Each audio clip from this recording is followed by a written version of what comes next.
Chapters on Jewish Literature. By Israel Abrahams.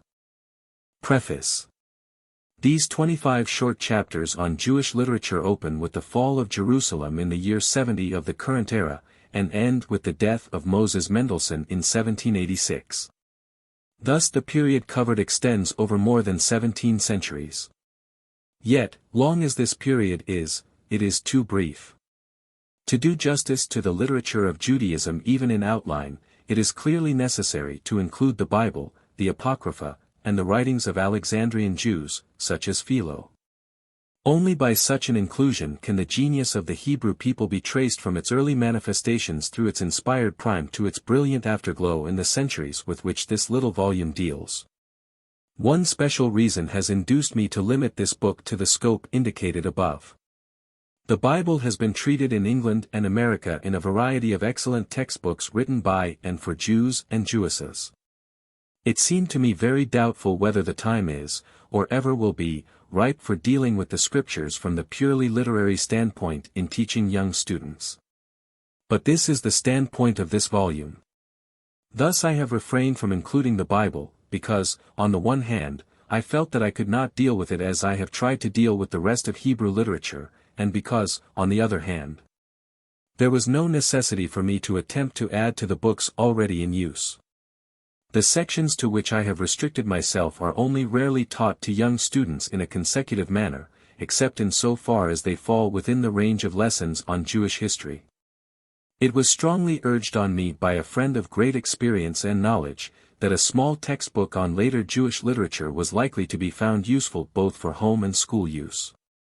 Such a book might encourage the elementary study of Jewish literature in a wider circle than has hitherto been reached. Hence this book has been compiled with the definite aim of providing an elementary manual. It will be seen that both in the inclusions and exclusions the author has followed a line of his own, but he lays no claim to originality. The book is simply designed as a manual for those who may wish to master some of the leading characteristics of the subject, without burdening themselves with too many details and dates. This consideration has in part determined also the method of the book. In presenting an outline of Jewish literature, three plans are possible. One can divide the subject according to periods.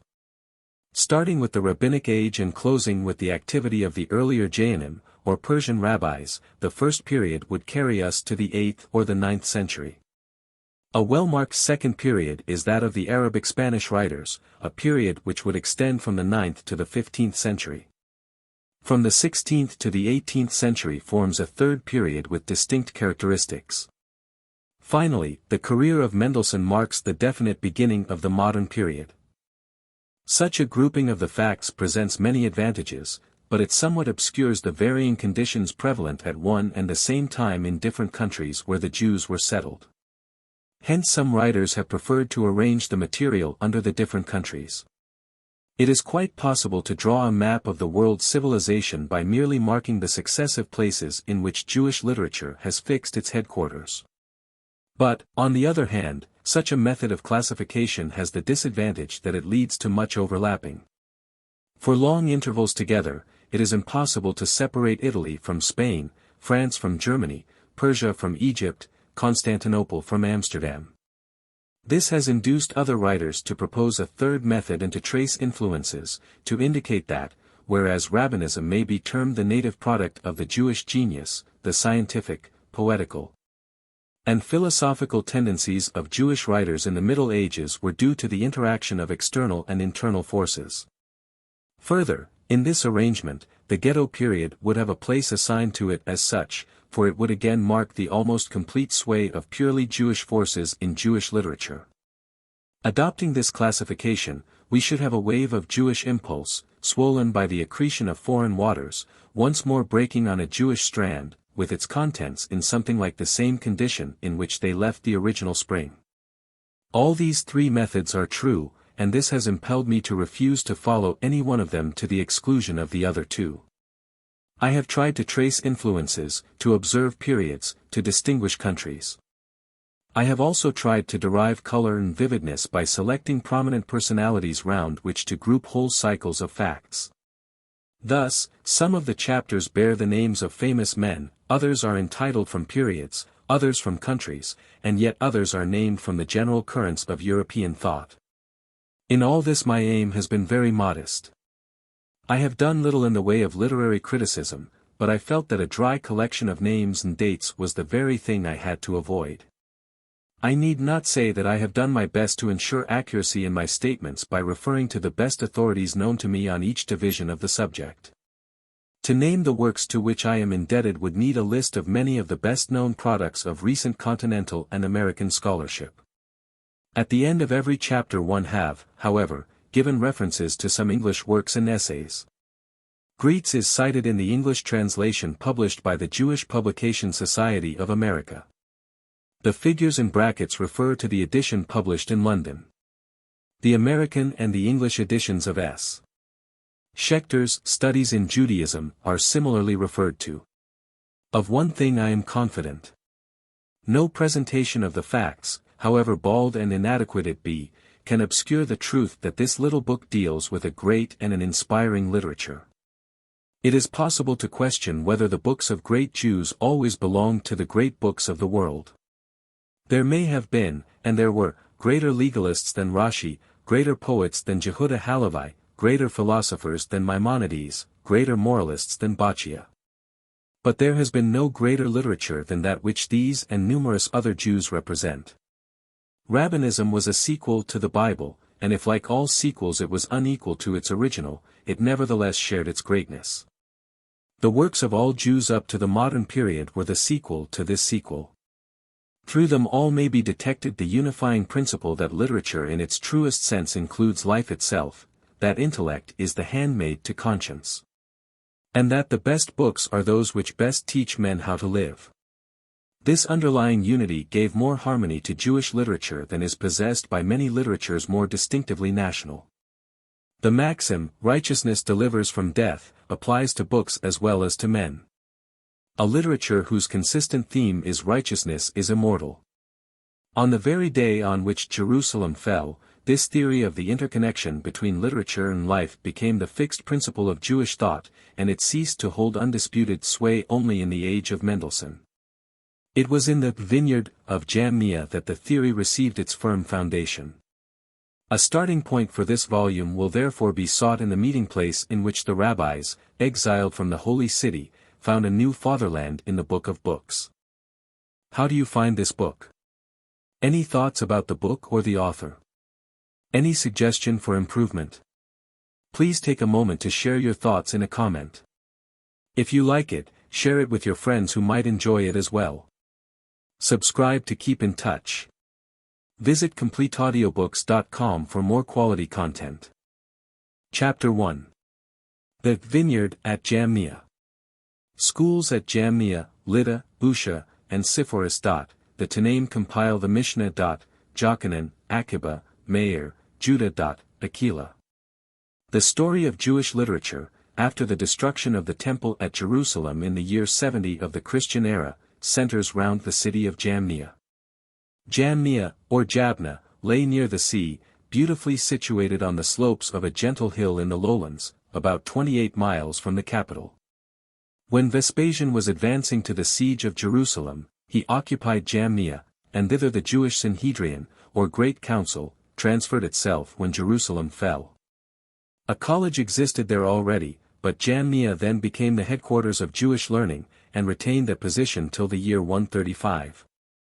At that date the learned circle moved further north, to Galilee, and, besides the famous school at Lydda in Judea, others were founded in Tiberias, Usha, and Sepphoris. The real founder of the college at Jamnia was Jochanan, the son of Zakkai, called the Father of Wisdom. Like the Greek philosophers who taught their pupils in the gardens of the Academy at Athens, the rabbis may have lectured to their students in a vineyard at Jamnia.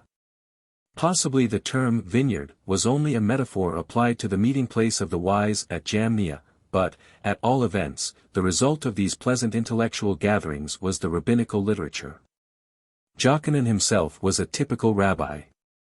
For a great part of his life he followed a mercantile pursuit, and earned his bread by manual labor. His originality as a teacher lay in his perception that Judaism could survive the loss of its national center. He felt that charity and the love of men may replace the sacrifices. He would have preferred his brethren to submit to Rome, and his political foresight was justified when the War of Independence closed in disaster. As Greeks has well said, like Jeremiah, Jochanan wept over the desolation of Zion, but like Zerubbabel he created a new sanctuary. Jochanan's new sanctuary was the school. In the Vineyard at Jamnia, the Jewish tradition was the subject of much animated inquiry. The religious, ethical, and practical literature of the past was sifted and treasured, and fresh additions were made. But not much was written, for until the close of the 2nd century the new literature of the Jews was oral. The Bible was written down, and read from scrolls, but the rabbinical literature was committed to memory piecemeal, and handed down from teacher to pupil. Notes were perhaps taken in writing, but even when the oral literature was collected, and arranged as a book, it is believed by many authorities that the book so compiled remained for a considerable period an oral and not a written book.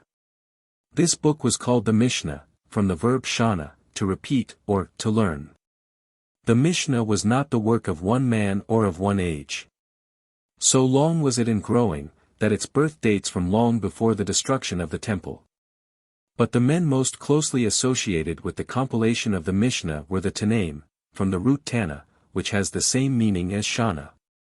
There were about 120 of these Tanaim between the years 70 and 200 CE. And they may be conveniently arranged in 4 generations. From each generation one typical representative will here be selected. The Tanaim. First generation, 70 to 100 CE. Jochanan, the son of Zakkai. Second generation, 100 to 130 CE. Akiba. Third generation, 130 to 160 CE. Meir.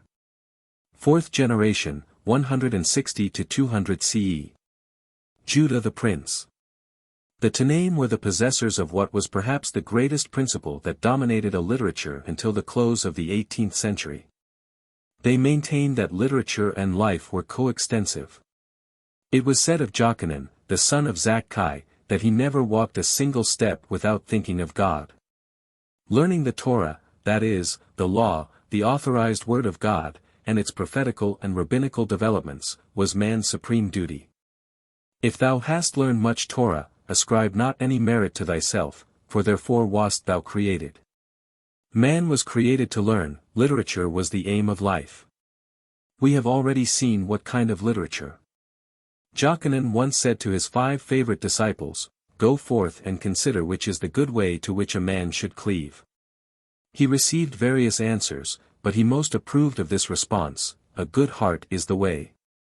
Literature is life if it be a heart literature. This may be regarded as the final justification of the union effected in the Mishnah between learning and righteousness. Akiba, who may be taken to represent the 2nd generation of Tanaim, differed in character from Jochanan. Jochanan had been a member of the peace party in the years 66 to 70. Akiba was a patriot, and took a personal part in the later struggle against Rome, which was organized by the heroic Bar Kochba in the years 131 to 135. Akiba set his face against frivolity, and pronounced silence a fence about wisdom. But his disposition was resolute rather than severe. Of him the most romantic of love stories is told. He was a herdsman, and fell in love with his master's daughter, who endured poverty as his devoted wife, and was glorified in her husband's fame. But whatever contrast there may have been in the two characters, Akiba, like Jochanan, believed that a literature was worthless unless it expressed itself in the life of the scholar.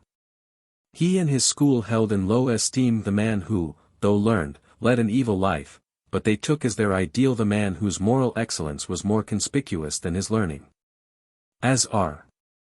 Eleazar, the son of Azariah, said, "He whose knowledge is in excess of his good deeds is like a tree whose branches are many and its roots scanty, the wind comes, uproots, and overturns it. But he whose good deeds are more than his knowledge is like a tree with few branches but many roots, so that if all the winds in the world come and blow upon it, it remains firm in its place." Man, according to Akiba, is master of his own destiny.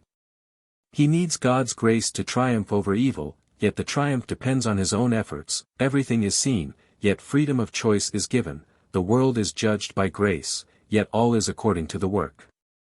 The Torah, the literature of Israel, was to Akiba a desirable instrument, a means to life. Among the distinctions of Akiba's school must be named the first literal translation of the Bible into Greek. This work was done towards the close of the 2nd century by Aquila, a proselyte, who was inspired by Akiba's teaching.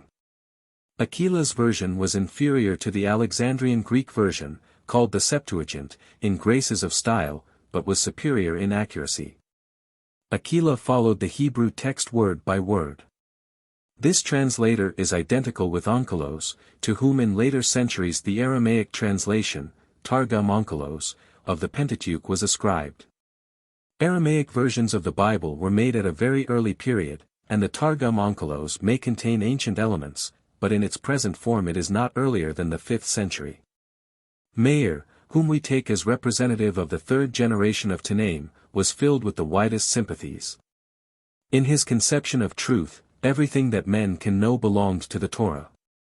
Not that the Torah superseded or absorbed all other knowledge, but that the Torah needed, for its right study, all the aids which science and secular information could supply. In this way Jewish literature was to some extent saved from the danger of becoming a merely religious exercise, and in later centuries, when the mass of Jews were disposed to despise and even discourage scientific and philosophical culture. A minority was always prepared to resist this tendency and, on the ground of the views of some of the Tanaim like Meir, claimed the right to study what we should now term secular sciences. The width of Meir's sympathies may be seen in his tolerant conduct towards his friend Elisha, the son of Abiah. When the latter forsook Judaism, Meir remained true to Elisha. He devoted himself to the effort to win back his old friend, and, though he failed, he never ceased to love him. Again, Meir was famed for his knowledge of fables, in antiquity a branch of the wisdom of all the Eastern world. Meir's large-mindedness was matched by his large-heartedness, and in his wife Beruria he possessed a companion whose tender sympathies and fine toleration matched his own. The 4th generation of Tanaim is overshadowed by the fame of Judah the Prince, Rabbi, as he was simply called. He lived from 150 to 210, and with his name is associated the compilation of the Mishnah. A man of genial manners, strong intellectual grasp, he was the exemplar also of princely hospitality and of friendship with others than Jews. His intercourse with one of the Antonines was typical of his wide culture. Life was not, in Rabbi Judah's view, compounded of smaller and larger incidents, but all the affairs of life were parts of the great divine scheme. Reflect upon 3 things, and thou wilt not fall into the power of sin. Know what is above thee, a seeing eye and a hearing ear, and all thy deeds are written in a book. The Mishnah, which deals with things great and small, with everything that concerns men, is the literary expression of this view of life. Its language is the New Hebrew, a simple, nervous idiom suited to practical life, but lacking the power and poetry of the biblical Hebrew. It is a more useful but less polished instrument than the older language. The subject matter of the Mishnah includes both law and morality, the affairs of the body, of the soul, and of the mind. Business, religion, social duties, ritual, are all dealt with in one and the same code. The fault of this conception is, that by associating things of unequal importance, both the mind and the conscience may become incapable of discriminating the great from the small, the external from the spiritual. Another ill consequence was that, as literature corresponded so closely with life, literature could not correct the faults of life, when life became cramped or stagnant. The modern spirit differs from the ancient chiefly in that literature has now become an independent force, which may freshen and stimulate life. But the older ideal was nevertheless a great one. That man's life is a unity. That his conduct is in all its parts within the sphere of ethics and religion, that his mind and conscience are not independent, but 2 sides of the same thing. And that therefore his religious, ethical, aesthetic, and intellectual literature is one and indivisible. This was a noble conception which, with all its weakness, had distinct points of superiority over the modern view. The Mishnah is divided into 6 parts, or orders, Sidarim, each order into tractates, Masechtot, each tractate into chapters, Parakim, each chapter into paragraphs, each called a Mishnah. The 6 orders are as follows. Zeraim, seeds. Deals with the laws connected with agriculture, and opens with a tractate on prayer, blessings. Mode, festival. On festivals. Nazim, women. On the laws relating to marriage, etc. Nezikin, damages. On civil and criminal law. Kodashim, holy things. On sacrifices, etc. Teharoth, purifications. On personal and ritual purity. Bibliography. The Mishnah. Greets. History of the Jews, English translation, Volume 2, Chapters 13 to 17, Character of the Mishnah, End of ch. 17. Steinschneider. Jewish Literature, London, 1857, page 13. Schiller-Sinisi. Encyclopaedia Britannica, 9th edition, Volume 16, page 502. De Sola and Raphall. 18 Tractates from the Mishnah, English translation, London. C. Taylor. Sayings of the Jewish Fathers, Cambridge, 1897. A. Kohut. The Ethics of the Fathers, New York, 1885. G. Karpeles. A Sketch of Jewish History, Jewish Publication Society of America, 1895, page 40. Aquila. F. C. Burkitt. Jewish Quarterly Review, Volume 10, page 207. Chapter 2. Flavius Josephus and the Jewish Sibyl. Great national crises usually produce an historical literature. This is more likely to happen with the nation that wins in a war than with the nation that loses. Thus, in the Maccabean period, historical works dealing with the glorious struggle and its triumphant termination were written by Jews both in Hebrew and in Greek. After the terrible misfortune which befell the Jews in the year 70, when Jerusalem sank before the Roman arms never to rise again, little heart was there for writing history. Jews sought solace in their existing literature rather than in new productions, and the Bible and the oral traditions that were to crystallize a century later into the Mishnah filled the national heart and mind. Yet more than one Jew felt an impulse to write the history of the dismal time. Thus the first complete books which appeared in Jewish literature after the loss of nationality were historical works written by 2 men, Justus and Josephus, both of whom bore an active part in the most recent of the wars which they recorded. Justus of Tiberias wrote in Greek a terse chronicle entitled, History of the Jewish Kings, and also a more detailed narrative of the Jewish War with Rome. Both these books are known to us only from quotations. The originals are entirely lost. A happier fate has preserved the works of another Jewish historian of the same period, Flavius Josephus, 38 to 95 CE, the literary and political opponent of Justus.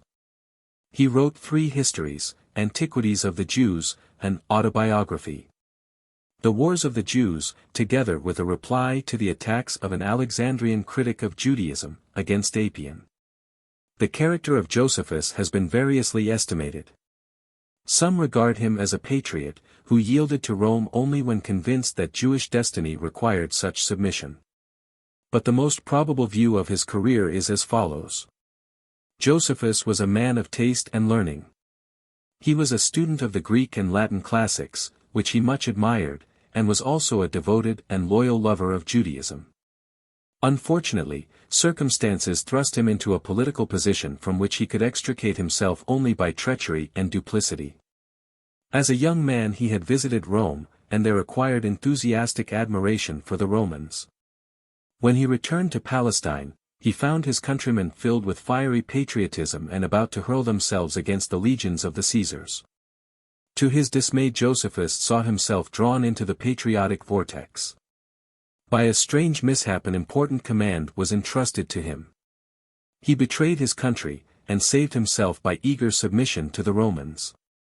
He became a personal friend of Vespasian and the constant companion of his son Titus. Traitor though he was to the national cause, Josephus was a steadfast champion of the Jewish religion. All his works are animated with a desire to present Judaism and the Jews in the best light.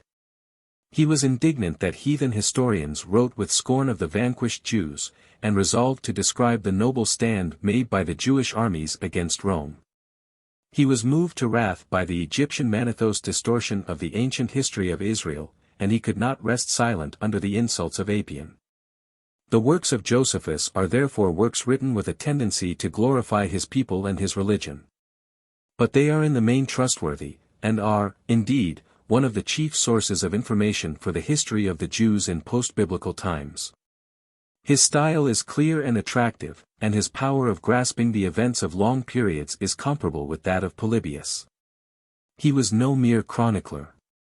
He possessed some faculty for explaining as well as recording facts and some real insight into the meaning of events passing under his own eyes. He wrote for the most part in Greek, both because that language was familiar to many cultured Jews of his day, and because his histories thereby became accessible to the world of non-Jewish readers. Sometimes he used both Aramaic and Greek. For instance, he produced his Jewish War first in the one, subsequently in the other of these languages. The Aramaic version has been lost, but the Greek has survived. His style is often eloquent, especially in his book Against Apion. This was an historical and philosophical justification of Judaism. At the close of this work Josephus says, "And so I make bold to say that we are become the teachers of other men in the greatest number of things, and those the most excellent." Josephus, like the Jewish Hellenists of an earlier date, saw in Judaism a universal religion, which ought to be shared by all the peoples of the earth. Judaism was to Josephus, as to Philo, not a contrast or antithesis to Greek culture, but the perfection and culmination of culture. The most curious efforts to propagate Judaism were, however, those which were clothed in a Sibylline disguise. In heathen antiquity, the Sibyl was an inspired prophetess whose mysterious oracles concerned the destinies of cities and nations. These oracles enjoyed high esteem among the cultivated Greeks, and, in the 2nd century BCE, some Alexandrian Jews made use of them to recommend Judaism to the heathen world. In the Jewish Sibylline books the religion of Israel is presented as a hope and a threat. A menace to those who refuse to follow the better life, a promise of salvation to those who repent. About the year 80 CE, a book of this kind was composed. It is what is known as the 4th book of the Sibylline oracles. The language is Greek, the form hexameter verse. In this poem, the Sibyl, in the guise of a prophetess, tells of the doom of those who resist the will of the one true God, praises the God of Israel, and holds out a beautiful prospect to the faithful. The book opens with an invocation. "Hear, people of proud Asia, Europe, too. How many things by great, loud-sounding mouth. All true and of my own, I prophesy. No oracle of false Apollo this. Whom vain men call a god, though he deceived. But of the mighty God, whom human hands shaped not like speechless idols cut in stone. The Sibyl speaks of the true God, to love whom brings blessing. The ungodly triumph for a while, as Assyria, Media, Phrygia, Greece, and Egypt had triumphed. Jerusalem will fall, and the temple perish in flames, but retribution will follow, the earth will be desolated by the divine wrath, the race of men and cities and rivers will be reduced to smoky dust, unless moral amendment comes betimes. Then the Sibyl's note changes into a prophecy of messianic judgment and bliss, and she ends with a comforting message. But when all things become an ashy pile, God will put out the fire unspeakable, which he once kindled. And the bones and ashes of men will God himself again transform, and raise up mortals as they were before. And then will be the judgment, God himself will sit as judge, and judge the world again. As many as committed impious sins shall Stygian Gehenna's depths conceal, 'neath molten earth and dismal Tartarus. But the pious shall again live on the earth. And God will give them spirit, life, and means of nourishment, and all shall see themselves beholding the sun's sweet and cheerful light. O happiest men who at that time shall live! The Jews found some consolation for present sorrows in the thought of past deliverances. The short historical record known as the Scroll of Fasting, Megalath Tanith, was perhaps begun before the destruction of the temple, but was completed after the death of Trajan in 118. This scroll contained 35 brief paragraphs written in Aramaic. The compilation, which is of great historical value, follows the order of the Jewish calendar, beginning with the month Nisan and ending with Adar. The entries in the list relate to the days on which it was held unlawful to fast, and many of these days were anniversaries of national victories. The Megalath Tanith contains no jubilations over these triumphs, but is a sober record of facts. It is a precious survival of the historical works compiled by the Jews before their dispersion from Palestine. Such works differ from those of Josephus and the Sibyl in their motive. They were not designed to win foreign admiration for Judaism, but to provide an accurate record for home use and inspire the Jews with hope amid the threatening prospects of life. Bibliography. Josephus.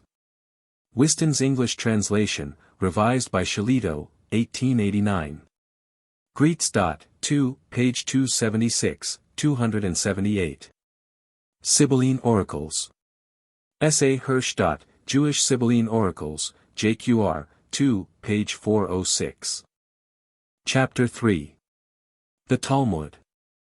I. 220-280, Palestine, Jochanan, Simon, Joshua, Simlai, Babylonia, Rab and Samuel. 2. 280-320, Palestine, Ami, Asi, Abahu, Chia, Babylonia, Huna and Zirah.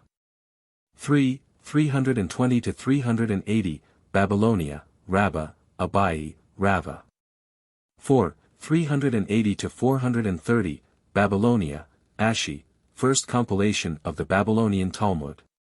V. and 6. 430-500, Babylonia, Rabbina, completion of the Babylonian Talmud. The Talmud, or Gemara, doctrine, or completion, was a natural development of the Mishnah. The Talmud contains, indeed, many elements as old as the Mishnah, some even older. But, considered as a whole, the Talmud is a commentary on the work of the Tanaim. It is written, not in Hebrew, as the Mishnah is, but in a popular Aramaic. There are two distinct works to which the title Talmud is applied. The one is the Jerusalem Talmud, completed about the year 370 CE, the other the Babylonian, completed a century later. At first, as we have seen, the rabbinical schools were founded on Jewish soil. But Palestine did not continue to offer a friendly welcome. Under the more tolerant rulers of Babylonia or Persia, Jewish learning found a refuge from the harshness experienced under those of the Holy Land. The Babylonian Jewish schools in Nehardea, Surah, and Pumbeditha rapidly surpassed the Palestinian in reputation, and in the year 350 CE, owing to natural decay, the Palestinian schools closed. The Talmud is accordingly not one work, but two, the one the literary product of the Palestinian, the other, of the Babylonian Amoraim. The latter is the larger, the more studied, the better preserved, and to it attention will here be mainly confined. The Talmud is not a book, it is a literature. It contains a legal code, a system of ethics, a body of ritual customs, poetical passages, prayers, histories, facts of science and medicine, and fancies of folklore. The Amoraim were what their name implies, expounders, or discoursers. But their expositions were often original contributions to literature. Their work extends over the long interval between 200 and 500 CE.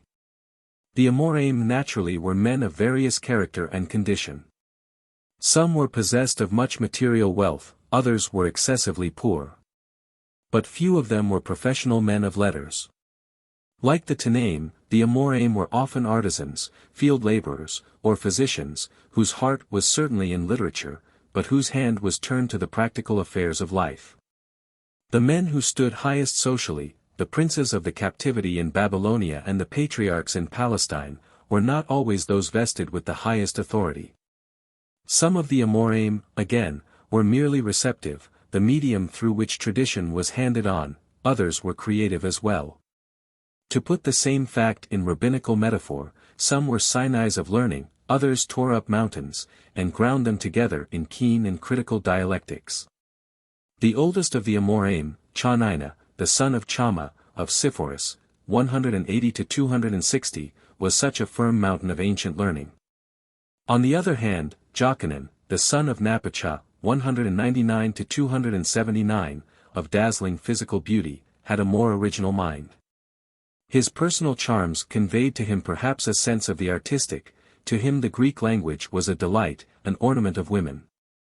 Simon, the son of Lachish, 200 to 275, hardy of muscle and of intellect, started life as a professional athlete. A later rabbi, Zira, was equally noted for his feeble, unprepossessing figure and his nimble, ingenious mind. Another contemporary of Jochanan, Joshua, the son of Levi, is the hero of many legends. He was so tender to the poor that he declared his conviction that the Messiah would arise among the beggars and cripples of Rome. Simlai, who was born in Palestine, and migrated to Nehardea in Babylonia, was more of a poet than a lawyer. His love was for the ethical and poetic elements of the Talmud, the Haggadah, as this aspect of the rabbinical literature was called in contradistinction to the halacha, or legal elements. Simlai entered into frequent discussions with the Christian fathers on subjects of biblical exegesis. The center of interest now changes to Babylonia. Here, in the year 219, Abba Erika, or Rab, 175 to 247, founded the Surah Academy, which continued to flourish for nearly 8 centuries. He and his great contemporary Samuel, 180 to 257, enjoy with Jochanan the honor of supplying the leading materials of which the Talmud consists. Samuel laid down a rule which, based on an utterance of the prophet Jeremiah, enabled Jews to live and serve in non-Jewish countries.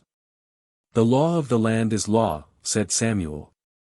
But he lived in the realms of the stars as well as in the streets of his city. Samuel was an astronomer, and he is reported to have boasted with truth, that he was as familiar with the paths of the stars as with the streets of Nehardea. He arranged the Jewish calendar, his work in this direction being perfected by Hillel II in the 4th century. Like Simlai, Rab and Samuel had heathen and Christian friends. Origen and Jerome read the scriptures under the guidance of Jews. The heathen philosopher Porphyry wrote a commentary on the book of Daniel. So, too, Abahu, who lived in Palestine a little later on, frequented the society of cultivated Romans, and had his family taught Greek. Abahu was a manufacturer of veils for women's wear, for, like many Amoraim, he scorned to make learning a means of living. Abahu's modesty with regard to his own merits shows that a rabbi was not necessarily arrogant in pride of knowledge. Once Abahu's lecture was besieged by a great crowd, but the audience of his colleague Chia was scanty. "Thy teaching," said Abahu to Chia, "is a rare jewel, of which only an expert can judge. Mine is tinsel, which attracts every ignorant eye." It was Rab, however, who was the real popularizer of Jewish learning. He arranged courses of lectures for the people as well as for scholars. Rab's successor as head of the Surah school, Huna, 212 to 297, completed Rab's work in making Babylonia the chief center of Jewish learning. Huna tilled his own fields for a living, and might often be met going home with his spade over his shoulder. It was men like this who built up the Jewish tradition. Huna's predecessor, however, had wider experience of life, for Rab had been a student in Palestine, and was in touch with the Jews of many parts. From Rab's time onwards, learning became the property of the whole people, and the Talmud, besides being the literature of the Jewish universities, may be called the book of the masses. It contains, not only the legal and ethical results of the investigations of the learned, but also the wisdom and superstition of the masses. The Talmud is not exactly a national literature, but it was a unique bond between the scattered Jews. An unparalleled spiritual and literary instrument for maintaining the identity of Judaism amid the many tribulations to which the Jews were subjected. The Talmud owed much to many minds. Externally it was influenced by the nations with which the Jews came into contact. From the inside, the influences at work were equally various. Jochanan, Rab, and Samuel in the 3rd century prepared the material out of which the Talmud was finally built. The actual building was done by scholars in the 4th century. Rabbah, the son of Nachmani, 270–330, Abai, 280–338, and Rava, 299–352, gave the finishing touches to the method of the Talmud. Rabbah was a man of the people, he was a clear thinker, and loved to attract all comers by an apt anecdote. Rava had a superior sense of his own dignity, and rather neglected the needs of the ordinary man of his day. Abai was more of the type of the average rabbi, acute, genial, self-denying. Under the impulse of men of the most various gifts of mind and heart, the Talmud was gradually constructed, but 2 names are prominently associated with its actual compilation. These were Ashi, 352–427, and Rabina, died 499. Ashi combined massive learning with keen logical ingenuity.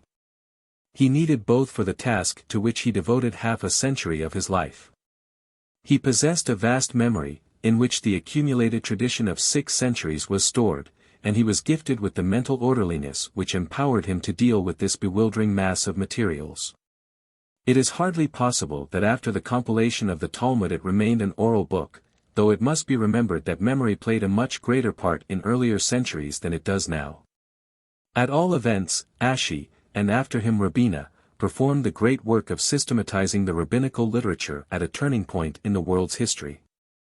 The Mishnah had been begun at a moment when the Roman Empire was at its greatest vigor and glory, the Talmud was completed at the time when the Roman Empire was in its decay.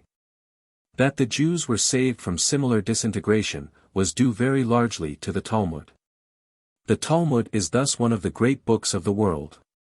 Despite its faults, its excessive casuistry, its lack of style and form, its stupendous mass of detailed laws and restrictions, it is nevertheless a great book in and for itself. It is impossible to consider it further here in its religious aspects. But something must be said in the next chapter of that side of the rabbinical literature known as the Midrash. Bibliography. The Talmud. Essays by E. Deutsch and A. Darmesteter, Jewish Publication Society of America. Greeks. 2, 18–22, Character of the Talmud, end of ch. 22. Karpeles. Jewish Literature and Other Essays, page 52. Steinschneider. Jewish Literature, page 20. Schiller-Sinisi. Encycle, Brit, volume 23, page 35. M. Mielsener. Introduction to the Talmud, Cincinnati, 1894. S. Schechter. Some Aspects of Rabbinic Theology, JQR, 6, page 405, etc. Studies in Judaism, Jewish Publication Society of America, 1896, pages 155, 182, 213, 233, 189, 222, 259, 283. B. Spears. School System of the Talmud, London, 1898, with Appendix on Baba Kama, The Threefold Cord, 1893, on Sanhedrin, Baba Metzia, and Baba Bathra. M. Jastrow. History and Future of the Text of the Talmud, Publications of the Gratz College, Philadelphia, 1897, Volume 1. P. B. Benny.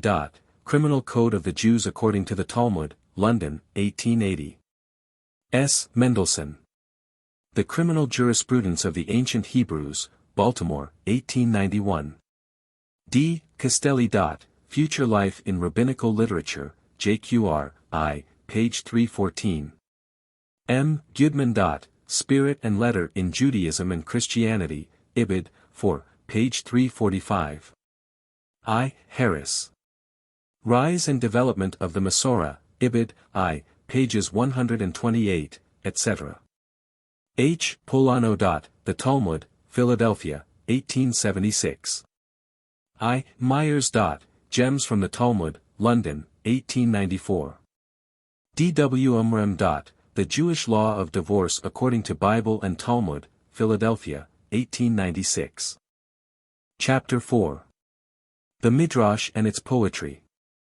Mechilta, Sifra, Pesikta, Tenchuma, Midrash Rabbah, Yalkut. Proverbs. Parables. Fables. In its earliest forms identical with the halacha, or the practical and legal aspects of the Mishnah and the Talmud, the Midrash, in its fuller development, became an independent branch of rabbinical literature. Like the Talmud, the Midrash is of a composite nature, and under the one name the accumulations of ages are included. Some of its contents are earlier than the completion of the Bible, others were collected and even created as recently as the 10th or the 11th century of the current era. Midrash, study, inquiry, was in the first instance an explanation of the scriptures. This explanation is often the clear, natural exposition of the text, and it enforces rules of conduct both ethical and ritual. The historical and moral traditions which clustered round the incidents and characters of the Bible soon received a more vivid setting. The poetical sense of the rabbis expressed itself in a vast and beautiful array of legendary additions to the Bible, but the additions are always devised with a moral purpose. To give point to a preacher's homily or to inspire the imagination of the audience with nobler fancies. Besides being expository, the Midrash is, therefore, didactic and poetical, the moral being conveyed in the guise of a narrative, amplifying and developing the contents of Scripture. The Midrash gives the results of that deep searching of the Scriptures which became second nature with the Jews, and it also represents the changes and expansions of ethical and theological ideals as applied to a changing and growing life. From another point of view, also, the Midrash is a poetical literature. Its function as a species of popular homiletics made it necessary to appeal to the emotions. In its warm and living application of abstract truths to daily ends, in its responsive and hopeful intensification of the nearness of God to Israel, in its idealization of the past and future of the Jews, it employed the poet's art in essence. Though not in form. It will be seen later on that in another sense the Midrash is a poetical literature, using the lore of the folk, the parable, the proverb, the allegory, and the fable, and often using them in the language of poetry. The oldest Midrash is the actual report of sermons and addresses of the Tannaite age, the latest is a medieval compilation from all extant sources. The works to which the name Midrash is applied are the Mechilta, to Exodus. The Sifra, to Leviticus, the Sifra, to Numbers and Deuteronomy, the Pesikta, to various sections of the Bible, whence its name, the Tanchuma, to the Pentateuch. The Midrash Rabbah, the Great Midrash, to the Pentateuch and the 5 scrolls of Esther, Ruth, Lamentations, Ecclesiastes, and the Song of Songs. And the Midrash Haggadah, identical in name, and in contents similar to, but not identical with, the Midrash Rabbah. Together with a large number of collected Midrashim, such as the Yalkut, and a host of smaller works, several of which are no longer extant. Regarding the Midrash in its purely literary aspects, we find its style to be far more lucid than that of the Talmud, though portions of the halakhic Midrash are identical in character with the Talmud. The Midrash has many passages in which the simple graces of form match the beauty of idea. But for the most part the style is simple and prosaic, rather than ornate or poetical. It produces its effects by the most straightforward means, and strikes a modern reader as lacking distinction in form. The dead level of commonplace expression is, however, brightened by brilliant passages of frequent occurrence. Prayers, proverbs, parables, and fables, dot the pages of Talmud and Midrash alike. The ancient proverbs of the Jews were more than mere chips from the block of experience.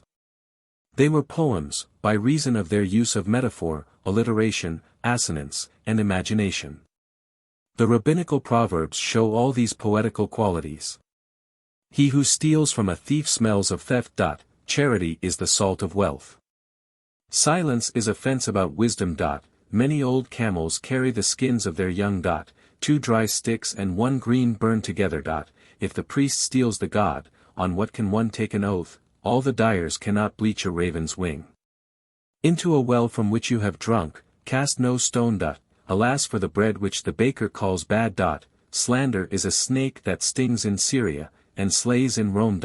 the dove escaped from the eagle and found a serpent in her nest. Tell no secrets, for the wall has ears. These, like many more of the rabbinical proverbs, are essentially poetical. Some, indeed, are either expanded metaphors or metaphors touched by genius into poetry. The alliterative proverbs and maxims of the Talmud and Midrash are less easily illustrated. Sometimes they enshrine a pun or a conceit, or depend for their aptness upon an assonance. In some of the Talmudic proverbs there is a spice of cynicism. But most of them show a genial attitude towards life. The poetical proverb easily passes into the parable. Loved in Bible times, the parable became in after centuries the most popular form of didactic poetry among the Jews. The Bible has its parables, but the Midrash overflows with them.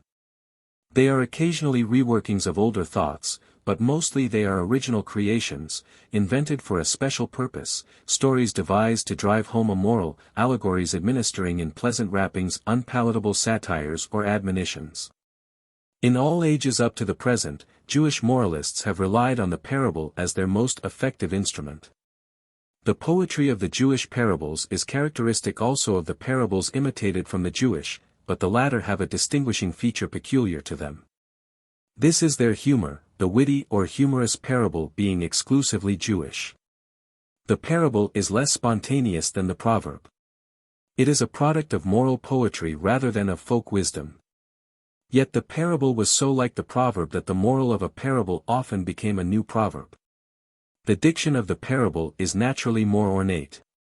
By the beauty of its expression, its frequent application of rural incidents to the life familiar in the cities, the rhythm and flow of its periods, its fertile imagination, the parable should certainly be placed high in the world's poetry. But it was poetry with a tendency, the mashal, or proverb parable, being what the rabbis themselves termed it, the clear small light by which lost jewels can be found. The following is a parable of Hillel, which is here cited more to mention that noble, gentle sage than as a specimen of this class of literature. Hillel belongs to a period earlier than that dealt with in this book, but his loving and pure spirit breathes through the pages of the Talmud and Midrash. Hillel, the gentle, the beloved sage. Expounded day by day the sacred page. To his disciples in the house of learning. And day by day, when home at eve returning, they lingered, clustering round him, loath to part from him whose gentle rule won every heart.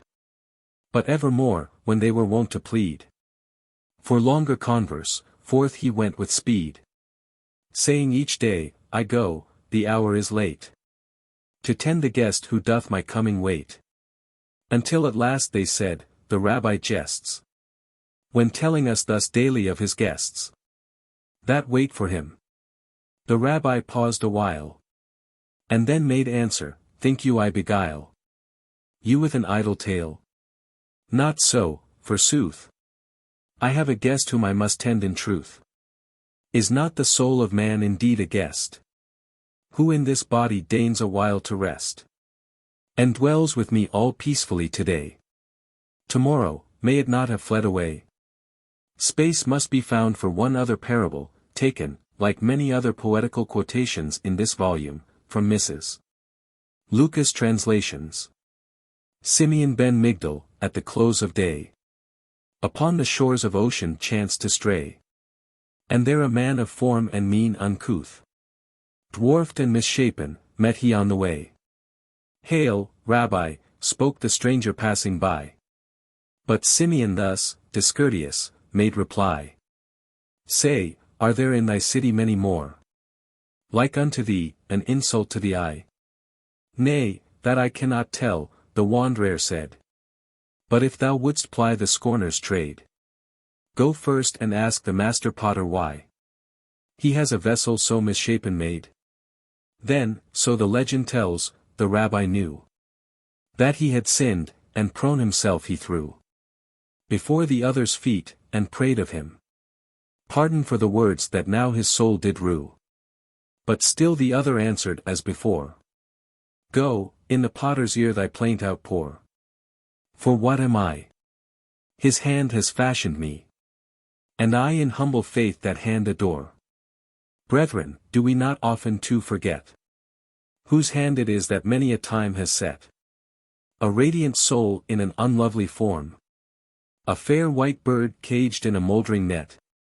Nay more, do not life's times and chances, sent by the great Artificer with intent that they should prove a blessing, oft appear to us a burden that we sore lament? Ah! Soul, poor soul of man! What heavenly fire would thrill thy depths and love of God inspire? Couldst thou but see the master hand revealed, majestic move earth's scheme of things entire. It cannot be. Unseen he guideth us. But yet our feeble hands, the luminous pure lamp of faith can light to glorify the narrow path that he has traced for us. Finally, there are the beast fables of the Talmud and the Midrash. Most of these were borrowed directly or indirectly from India. We are told in the Talmud that Rabbi Meir knew 300 fox fables, and that with his death, about 290 CE. Fabulists ceased to be, very few of Meir's fables are extant, so that it is impossible to gather whether or not they were original. There are only 30 fables in the Talmud and the Midrash, and of these several cannot be paralleled in other literatures. Some of the Talmudic fables are found also in the classical and the earliest Indian collections.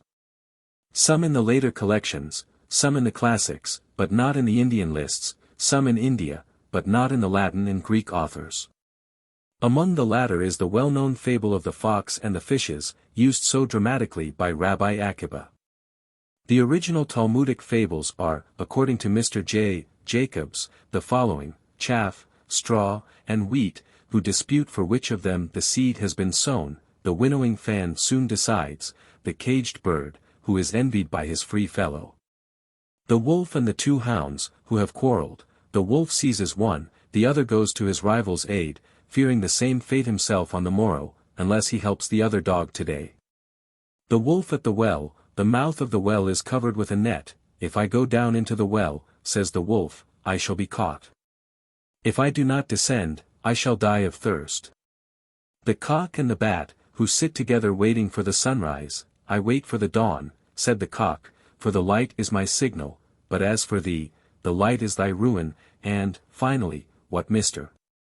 Jacobs calls the grim beast tale of the fox as singer, in which the beasts, invited by the lion to a feast, and covered by him with the skins of wild beasts, are led by the fox in a chorus, what has happened to those above us will happen to him above, implying that their host, too, will come to a violent death.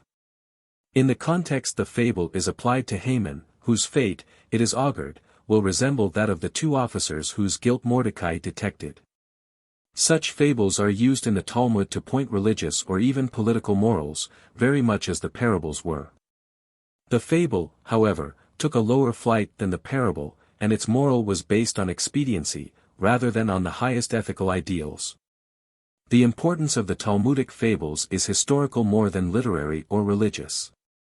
Hebrew fables supply one of the links connecting the popular literature of the East with that of the West. But they hardly belong in the true sense to Jewish literature.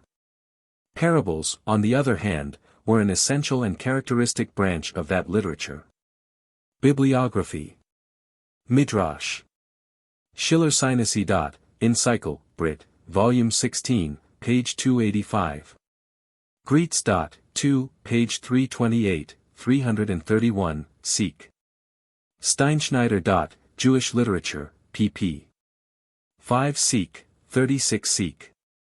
L.N. Dembitz. Jewish Services in Synagogue and Home, Jewish Publication Society of America, 1898, page 44. Fables.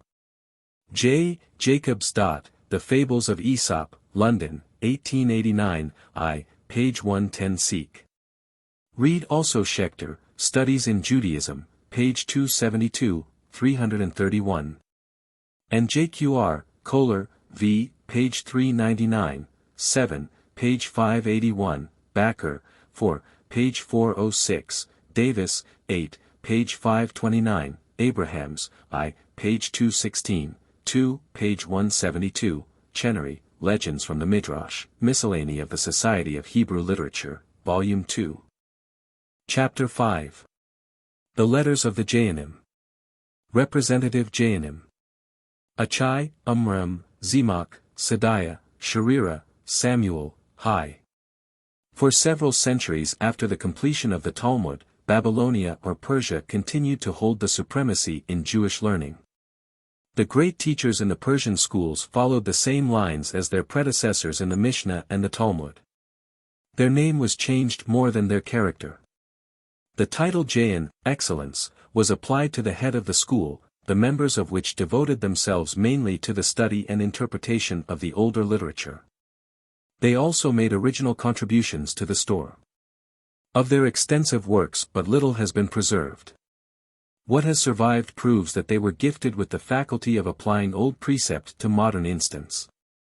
They regulated the social and religious affairs of all the Jews in the diaspora. They improved educational methods, and were pioneers in the popularization of learning. By a large collection of case law, that is, decisions in particular cases, they brought the newer Jewish life into moral harmony with the principles formulated by the earlier rabbis. The Gaonim were the originators or, at least, the arrangers of parts of the liturgy. They composed new hymns and invocations, fixed the order of service, and established in full vigor a system of minhag, or custom, whose power became more and more predominant, not only in religious, but also in social and commercial affairs. The literary productions of the Gaonic age open with the Shiltoth written by Achai in the year 760. This, the first independent book composed after the close of the Talmud, was curiously enough compiled in Palestine, whither Achai had migrated from Persia. The Shiltoth, Inquiries, contain nearly 200 homilies on the Pentateuch.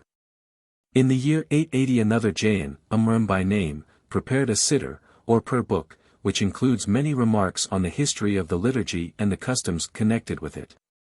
A contemporary of Amram, Zemach, the son of Paltoi, found a different channel for his literary energies.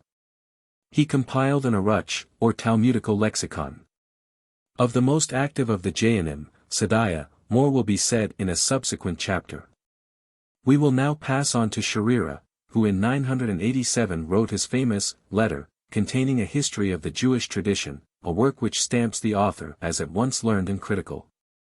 It shows that the Gaonim were not afraid nor incapable of facing such problems as this. Was the Mishnah orally transmitted to the Amoraim, or rabbis of the Talmud, or was it written down by the compiler? Sharira accepted the former alternative. The latest Gaonim were far more productive than the earlier.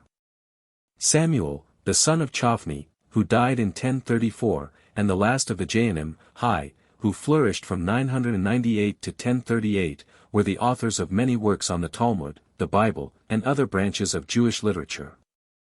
Hai Gaon was also a poet. The language used by the Gaonim was at first Hebrew and Aramaic, and the latter remained the official speech of the Gaonate.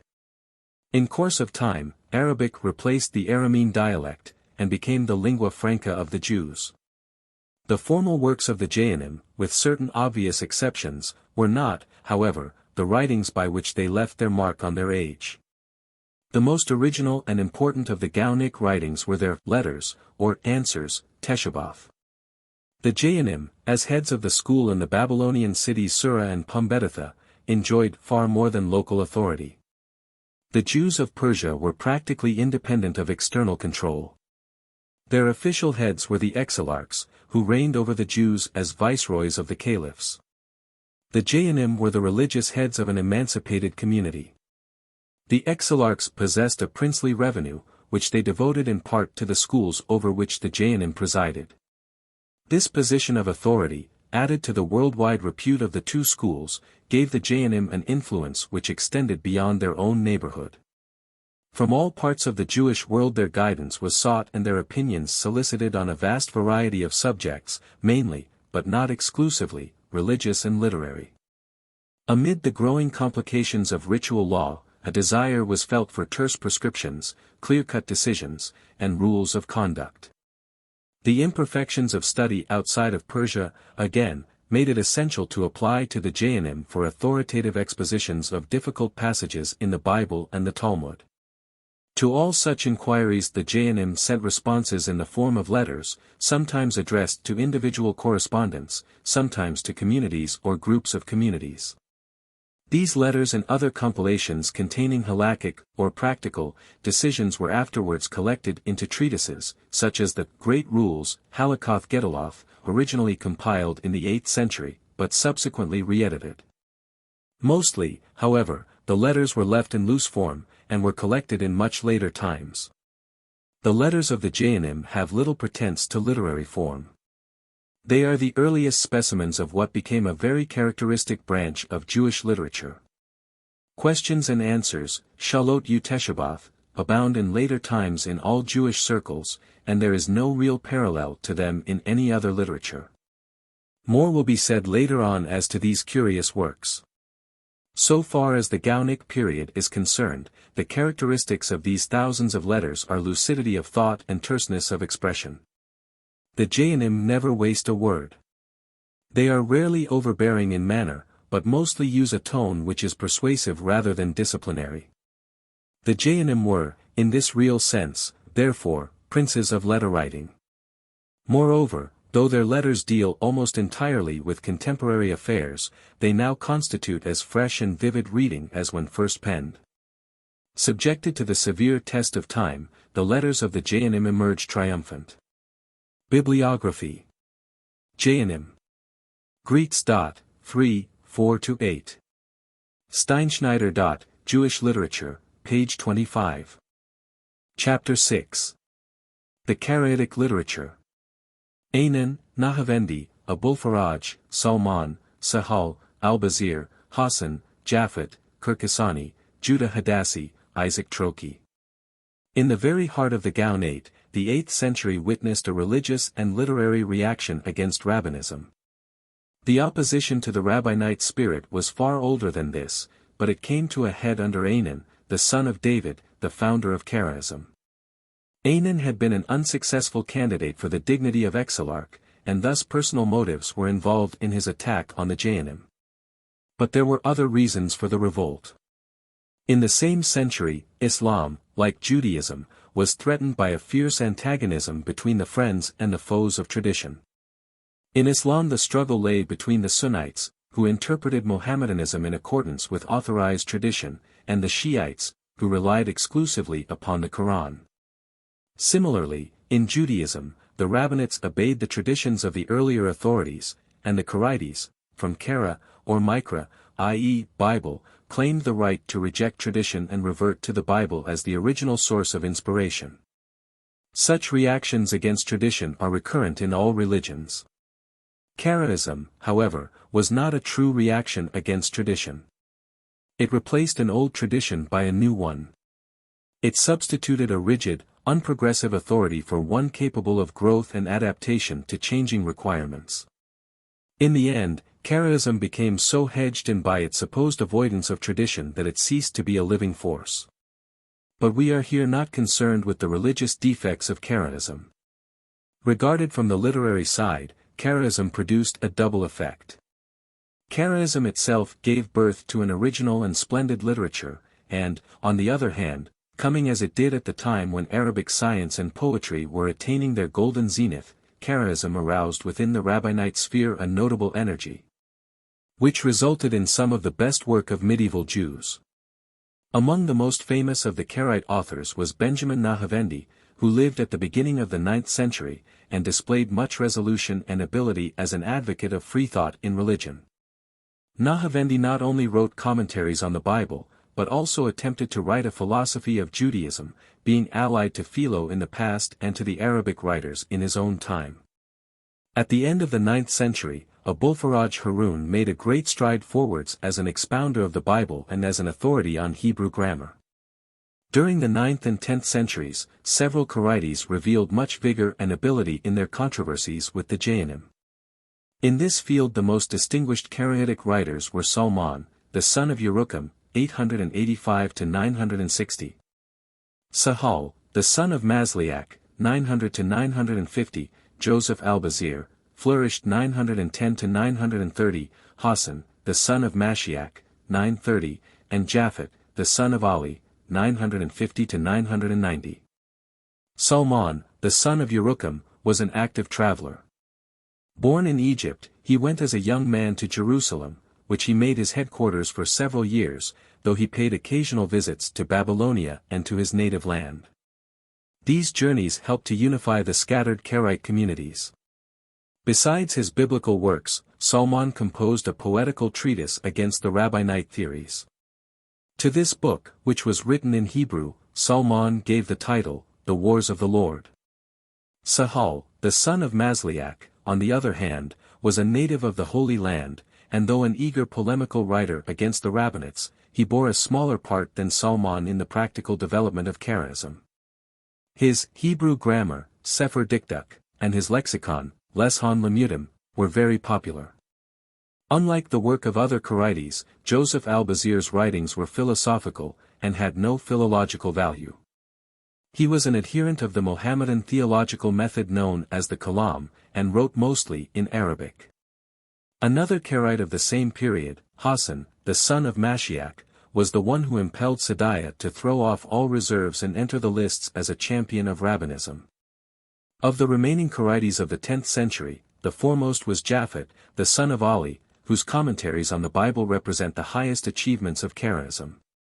A large Hebrew dictionary, Igaran, by a contemporary of Japhet named David, the son of Abraham, is also a work which was often quoted. Kirkasani, also a 10th century Karaite, completed in the year 937 a treatise called, The Book of Lights and the High Beacons. In this work much valuable information is supplied as to the history of Karaism. Despite his natural prejudices in favor of his own sect, Kirkasani is a faithful historian, as frank regarding the internal dissensions of the Karaites as in depicting the divergence of views among the rabbinates. Kirkasani's work is thus of the greatest importance for the history of Jewish sects. Finally, the famous Karaite Judah Hadassi, 1075 to 1160, was a young man when his native Jerusalem was stormed by the Crusaders in 1099. A wanderer to Constantinople, he devoted himself to science, Hebrew philology, and Greek literature. He utilized his wide knowledge in his great work, A Cluster of Cypress Flowers, Eshkol HaKafir, which was completed in 1150. It is written in a series of rhymed alphabetical acrostics.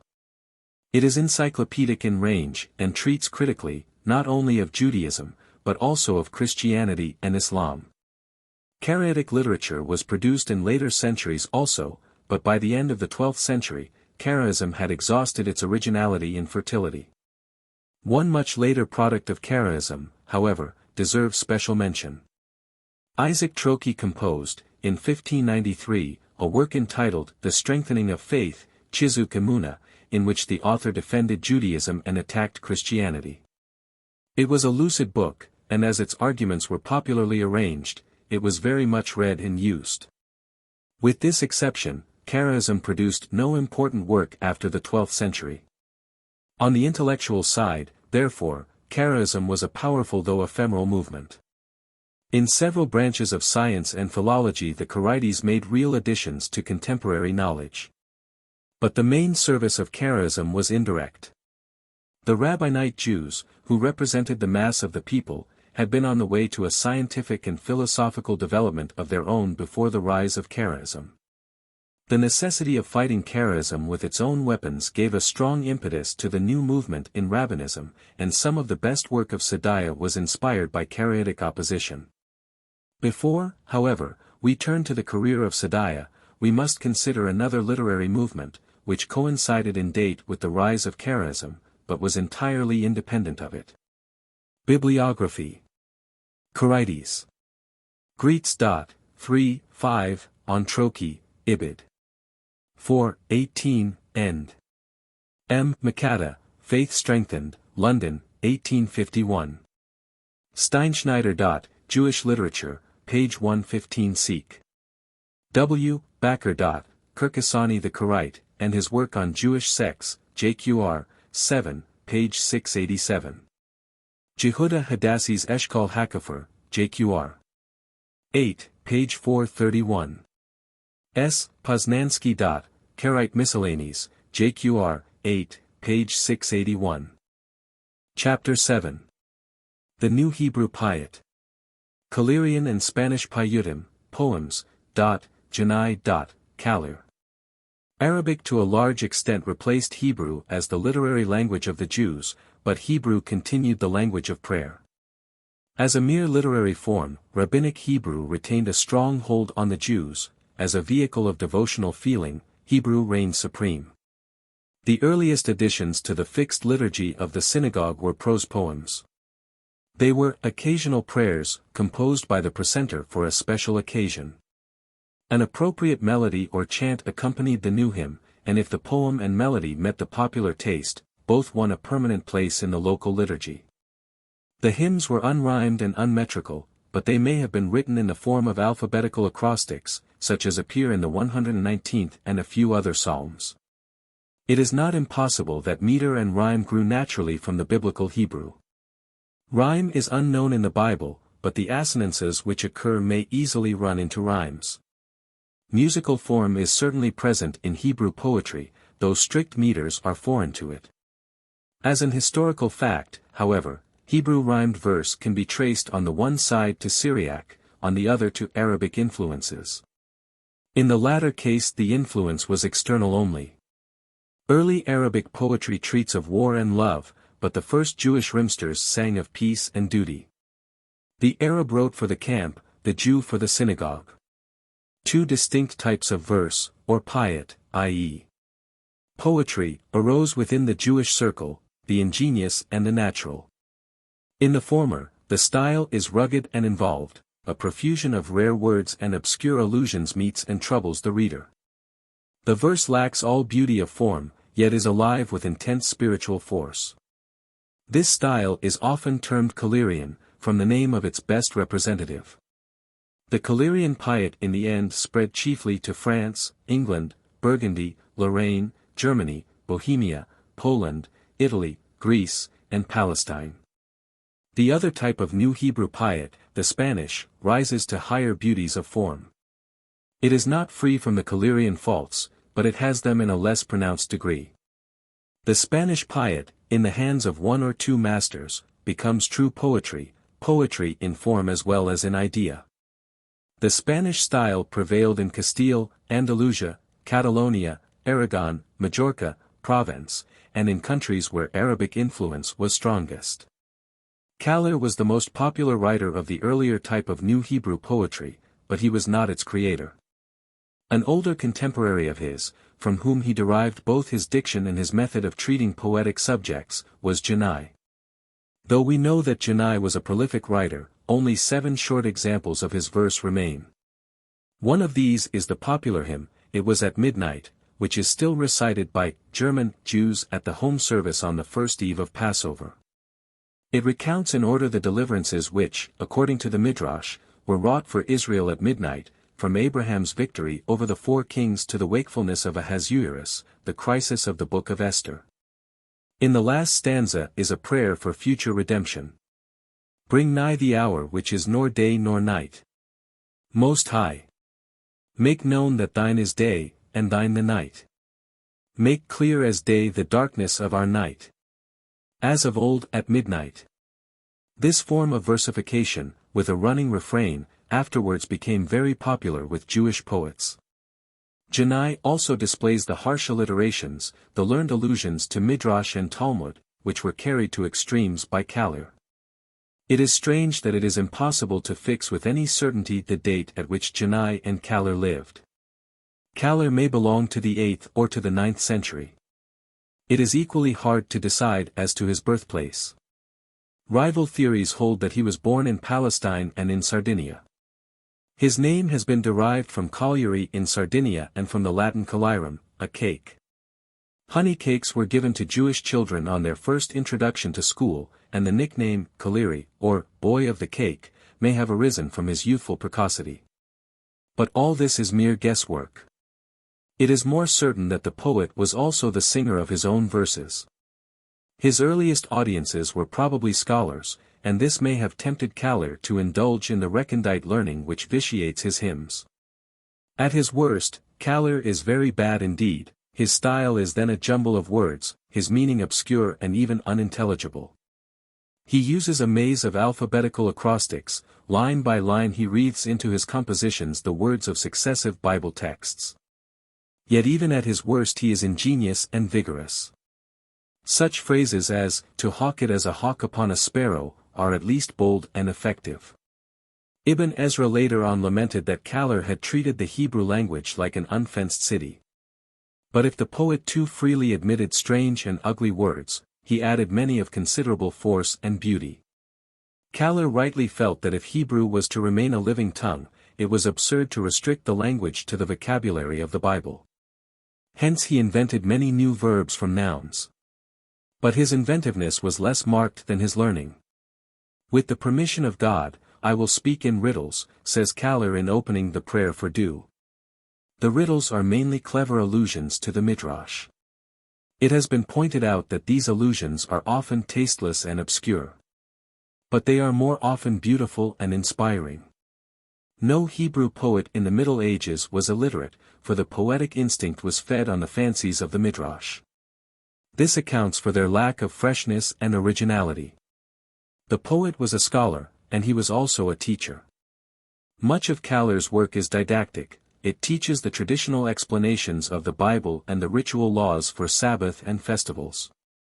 It provides a convenient summary of the 613 precepts into which the duties of the law were arranged. But over and above all this, the genius of Kaler soars to poetic heights. So much has been said of Kaler's obscurity that one quotation must, in fairness, be given of Kaler at his simplest and best. The passage is taken from a hymn sung on the 7th day of Tabernacles, the day of the great hosannas. O give ear to the prayer of those who long for thy salvation, rejoicing before thee with the willows of the brook. And save us now. O redeem the vineyard which thou hast planted. And sweep thence the strangers, and save us now. O regard the covenant which thou hast sealed in us. O remember for us the Father who knew thee, to whom thou, too, didst make known thy love. And save us now. O deal wondrously with the pure in heart, that thy providence may be seen of men, and save us now. O lift up Zion's sunken gates from the earth. Exalt the spot to which our eyes all turn. And save us now. Such hymns won for Kaler popularity, which, however, is now much on the wane. Bibliography. Kaler and Janai. Greets. 3, 4.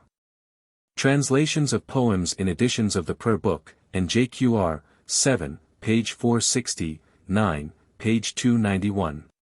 L. N. Dembitz, Jewish Services, page 222. Seek. Chapter 8. Saadiah of Fayum. Translation of the Bible into Arabic. Foundation of a Jewish philosophy of religion. Saadiah was born in Fayum, Egypt, in 892, and died in Sura in 942. He was the founder of a new literature. In width of culture he excelled all his Jewish contemporaries.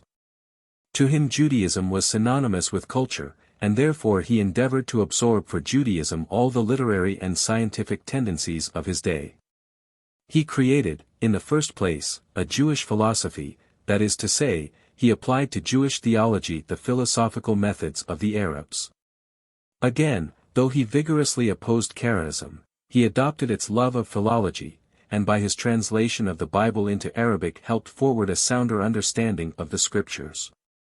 At the age of 36 Saadiah received a remarkable honor. He was summoned to Sura to fill the post of Jain. This election of a foreigner as head of the Babylonian school proves, first, that Babylonia had lost its old supremacy, and, secondly, that Saadiah had already won worldwide fame. Yet the great work on which his reputation now rests was not then written. Saadiah's notoriety was due to his successful championship of Rabbinism against the Karaites. His determination, his learning, his originality, were all discernible in his early treatises against Anan and his followers. The Rabbinites had previously opposed Karaitism in a guerrilla warfare. Saadiah came into the open, and met and vanquished the foe in pitched battles. But he did more than defeat the invader, he strengthened the home defenses. Saadiah's polemical works have always a positive as well as a negative value. He wished to prove Karaism wrong, but he also tried to show that Rabbinism was right. As a champion of Rabbinism, then, Saadiah was called to Surah. But he had another claim to distinction. The Karaites founded their position on the Bible. Saadiah resolved that the appeal to the Bible should not be restricted to scholars. He translated the scriptures into Arabic, and added notes. Saadiah's qualifications for the task were his knowledge of Hebrew, his fine critical sense, and his enlightened attitude towards the Midrash. As to the first qualification, it is said that at the age of 11 he had begun a Hebrew rhyming dictionary for the use of poets.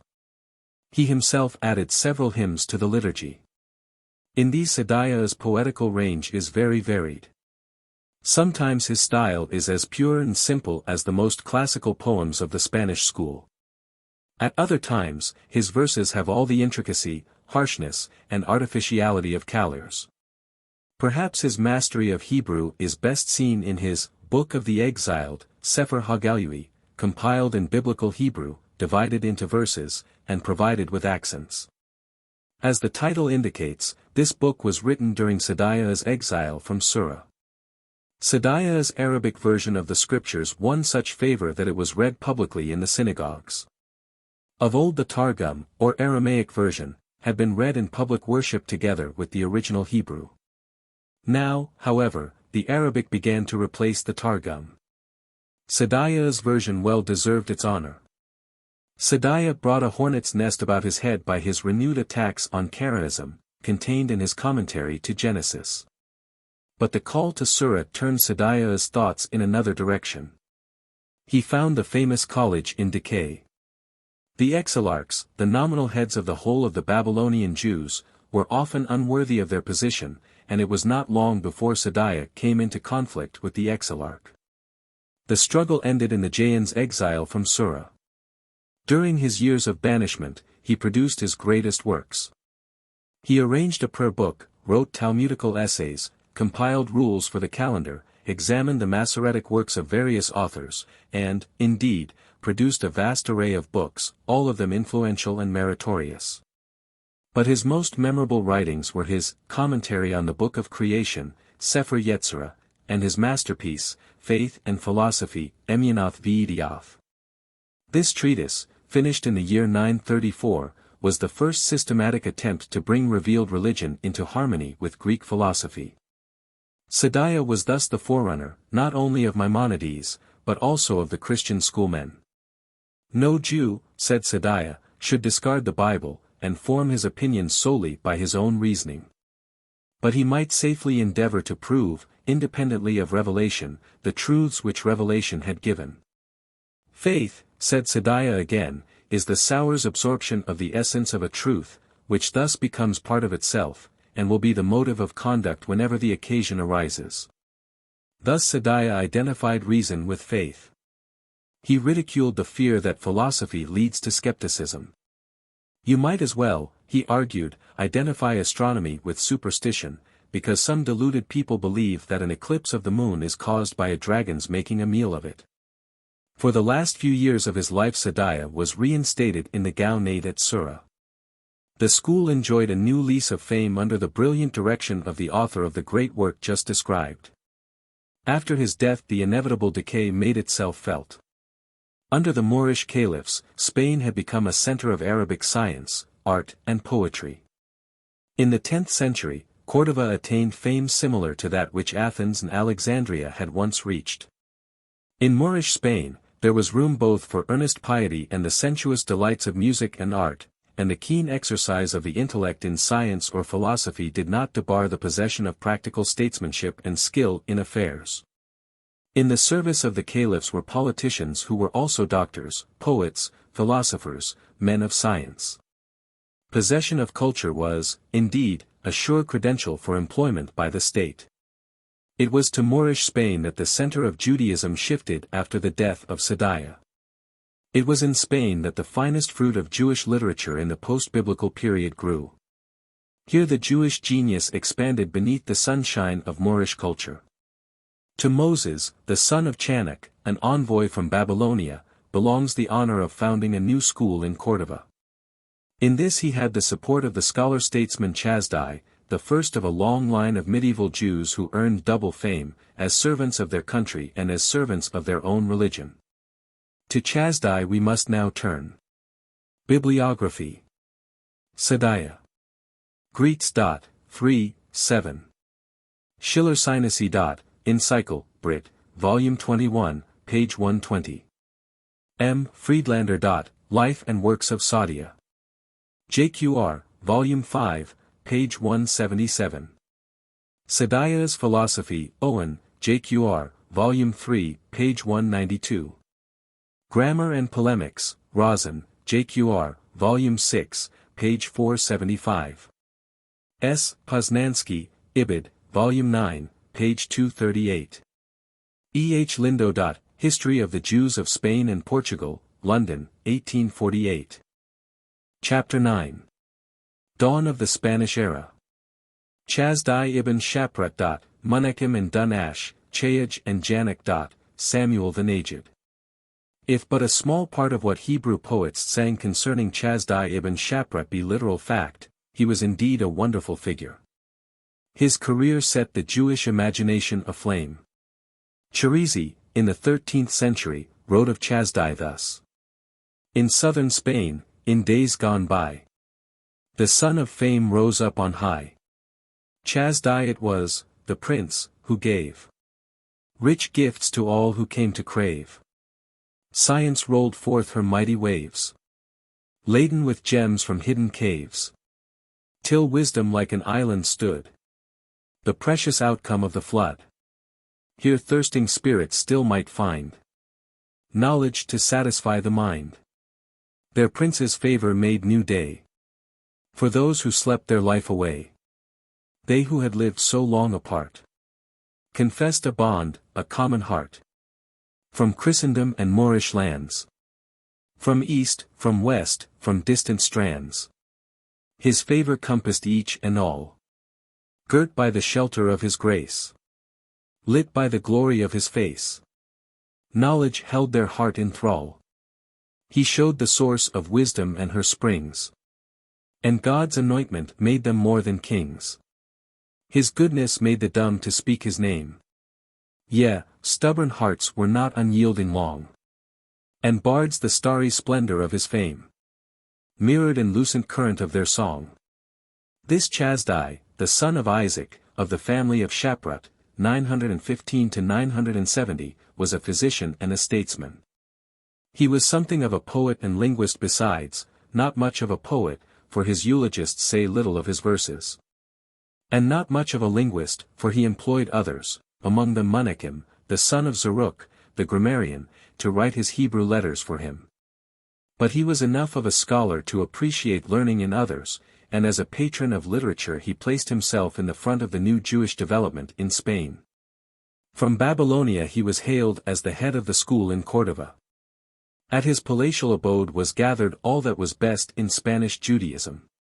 He was the patron of the two great grammarians of the day, Menachem, the son of Aruch, and his rival and critic, Dun Ash, the son of Labrat. These grammarians fought out their literary disputes in verses dedicated to Chasdai. Witty satires were written by the friends of both sides. Sparkling epigrams were exchanged in the rose garden of Chasdai's house, and were read at the evening assemblies of poets, merchants, and courtiers. It was Chasdai who brought both the rivals to Cordova, Menachem from Tortosa and Dun Ash from Fez. Menachem was the founder of scientific Hebrew grammar. Dun Ash, more lively but less scholarly, initiated the art of writing metrical Hebrew verses. The successors of these grammarians, Judah Chayaj and Abulwalid Marwan ibn Janak, 11th century, completed what Menachem and Dun Ash had begun, and placed Hebrew philology on a firm scientific basis. Thus, with Chasdai a new literary era dawned for Judaism. His person, his glorious position, his liberal encouragement of poetry and learning, opened the sealed-up lips of the Hebrew muse. As a contemporary said of Chasdai, The grinding yoke from Israel's neck he tore. Deep in his soul his people's love he bore. The sword that thirsted for their blood he brake. And cold oppression melted for his sake. For God sent Saadiah Israel's heart to move. Once more to trust, once more his God to love. Saadiah did not confine his efforts on behalf of his brethren to the Jews of Spain. Ambition and sympathy made him extend his affection to the Jews of all the world. He interviewed the captains of ships, he conversed with foreign envoys concerning the Jews of other lands. He entered into a correspondence with the Chazars, Jews by adoption, not by race. It is not surprising that the influence of Saadiah survived him. Under the next two caliphs, Cordova continued the center of a cultured life and literature. Thither flocked, not only the Chazars, but also the descendants of the Babylonian princes of the captivity and other men of note. Half a century after Saadiah's death, Samuel ibn Nagdila, 993-1055, stood at the head of the Jewish community in Granada. Samuel, called the Najid, or Prince, started life as a druggist in Malaga.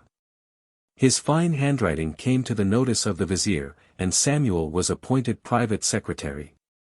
His talents as a statesman were soon discovered, and he was made first minister to Habuz, the ruler of Granada. Once a Moor insulted him, and King Habuz advised his favorite to cut out the offender's tongue.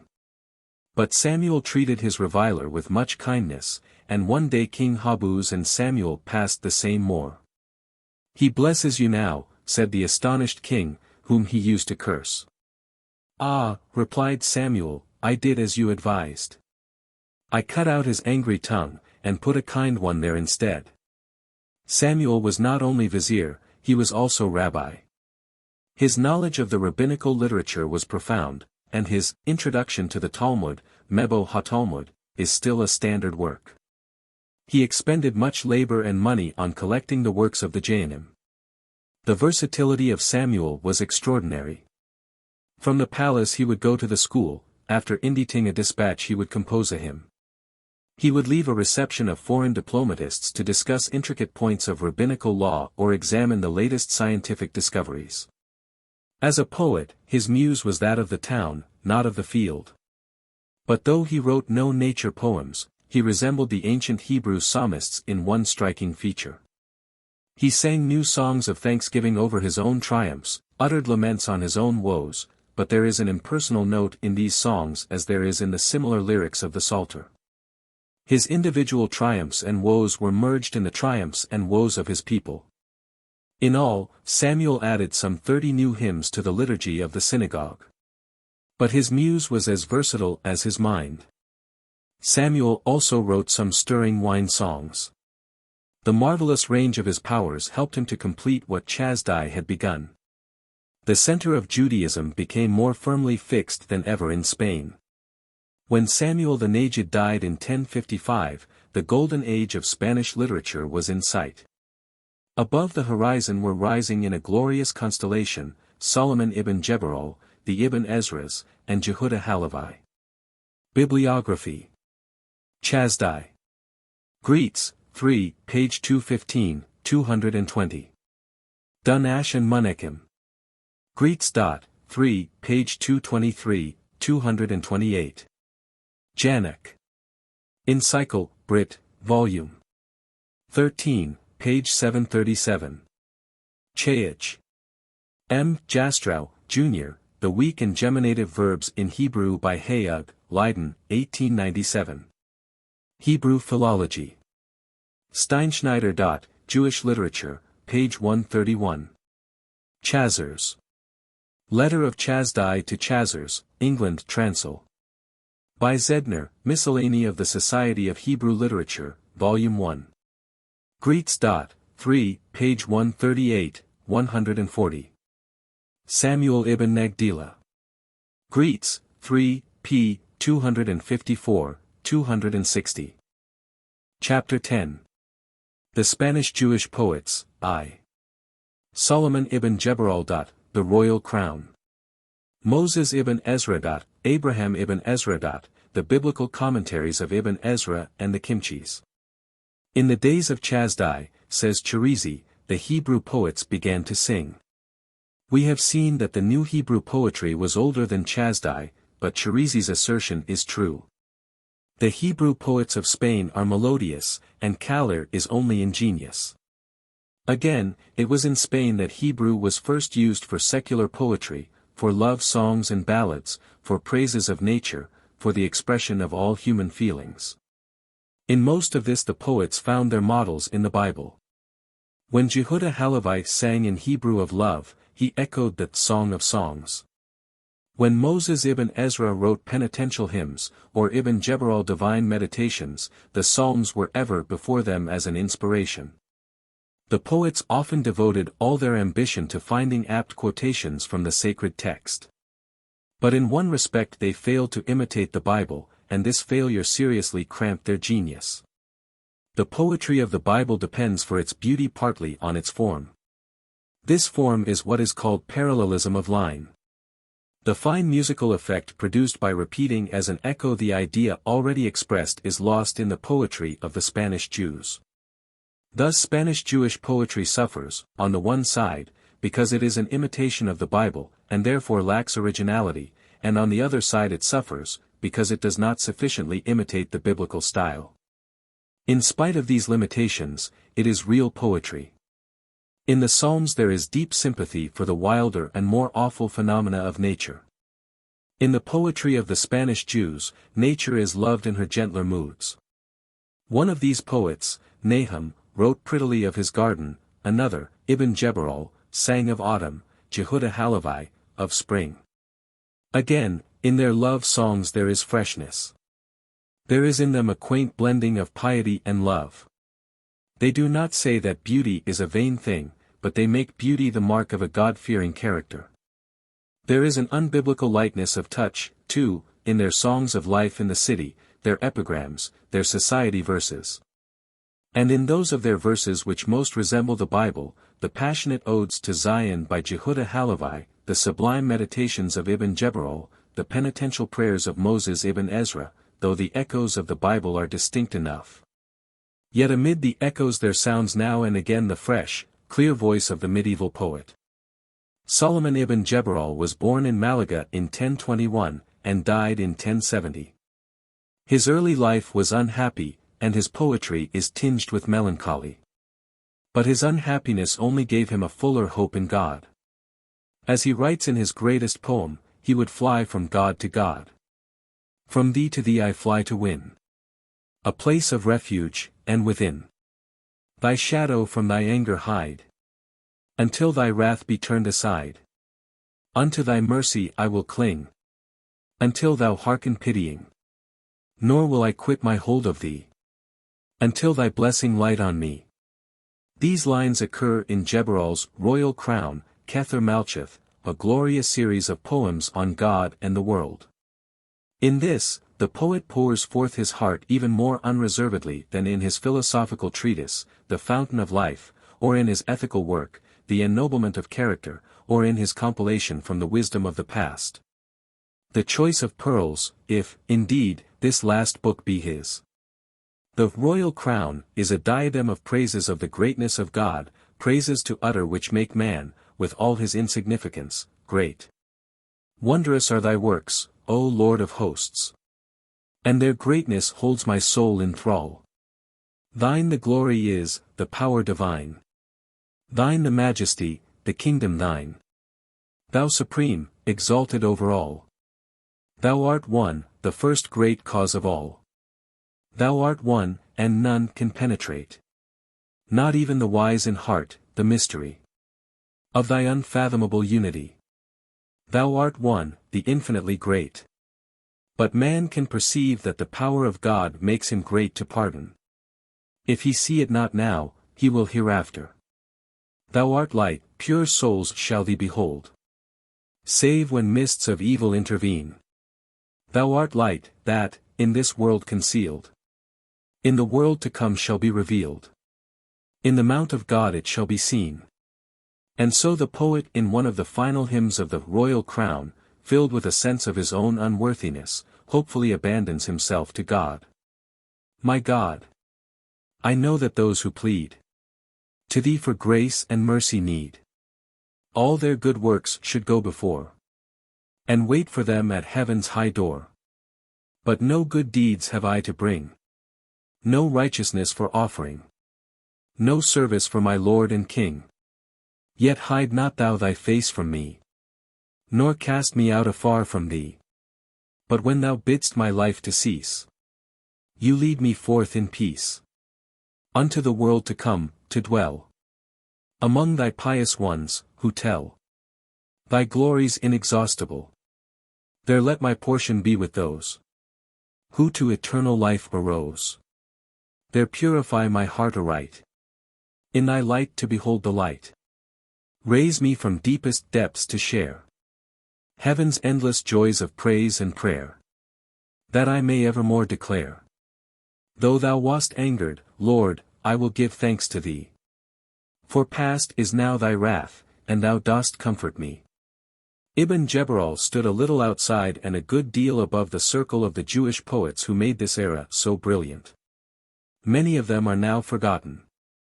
They had their day of popularity in Toledo, Cordova, Seville, and Granada, but their poems have not survived. In the very year of Ibn Jebral's death Moses ibn Ezra was born. Of his life little is certain, but it is known that he was still alive in 1138. He is called the poet of penitence, and a gloomy turn was given to his thought by an unhappy love attachment in his youth. A few stanzas of one of his poems run thus. Sleepless, upon my bed the hours I number, and, rising, seek the house of God, while slumber lies heavy on men's eyes, and dreams encumber their souls in visions of the night. In sin and folly passed my early years, wherefore I am ashamed, and life's arrears now strive to pay, the while my tears have been my food by day and night. Short is man's life, and full of care and sorrow. This way and that he turns some ease to borrow. Like to a flower he blooms, and on the morrow is gone, a vision of the night.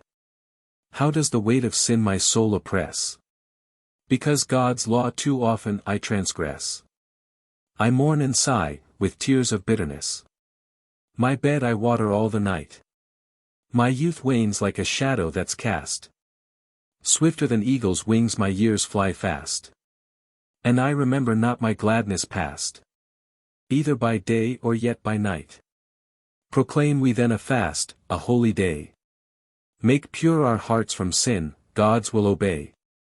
And unto him, with humbled spirit pray. Unceasingly, by day and night. May we yet hear his words, thou art my own. My grace is thine, the shelter of my throne. For I am thy Redeemer, I alone. Endure but patiently this night. But his hymns, many of which won a permanent place in the prayer book, are not always sad. Often they are warm with hope, and there is a lilt about them which is almost gay. His chief secular poem, the Topaz, Tarshish, is in 10 parts, and contains 12 10-lines. It is written on an Arabic model, it contains no rhymes, but is metrical, and the same word, with entirely different meanings, occurs at the end of several lines. It needs a good deal of imagination to appreciate Moses ibn Ezra, and this is perhaps what Shirazi meant when he called him the poet's poet. Another Ibn Ezra, Abraham, one of the greatest Jews of the Middle Ages, was born in Toledo before 1100. He passed a hard life, but he laughed at his fate. He said of himself, "If I sold shrouds, no one would die. If I sold lamps, then, in the sky, the sun, for spite, would shine by night." Several of Abraham ibn Ezra's hymns are instinct with the spirit of resignation. Here is one of them. I hope for the salvation of the Lord. In him I trust, when fears my being thrill. Come life, come death, according to his word. He is my portion still. Hence, doubting heart, I will the Lord extol with gladness, for in him is my desire, which, as with fatness, satisfies my soul, that doth to heaven aspire. All that is hidden shall mine eyes behold. And the great Lord of all be known to me. Him will I serve, his am I as of old. I ask not to be free. Sweet is even sorrow coming in his name. Nor will I seek its purpose to explore. His praise will I continually proclaim. And bless him evermore. Ibn Ezra wandered over many lands, and even visited London, where he stayed in 1158. Ibn Ezra was famed, not only for his poetry, but also for his brilliant wit and many-sided learning. As a mathematician, as a poet, as an expounder of scriptures, he won a high place in Jewish annals. In his commentaries he rejected the current digressive and allegorical methods, and steered a middle course between free research on the one hand, and blind adherence to tradition on the other. Ibn Ezra was the first to maintain that the book of Isaiah contains the work of two prophets, a view now almost universal. He never for a moment doubted, however, that the Bible was in every part inspired and in every part the Word of God. But he was also the father of the higher criticism. Ibn Ezra's pioneer work in spreading scientific methods of study in France was shared by Joseph Kimchi, who settled in Narbonne in the middle of the 12th century. His sons, Moses and David, were afterwards famous as grammarians and interpreters of the scriptures. David Kimchi, 1160–1235, by his lucidity and thoroughness established for his grammar, perfection, Miklal, and his dictionary, Book of Roots, complete supremacy in the field of exegesis. He was the favorite authority of the Christian students of Hebrew at the time of the Reformation, and the English authorized version of 1611 owed much to him. At this point, however, we must retrace our steps, and cast a glance at Hebrew literature in France at a period earlier than the era of Ibn Ezra. Bibliography. Translations of Spanish Hebrew poems. Emma Lazarus. Poems, Boston, 1889. Mrs. H. Lucas. The Jewish Year, New York, 1898, and in editions of the Per Books. See also, Abraham's, JQR, 11, page 64. Ibn Jebbarol. Greeks. 3, 9. D. Razin. The Ethics of Solomon ibn Jebbarol, 7. JQR, 3, page 159. Moses ibn Ezra. Greeks. 3, page 319, 326. Abraham ibn Ezra. Greeks. 3, page 366, 375. Abraham ibn Ezra's Commentary on Isaiah, Tr. by M. Friedlander, 1873. M. Friedlander. Essays on Ibn Ezra, London, 1877. See also Transactions of the Jewish Historical Society of England, Volume 2, page 47, and J. Jacobs, Jews of Angevin, England, page 29. Seek. Kimchi Family. Greeks. 3, page 392, 404. Spanish Jewish Exegesis and Poetry. Steinschneider. Jewish Literature, pages 141, 146–179. Chapter 11. Rashi and Alfassi.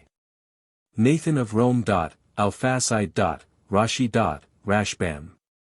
Before Hebrew poets, scientists, philosophers, and statesmen had made Spain famous in Jewish annals, Rashi and his school were building up a reputation destined to associate Jewish learning with France. In France there was none of the width of culture which distinguished Spain.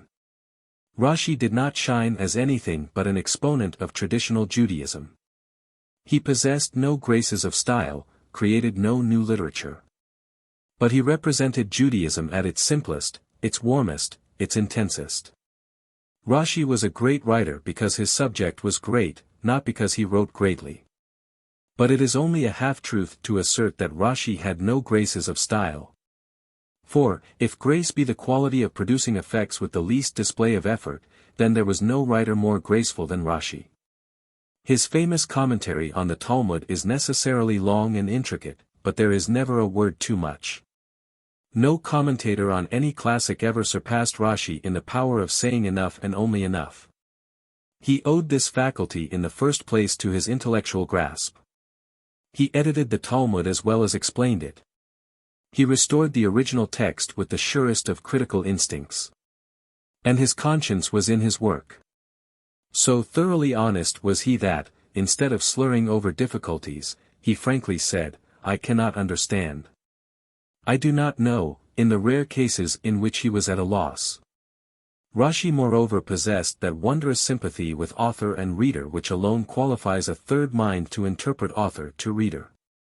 Probing the depth of the Talmud, Rashi probed the depth of the learned student, and realized the needs of the beginner.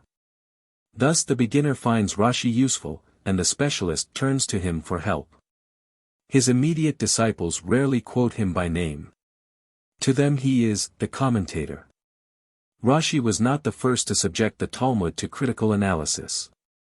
The Gaonim had begun the task, and Nathan, the son of Yehiel of Rome, compiled, in about the year 1000, a dictionary, Aruch, which is still the standard work of reference. But Rashi's nearest predecessor, Alfassi, was not an expounder of the Talmud. He extracted, with much skill, the practical results from the logical mazes in which they were enveloped. Isaac, the son of Jacob Alfassi, derived his name from Fez, where he was born in 1013. He gave his intellect entirely to the Talmud, but he acquired from the Moorish culture of his day a sense of order and system. He dealt exclusively with the halacha, or practical contents of the rabbinic law, and the guide which he compiled to the Talmud soon superseded all previous works of its kind. Solomon, the son of Isaac, best known as Rabbi Shlomo Ischaki, Rashi, was born in 1040, and died in 1105, in Troyes, in Champagne. From his mother, who came of a family of poets, he inherited his warm humanity, his love for Judaism. From his father, he drew his Talmudical knowledge, his keen intellect. His youth was a hard one. In accordance with medieval custom, he was married as a boy, and then left his home in search of knowledge rather than of bread. Of bread he had little, but, starved and straitened in circumstances though he was, he became an eager student at the Jewish schools which then were dotted along the Rhine, residing now at Mainz, now at Speyer, now at Worms. In 1064 he settled finally in Troyes. Here he was at once hailed as a new light in Israel. His spotless character and his unique reputation as a teacher attracted a vast number of eager students. Of Rashi's commentary on the Talmud something has already been said. As to his exposition of the Bible, it soon acquired the widest popularity. It was inferior to his work on the Talmud, for, as he himself admitted in later life, he had relied too much on the Midrash, and had attended too little to evolving the literal meaning of the text of Scripture. But this is the charm of his book, and it is fortunate that he did not actually attempt to recast his commentary. There is a quaintness and fascination about it which are lacking in the pedantic sobriety of Ibn Ezra and the grammatical exactness of Kimchi. But he did himself less than justice when he asserted that he had given insufficient heed to the Peshat, literal meaning. Rashi often quotes the grammatical works of Menachem and Dunash. He often translates the Hebrew into French, showing a very exact knowledge of both languages. Besides, when he cites the Midrash, he, as it were, constructs a peshet out of it, and this method, original to himself, found no capable imitators. Through the fame of Rashi, France took the leadership in matters Talmudical. Blessed with a progeny of famous men, Rashi's influence was carried on and increased by the work of his sons-in-law and grandsons. Of these, Samuel ben Meir, Rashbam, 1100–1160, was the most renowned. The devoted attention to the literature of Judaism in the Rhinelands came in the nick of time. It was a firm rock against the storm which was about to break. The Crusades crushed out from the Jews of France all hope of temporal happiness. When Alfassi died in 1103 and Rashi in 1105, the First Crusade had barely spent its force. The Jewish schools in France were destroyed, the teachers and scholars massacred or exiled. But the spirit lived on. Their literature was life to the Jews, who had no other life. His body bent over Rashi's illuminating expositions of the Talmud and the Bible. The medieval Jew felt his soul raised above the miseries of the present to a world of peace and righteousness, where the wicked ceased from troubling. And the weary were at rest. Bibliography. Alfassi and Rashi. Greets. 3, page 285, 292, seek. Alfassi. I.H. Weiss. JQR, I, page 290. Rashi.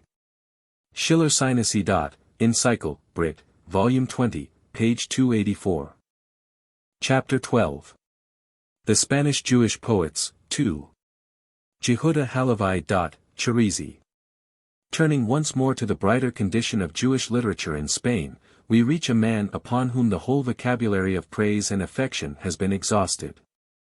A man of magnetic attractiveness, whom contemporaries and successors have agreed to admire and to love. Yehuda Halevi was born in Toledo about 1085, the year in which Alfonso VI recaptured the city from the Moors. It was a fit birthplace for the greatest Jewish poet since Bible times. East and West met in Toledo. The science of the East there found Western Christians to cultivate it. Jew, Moor, and Christian displayed their mutual toleration which existed nowhere else. In the midst of this favorable environment Yehuda Halevi grew to early maturity. As a boy he won more than local fame as a versifier. At all festive occasions his verses were in demand. He wrote wedding odes, elegies on great men, eulogies of the living. His love poems, serenades, epigrams of this period, all display taste, elegance, and passion. The second period of Yehuda Halevi's literary career was devoted to serious pursuits, to thoughts about life, and to practical work. He wrote his far-famed philosophical dialogue, the Kuzari, and earned his living as a physician. He was not an enthusiastic devotee to medicine, however. Toledo is large, he wrote to a friend, and my patients are hard masters. I, their slave, spend my days in serving their will, and consume my years in healing their infirmities. Before making up a prescription, he, like Sir Thomas Browne, used to say a prayer in which he confessed that he had no great faith in the healing powers of his art. Yehuda Halevi was, indeed, dissatisfied with his life altogether. My heart is in the East, but I am sunk in the West, he lamented. He was unhappy because his beloved was far from him, his lady-love was beyond the reach of his earnest gaze. In Heine's oft-quoted words, she for whom the rabbi languished was a woebegone poor darling, desolation's very image. And her name, Jerusalem. The eager passion for one sight of Jerusalem grew on him, and dominated the third portion of his life. At length nothing could restrain him, though he would, though he die in the effort. And go he did, and die he did in the effort. The news of his determination spread through Spain, and everywhere hands were held out to restrain him. But his heart lightened as the day of departure came. His poems written at this time are hopeful and full of cheery feeling. In Egypt, a determined attempt was made by the Jews to keep him among them. But it was vain. Onward to Jerusalem, this was his one thought. He tarried in Egypt but a short while, then he passed to Tyre and Damascus. At Damascus, in the year 1140 or thereabouts, he wrote the Ode to Zion which made his name immortal, an ode in which he gave vent to all the intense passion which filled his soul. The following are some stanzas taken from this address to Jerusalem. The glory of the Lord has been alway thy soul and perfect light. Thou needest not the sun to shine by day, nor moon and stars to illumine thee by night. I would that, where God's Spirit was of yore poured out unto thy holy ones, I might there to my soul outpour. The house of kings and throne of God wert thou. How comes it then that now slaves fill the throne where sat thy kings before? Oh! Who will lead me on to seek the spots where, in far distant years, the angels in their glory dawned upon thy messengers and seers? Oh! Who will give me wings that I may fly away, and there, at rest from all my wanderings, the ruins of my heart among thy ruins lay? The Lord desires thee for his dwelling place, eternally, and blessed.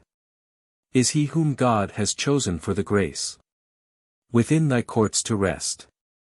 Happy is he that watches, drawing near, until he sees thy glorious lights arise, and over whom thy dawn breaks full and clear, set in the orient skies. But happiest he, who, with exultant eyes, the bliss of thy redeemed ones shall behold, and see thy youth renewed as in the days of old. Soon after writing this Jehudah arrived near the holy city. He was by her side at last, by the side of his beloved.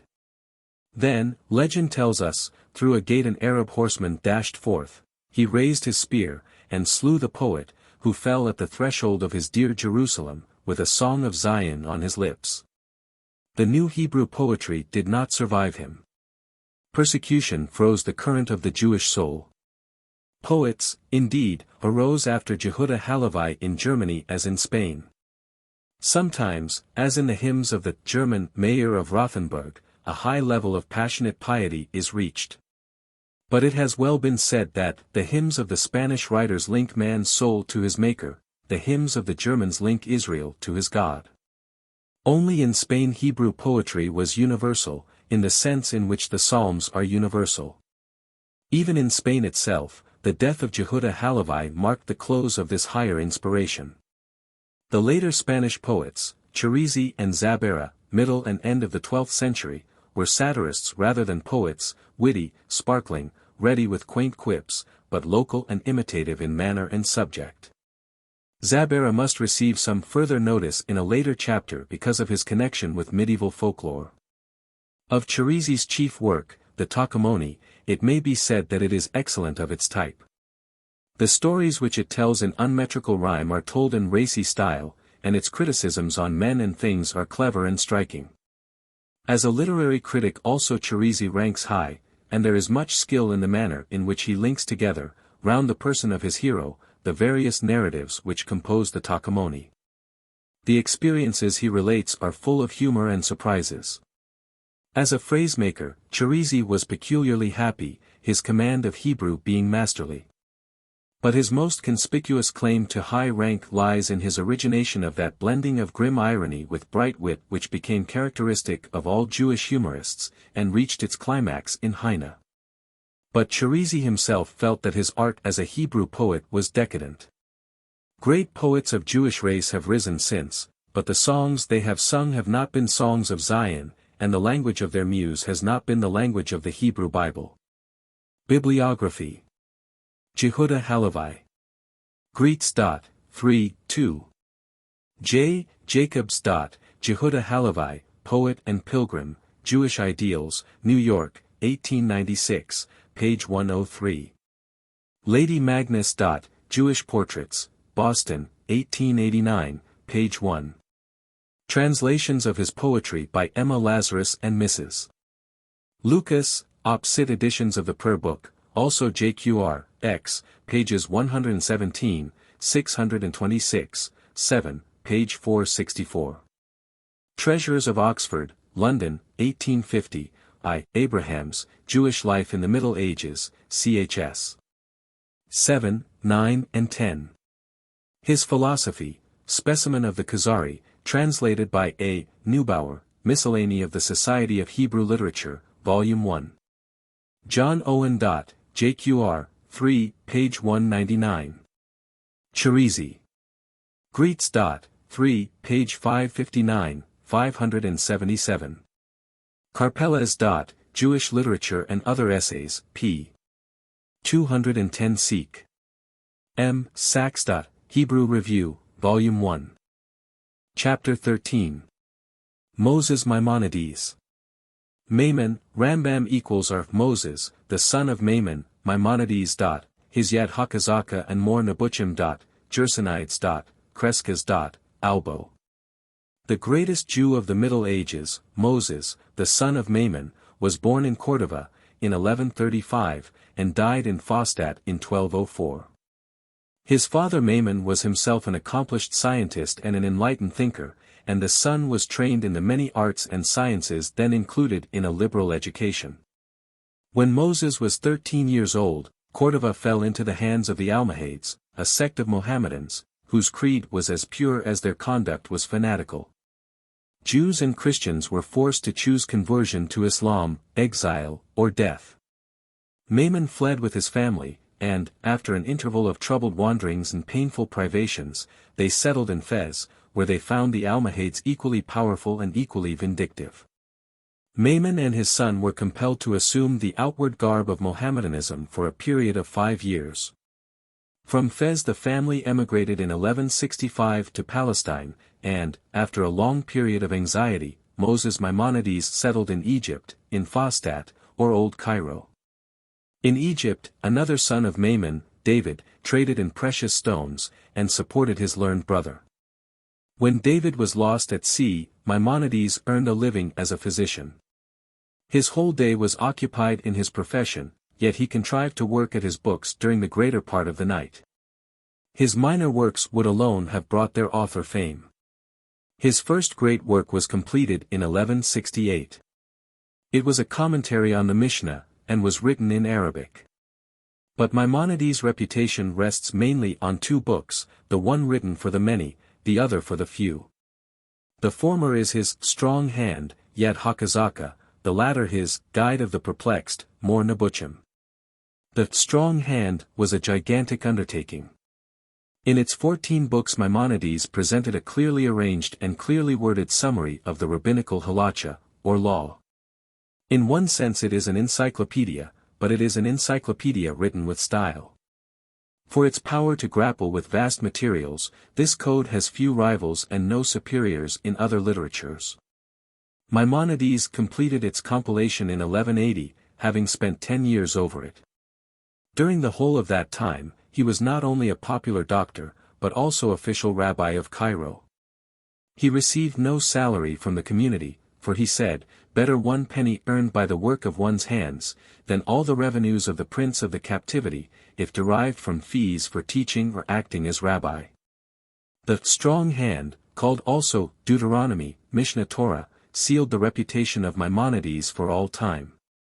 Maimonides was indeed attacked, first, because he asserted that his work was intended to make a study of the Talmud less necessary, and secondly, because he gave no authorities for his statements, but decided for himself which Talmudical opinions to accept, which to reject.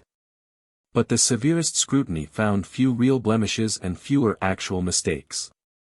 "From Moses to Moses there arose none like Moses," was a saying that expressed the general reverence for Maimonides. Copies of the book were made everywhere. The Jewish mind became absorbed in it, his fame and his name rang from Spain to India, from the sources of the Tigris to South Arabia.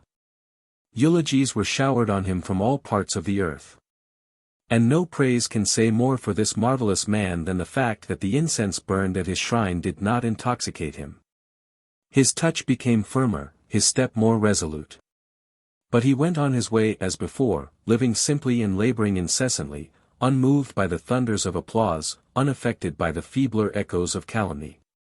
He corresponded with his brethren far and near, answered questions as rabbi, explained passages in his commentary on the Mishnah or his other writings, entered heartily into the controversies of the day, discussed the claims of a new aspirant to the dignity of Messiah, encouraged the weaker brethren who fell under disfavor because they had been compelled to become pretended converts to Islam, showed common sense and strong intellectual grasp in every line he wrote, and combined in his dealings with all questions the rarely associated qualities, toleration and devotion to the truth.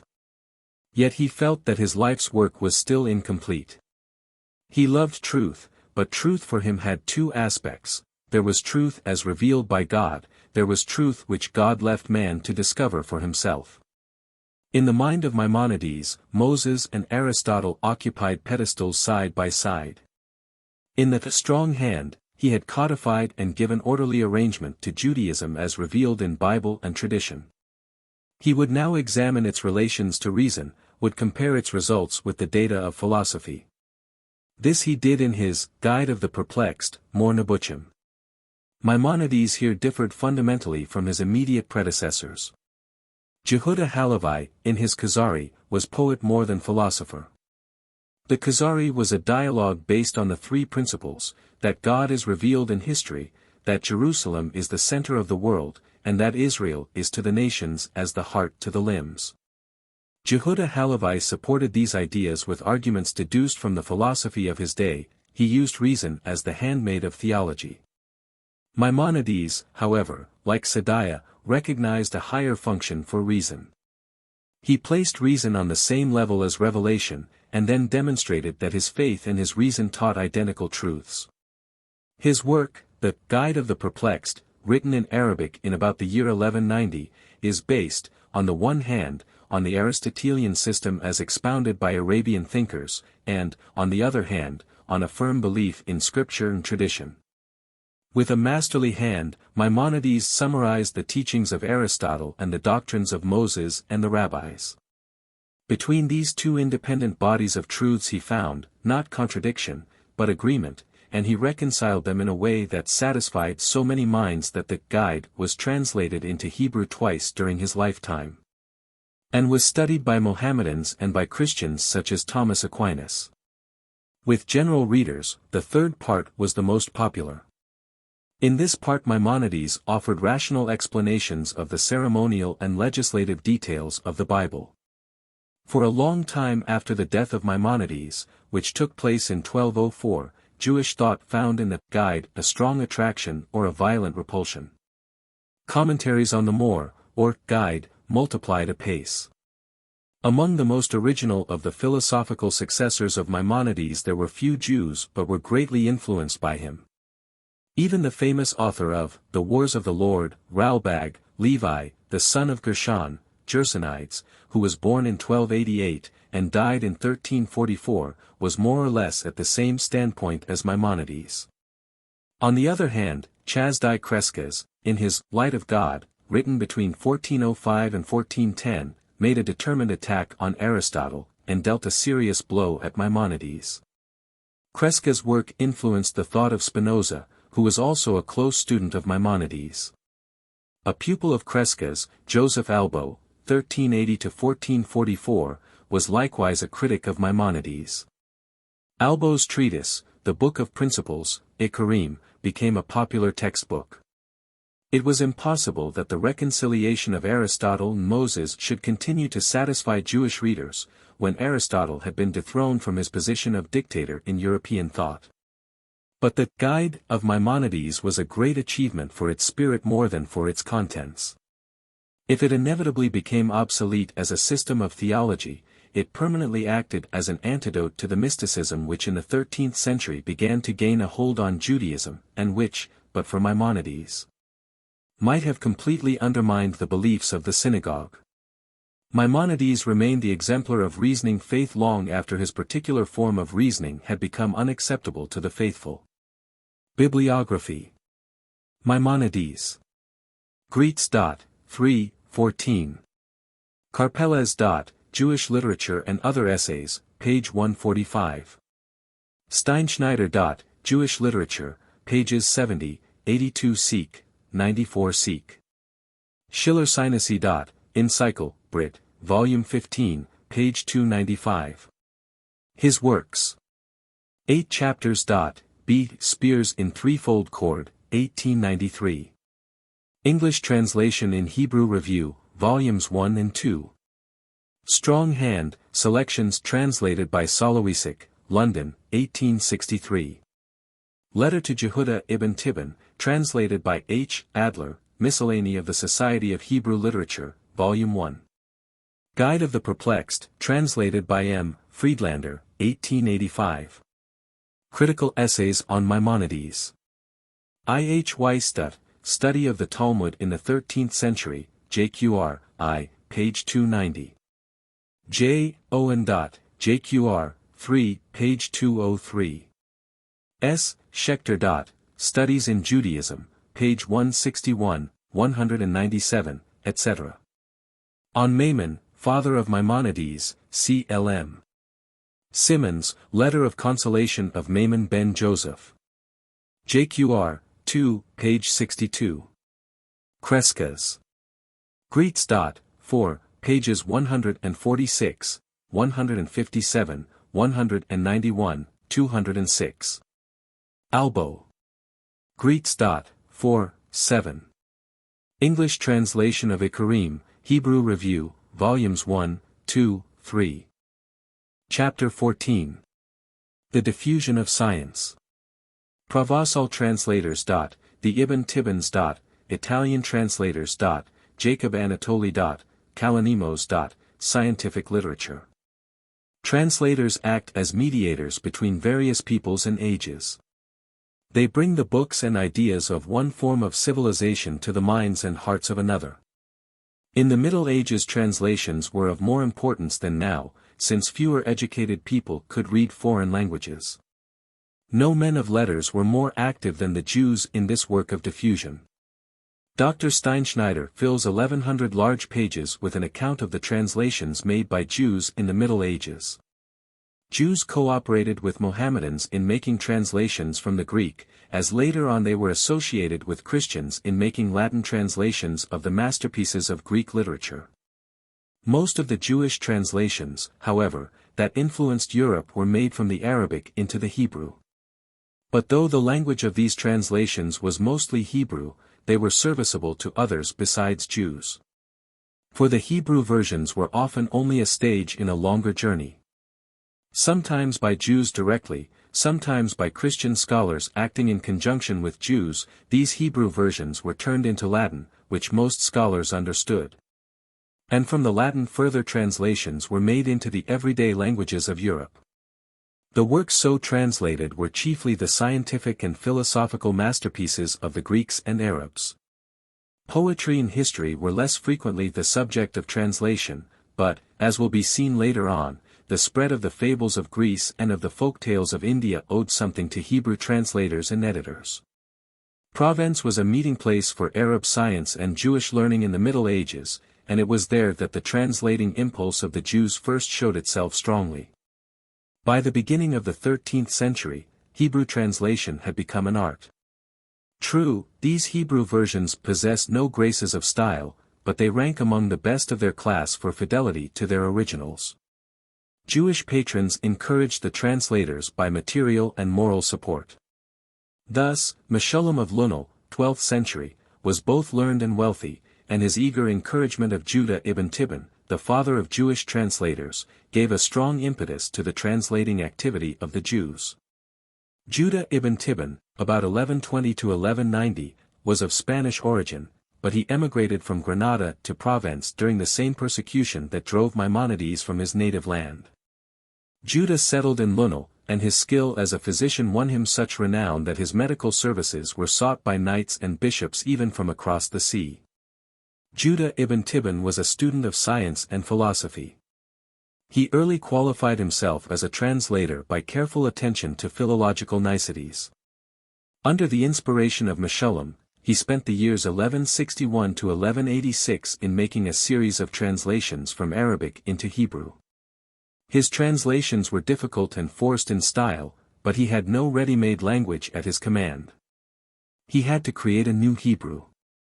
Classical Hebrew was naturally destitute of the technical terms of philosophy, and Ibn Tibbon invented expressions modeled on the Greek and the Arabic. He made Hebrew once more a living language by extending its vocabulary and adapting its idioms to the requirements of medieval culture. His son Samuel, 1160 to 1230, and his grandson Moses continued the line of faithful but inelegant translators. Judah had turned into Hebrew the works of Bachia, Ibn Jeberal, Jehuda Halevi, Ibn Janak, and Saadiah. Samuel was the translator of Maimonides, and bore a brave part in the defense of his master in the bitter controversies which arose as to the lawfulness and profit of studying philosophy. The translations of the Tibbon family were in the first instance intended for Jewish readers only, but later on the Tibbonite versions were turned into Latin by Buxtorf and others. Another Latin translation of Maimonides existed as early as the 13th century. Of the successors of the Tibbons, Jacob Anatoli, 1238, was the first to translate any portion of Averroes into any language. Averroes was an Arab thinker of supreme importance in the Middle Ages, for through his writings Europe was acquainted with Aristotle. Renan asserts that all the early students of Averroes were Jews. Anatoli, a son-in-law of Samuel ibn Tibbon, was invited by Emperor Frederick II to leave Provence and settle in Naples. To allow Anatoly full leisure for making translations, Frederick granted him an annual income. Anatoly was a friend of the Christian Michael Scott, and the latter made Latin renderings from the former's Hebrew translations. In this way Christian Europe was made familiar with Aristotle as interpreted by Averroes, Ibn Rushd. Much later, the Jew Abraham de Balmes, 1523, translated Averroes directly from Arabic into Latin. In the early part of the 14th century, Kalonymos, the son of Kalonymos, of Aries, born 1287, translated various works into Latin. From the 13th century onwards, Jews were industrious translators of all the important masterpieces of scientific and philosophical literature. Their zeal included the works of the Greek astronomers and mathematicians, Ptolemy, Euclid, Archimedes, and many others. Alfonso X commissioned several Jews to cooperate with the royal secretaries in making new renderings of older Arabic works on astronomy. Long before this, in 959, the monk Nicholas joined the Jew Chasdai in translating Dioscorides. Most of the Jewish translators were, however, not Spaniards, but Provençals and Italians. It is to them that we owe the Hebrew translations of Galen and Hippocrates, on which Latin versions were based. The preceding details, mere drops from an ocean of similar facts, show that the Jews were the mediators between Mohammedan and Christian learning in the Middle Ages. According to Lecky, the Jews were the chief interpreters to Western Europe of Arabian learning. When it is remembered that Arabian learning for a long time included the Greek, it will be seen that Lecky ascribes to Jewish translators a role of the first importance in the history of science. Roger Bacon, 1214–1294, had long before said a similar thing. Michael Scott claimed the merit of numerous translations. But it is certain that a Jew labored at them more than he did.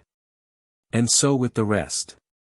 In what precedes, nothing has been said of the original contributions made by Jewish authors to scientific literature. Jews were active in original research, especially in astronomy, medicine, and mathematics. Many Jewish writers famous as philosophers, Talmudists, or poets, were also men of science. There are numerous Jewish works on the calendar, on astronomical instruments and tables, on mathematics, on medicine, and natural history. Some of their writers share the medieval belief in astrology and magic. But it is noteworthy that Abraham ibn Ezra doubted the common belief in demons, while Maimonides described astrology as that error called a science. These subjects, however, are too technical for fuller treatment in the present book. More will be found in the works cited below. Bibliography. Ibn Tibbon family. Greets. 3, page 397, 409. Jacob Anatoly. Greets. 3, page 566, 584. Karpeles. Sketch of Jewish History, Jewish Publication Society of America, 1897, pages 49, 57. Jewish translators.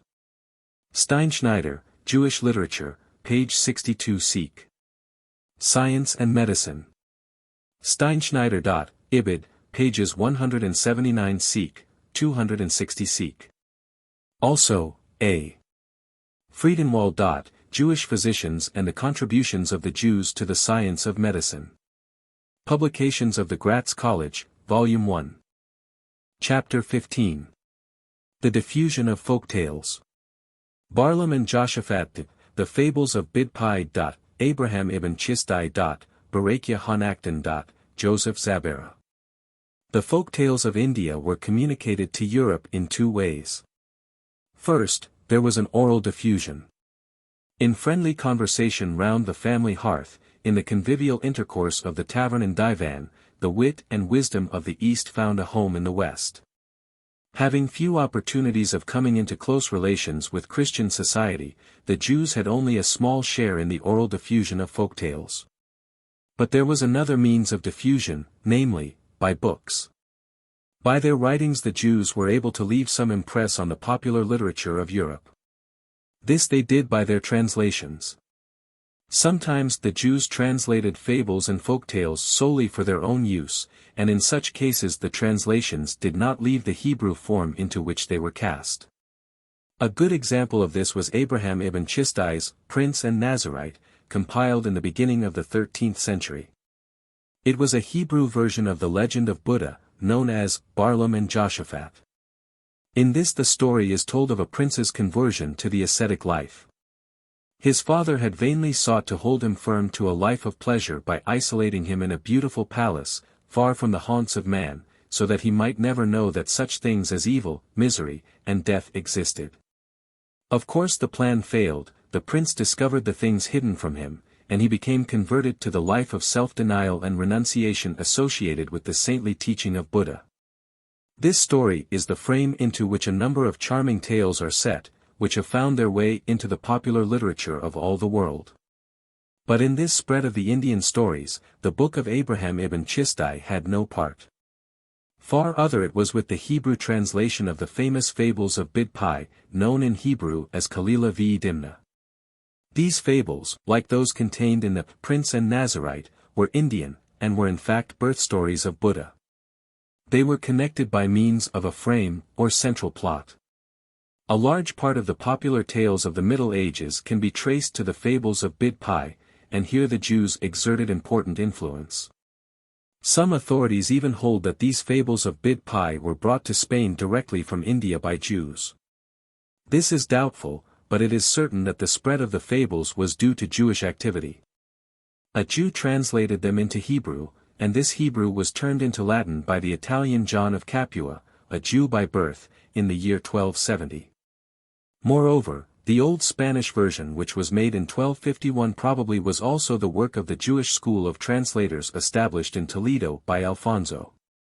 The Greek version, which was earlier still, and dates from 1080, was equally the work of a Jew. Thus, as Mr.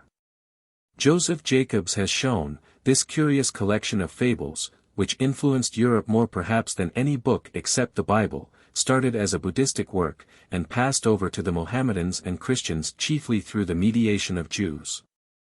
Another interesting collection of fables was made by Barakia Han Acton, the punctuator, or grammarian.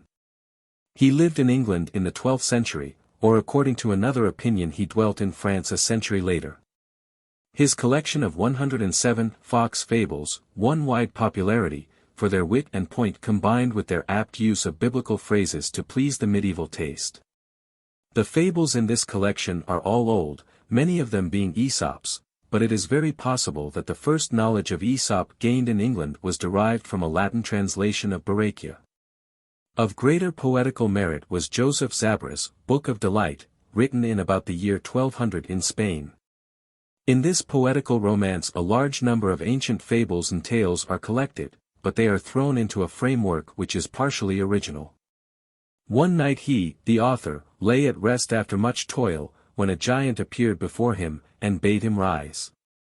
Joseph hastily obeyed, and by the light of the lamp which the giant carried partook of a fine banquet which his visitor spread for him. Anan, for such was the giant's name, offered to take Joseph to another land, pleasant as a garden, where all men were loving, all men wise. But Joseph refused, and told Anan fable after fable, about leopards, foxes, and lions, all proving that it was best for a man to remain where he was and not travel to foreign places. But Anan coaxes Joseph to go with him, and as they ride on, they tell one another a very long series of excellent tales, and exchange many witty remarks and anecdotes. When at last they reach Anan's city, Joseph discovers that his guide is a demon. In the end, Joseph breaks away from him, and returns home to Barcelona. Now, it is very remarkable that this collection of tales, written in exquisite Hebrew, closely resembles the other collections in which Europe delighted later on. It is hard to believe that Zabra's work had no influence in spreading these tales. At all events, Jews, Christians, and Mohammedans, all read and enjoyed the same stories, all laughed at the same jokes. It is, says Mr. Jacobs, one of those touches of nature which make the whole world kin. These folk tales form a bond, not alone between the ages, but between many races who think they have nothing in common. We have the highest authority that out of the mouths of babes and sucklings has the Lord established strength, and surely of all the influences for good in the world, none is comparable to the lily souls of little children. That Jews, by their diffusion of folk tales, have furnished so large an amount of material to the childish imagination of the civilized world is, to my mind, no slight thing for Jews to be proud of. It is one of the conceptions that make real to us the idea of the brotherhood of man, which, in Jewish minds, is forever associated with the fatherhood of God. Bibliography. J. Jacobs. The Diffusion of Folk Tales, in Jewish Ideals, page 135. The Fables of Bid Pi, London, 1888. And Barlam and Joshaphat, Introductions. Steinschneider. Jewish Literature, page 174. Barakia Hanakton. J. Jacobs. Jews of Angevin, England, pages 165 seq. 278. A. Neubauer. JQR, 2, page 520. Zabera. I. Abrahams. JQR, 6, page 502, with English translation of the Book of Delight. Chapter 16. Moses Nachmanides. French and Spanish Talmudists. The Tosophists, Asher of Speyer, Tam, Isaac of Dampere, Baruch of Ratisbon, Perez of Corbeil. Nachmanides' Commentary on the Pentateuch. Public controversies between Jews and Christians. Nachmanides was one of the earliest writers to effect a reconciliation between the French and the Spanish schools of Jewish literature. On the one side, his Spanish birth and training made him a friend of the widest culture, on the other, he was possessed of the French devotion to the Talmud.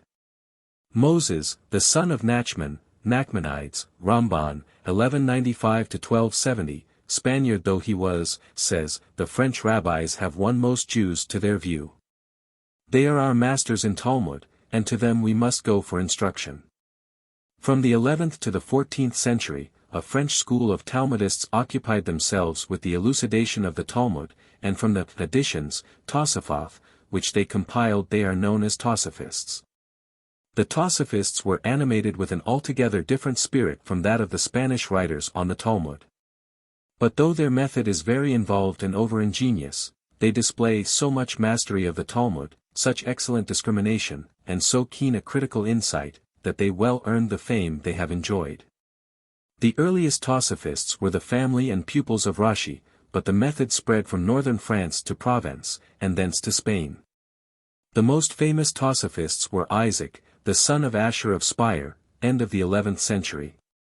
Tam of Rameru, Rashi's grandson, Isaac the elder of Dampere, Tam's nephew, Baruch of Ratisbon, and Perez of Corbeil. Nachmanides' admiration for the French method, a method by no means restricted to the Tosophists, did not blind him to its defects. They try to force an elephant through the eye of a needle, he sarcastically said of some of the French casuists. Nachmanides thus possessed some of the independence characteristic of the Spanish Jews.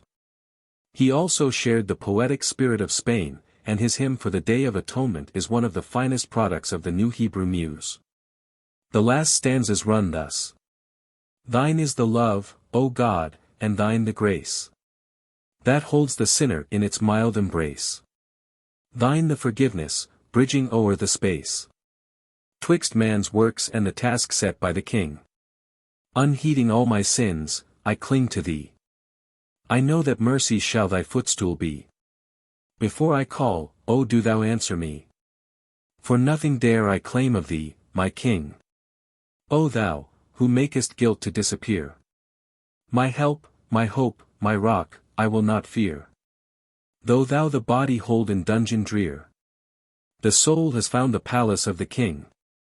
Everything that Nachmanides wrote is warm with tender love.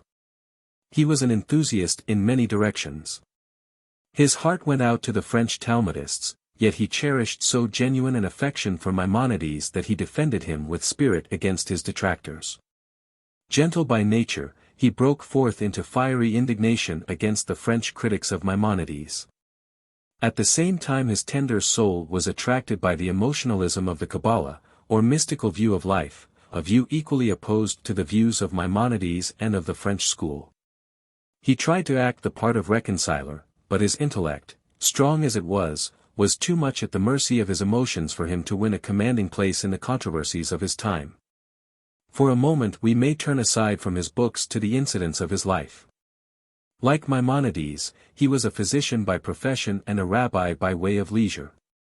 The most momentous incident in his career in Barcelona was his involuntary participation in a public dispute with a convert from the synagogue. Pablo Cristiani burned with the desire to convert the Jews en masse to Christianity, and in 1263 he induced King Jaime I of Aragon to summon Nachmanides to a controversy on the truth of Christianity. Nachmanides complied with the royal command most reluctantly. He felt that the process of rousing theological animosity by a public discussion could only end in a religious persecution. However, he had no alternative but to assent. He stipulated for complete freedom of speech. This was granted, but when Nachmanides published his version of the discussion, the Dominicans were incensed.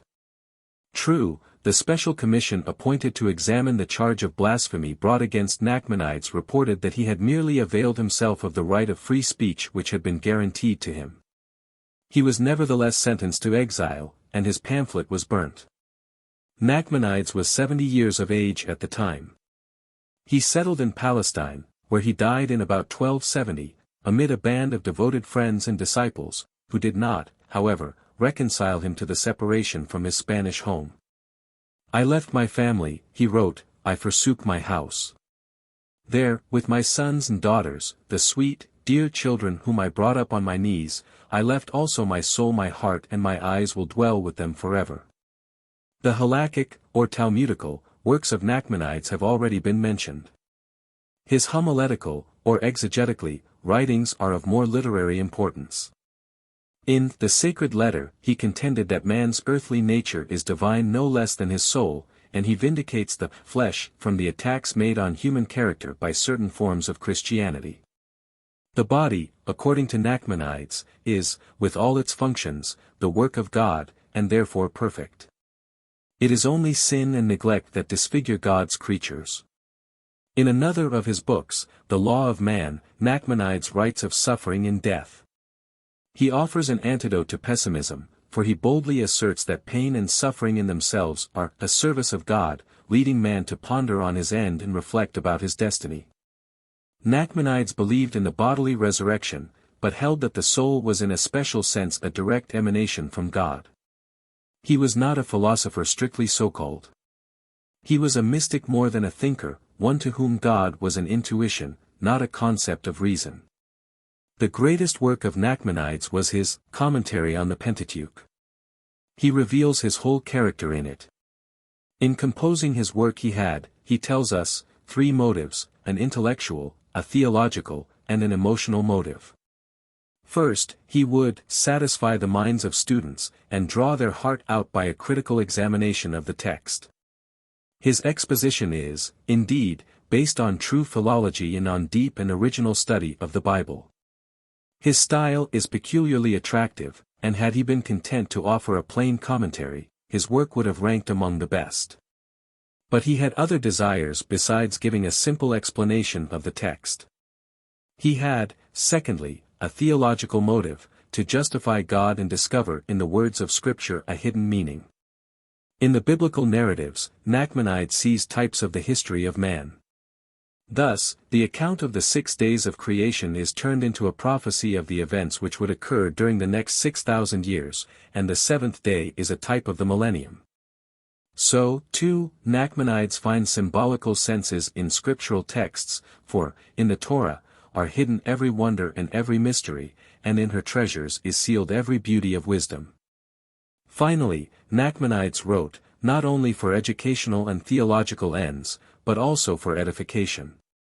His third purpose was, to bring peace to the minds of students, laboring under persecution and trouble, when they read the portion of the Pentateuch on Sabbaths and festivals, and to attract their hearts by simple explanations and sweet words. His own enthusiastic and loving temperament speaks in this part of his commentary.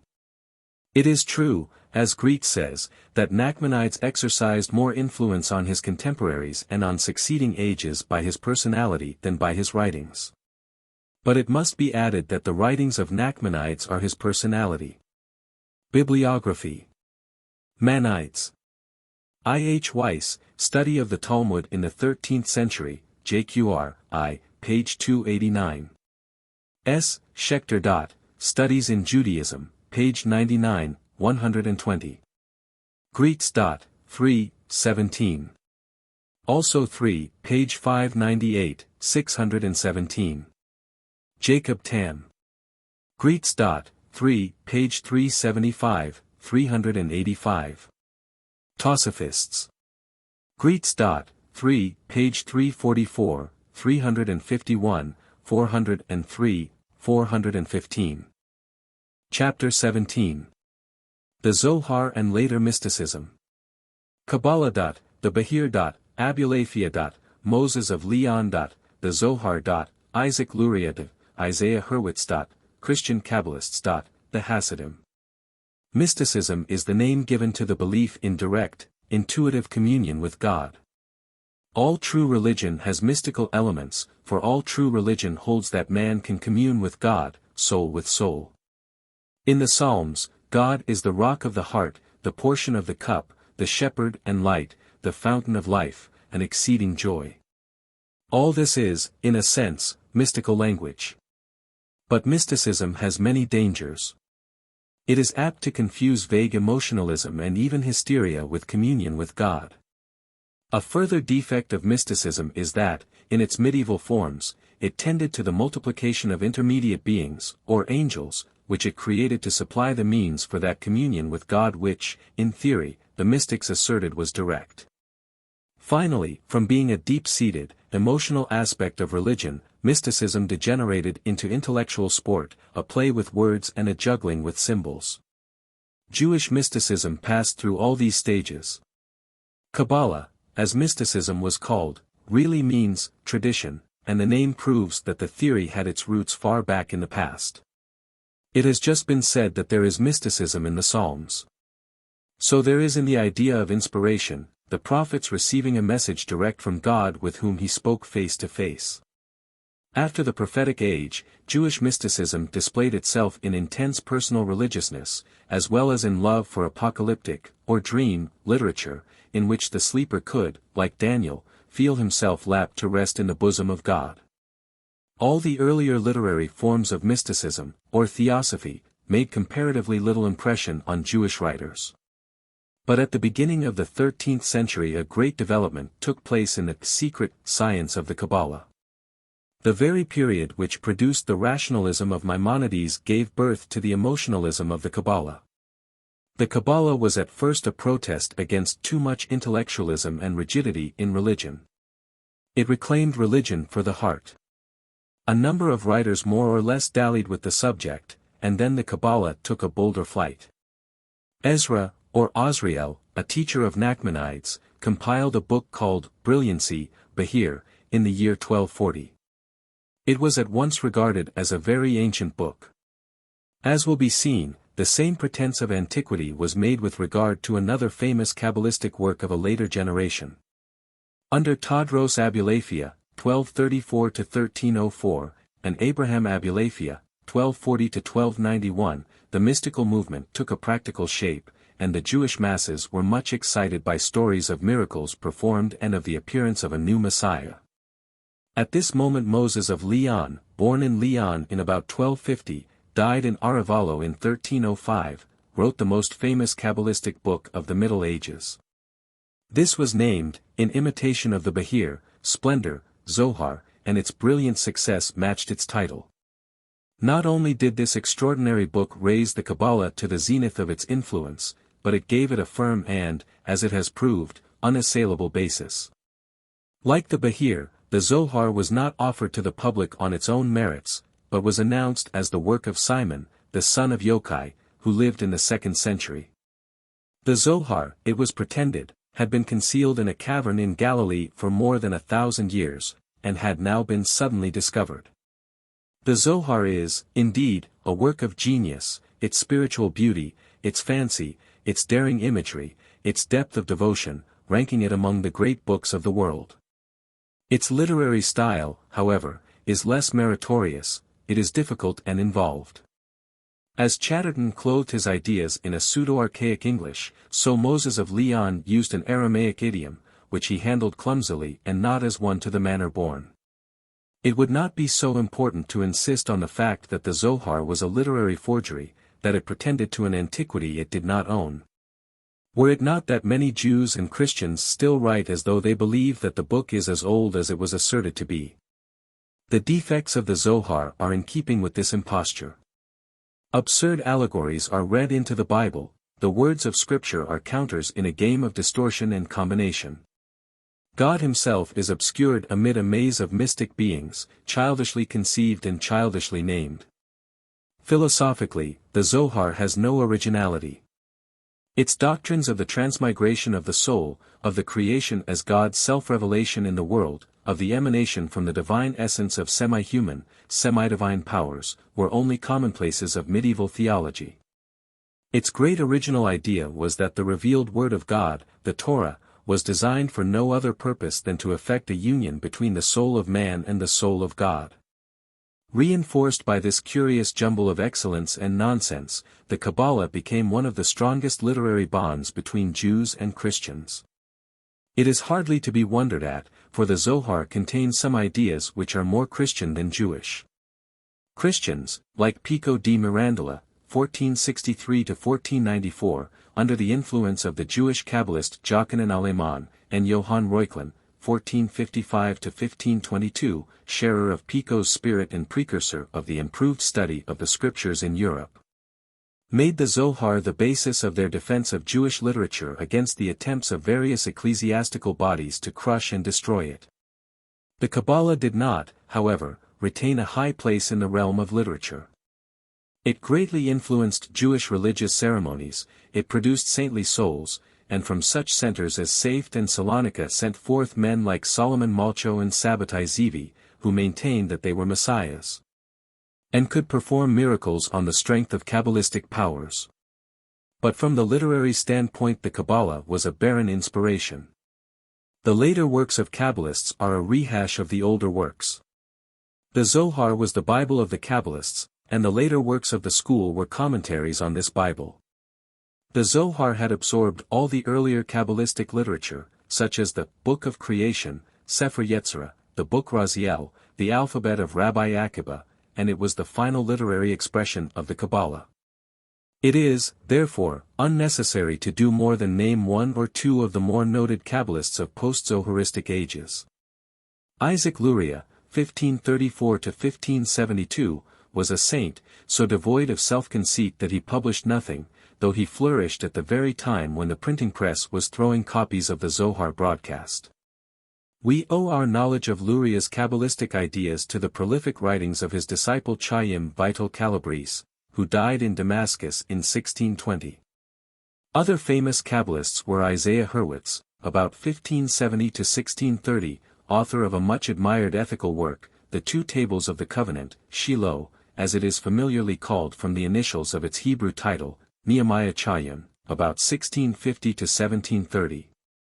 And the Hebrew dramatist Moses Chaim Luzzatto, 1707–1747.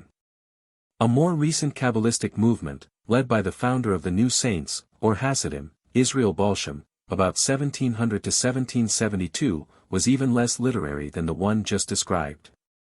But the Kabbalists, medieval and modern, were meritorious writers in one field of literature. The Kabbalists and the Hasidim were the authors of some of the most exquisite prayers and meditations which the soul of the Jew has poured forth since the Psalms were completed.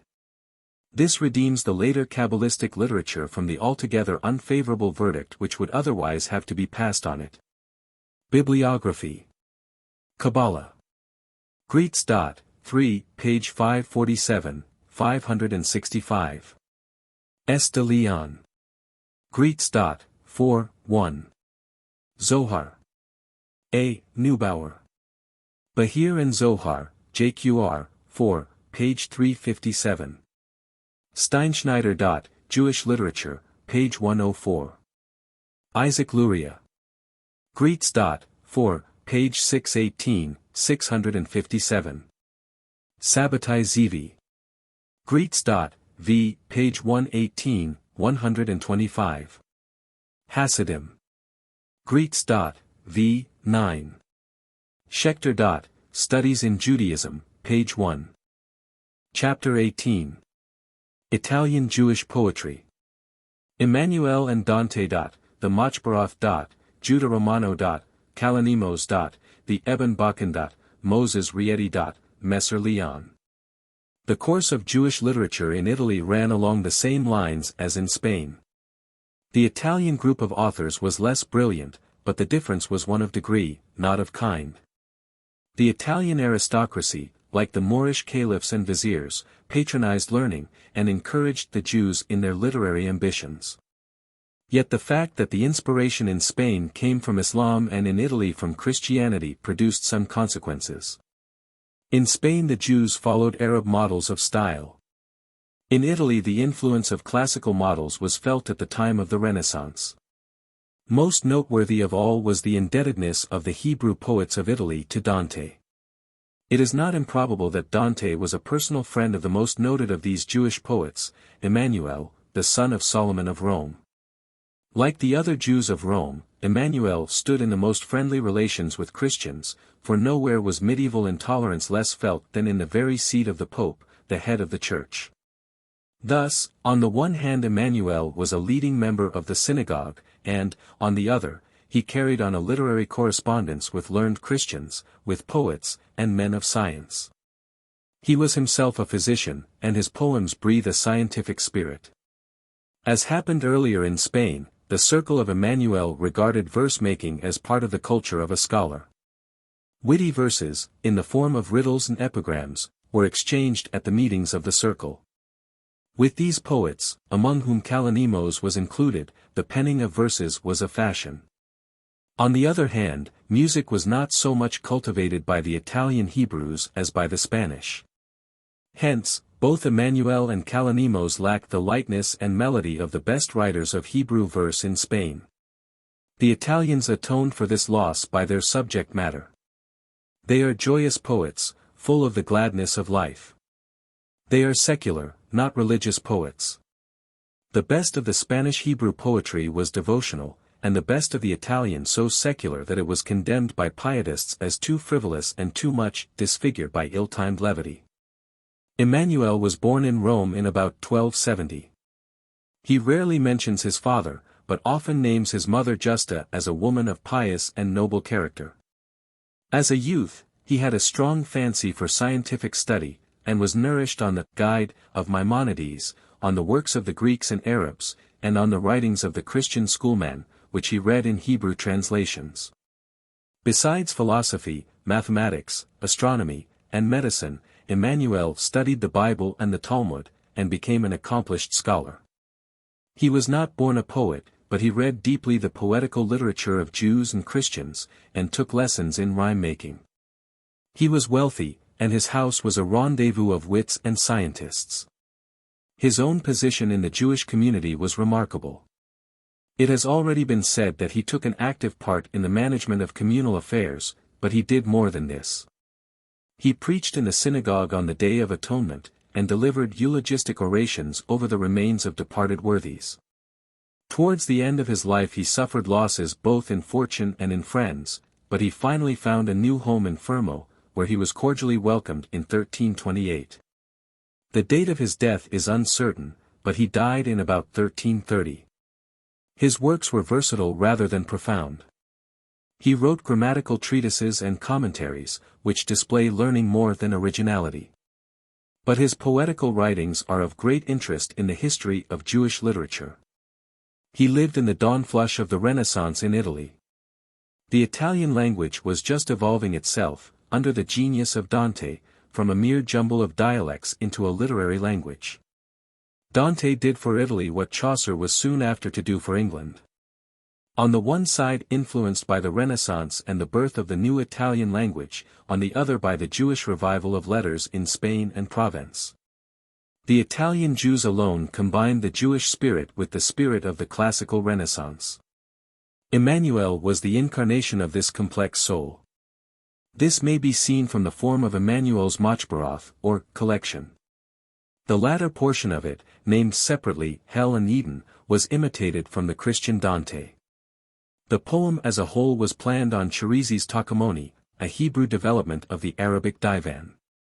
The poet is not the hero of his own song, but like the Arabic poets of the divan, conceives a personage who fills the center of the canvas, a personage really identical with the author, yet in a sense other than he. Much quaintness of effect is produced by this double part played by the poet, who, as it were, satirizes his own doings. In Emmanuel's Machbarath there is much variety of romantic incident. But it is in satire that he reaches his highest level.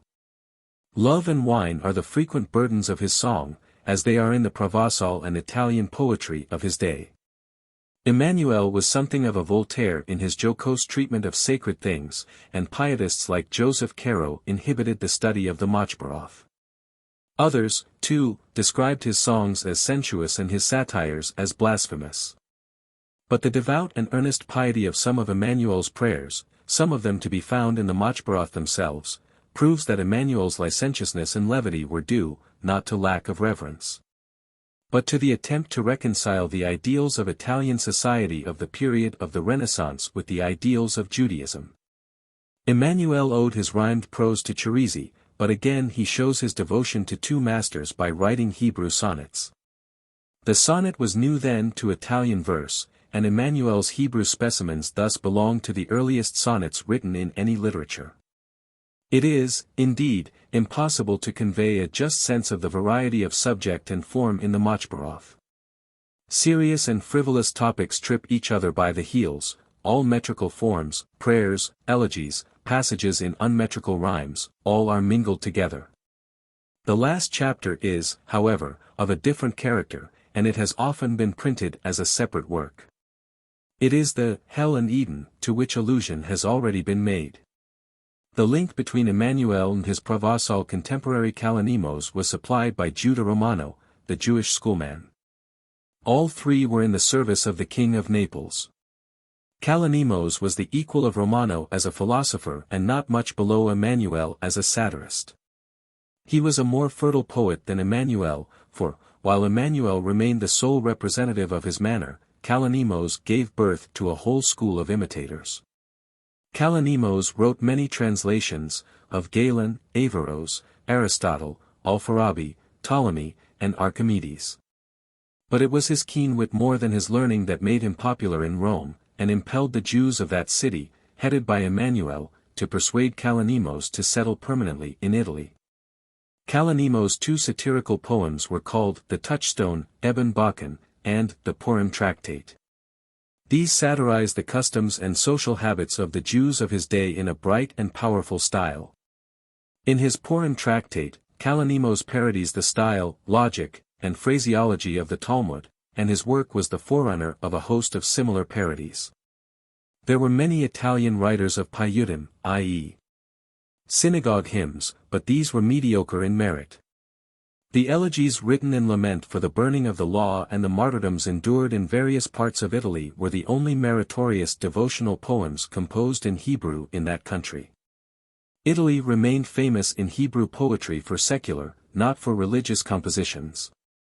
In the 15th century Moses Rieti, born 1389, died later than 1452, imitated Dante once more in his Lesser Sanctuary, Mikdash Meet. Here again may be noticed a feature peculiar to Italian Hebrew poetry. Rieti uses regular stanzas, Italian forms of verse, in this matter following the example of Emmanuel. Messer Leon, a physician of Mantua, wrote a treatise on biblical rhetoric, 1480.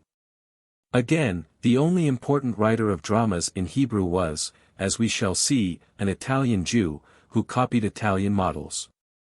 Though, therefore, the Hebrew poetry of Italy scarcely reaches the front rank, it is historically of first-rate importance. It represents the only effects of the Renaissance on Jewish literature. In other countries, the condition of the Jews was such that they were shut off from external influences. Their literature suffered as their lives did from imprisonment within the ghettos, which were erected both by the Jews themselves and by the governments of Europe. Bibliography. Morals. Italian Jewish Literature, Publications of the Gratz College, Volume 1. Emmanuel and Kalonimos. Greets. 4, page 61, 66. J. Chotzner. Emmanuel D. Romy, JQR, 4, page 64. G. Sacerdote. Emanuele de Roma's 9th Mehabrath, JQR, 7, page 711. Judah, Leon, Romano. Greets. 4, page 68, 73. Moses Rieti. Greets. 4, page 230, 249. Messer Leon. Greets. 4, page 289, 311. Chapter 19. Ethical Literature. Bachia ibn Pekuda. Choboth Halebabath. Sefer HaHasidim. Rokich. Yediah Betereses Bichineth Olam. Isaac Abob's Menarath Hamor. Ibn Chabib's Eye of Jacob. Zevaoth, or Ethical Wills. Joseph ibn Caspi. Solomon Alami. A large proportion of all Hebrew books is ethical. Many of the works already treated here fall under this category.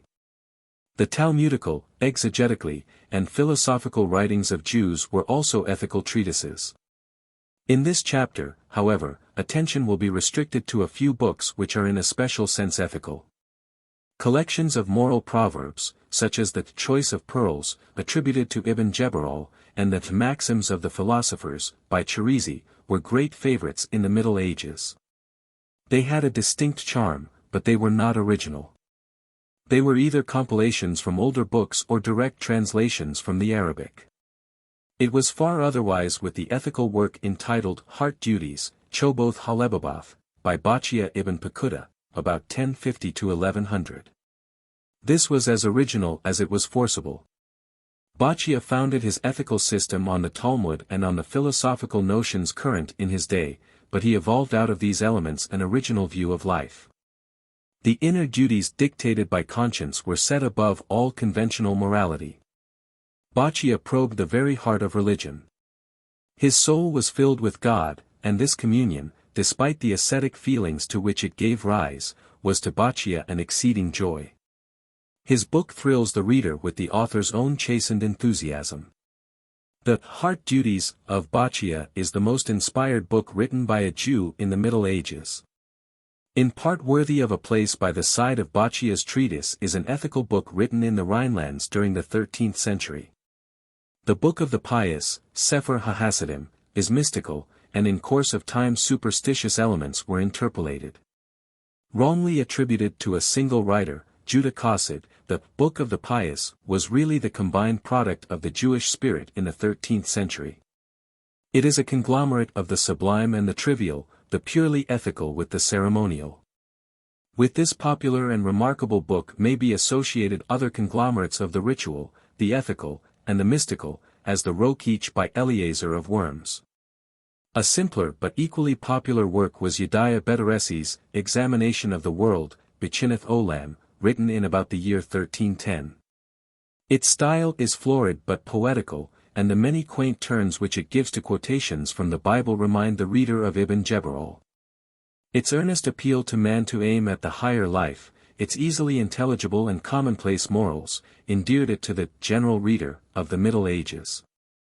Few books have been more often printed, few more often translated. Another favorite class of ethical books consisted of compilations made direct from the Talmud and the Midrash. The oldest and most prized of these was Isaac Abob's Lamp of Light, Menarath Hamor. It was an admirably written book, clearly arranged, and full to the brim of ethical gems. Abob's work was written between 1310 and 1320. It is arranged according to subjects, differing in this respect from another very popular compilation, Jacob ibn Chabib's Eye of Jacob, en Yaakov, which was completed in the 16th century. In this, the Haggadic passages of the Talmud are extracted without arrangement, the order of the Talmud itself being retained. The Eye of Jacob was an extremely popular work. Of the purely devotional literature of Judaism, it is impossible to speak here. One other ethical book must be here noticed, for it has attained wide and deserved popularity. This is the Path of the Upright, Mesalath Yesharim, by Moses Chaim Luzzatto, of whom more will be said in a later chapter. But a little more space must be here devoted to a species of ethical tract which was peculiar to Jewish moralists. These tracts were what are known as ethical wills. These ethical wills, zevath, contained the express directions of fathers to their children or of aged teachers to their disciples. They were for the most part written calmly in old age, but not immediately before the writer's death. Some of them were very carefully composed, and amount to formal ethical treatises. But in the main they are charmingly natural and unaffected.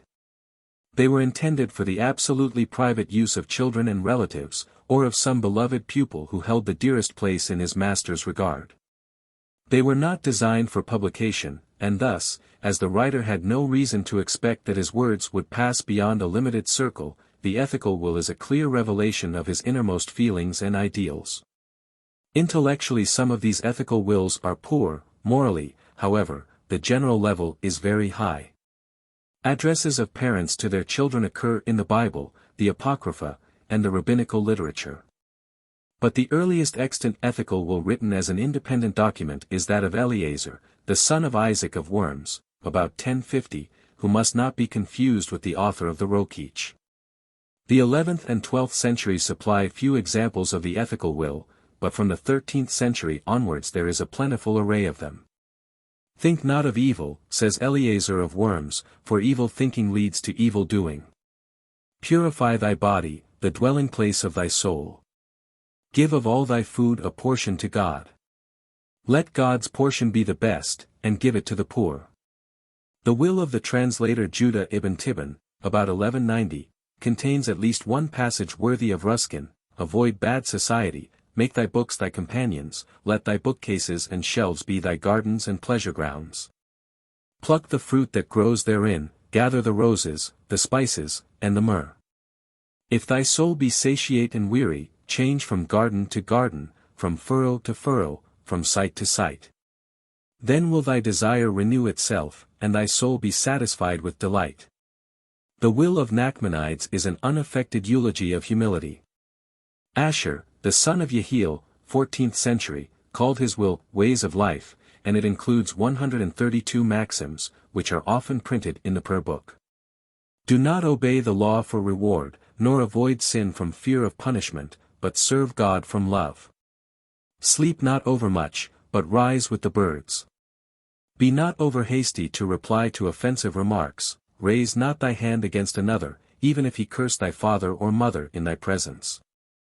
Some of these wills, like that of the son of the last mentioned, are written in rhymed prose, some are controversial. Joseph ibn Caspi writes in 1322, How can I know God, and that he is one, unless I know what knowing means, and what constitutes unity? Why should these things be left to non-Jewish philosophers? Why should Aristotle retain sole possession of the treasures that he stole from Solomon? The belief that Aristotle had visited Jerusalem with Alexander the Great, and there obtained possession of Solomon's wisdom, was one of the most curious myths of the Middle Ages.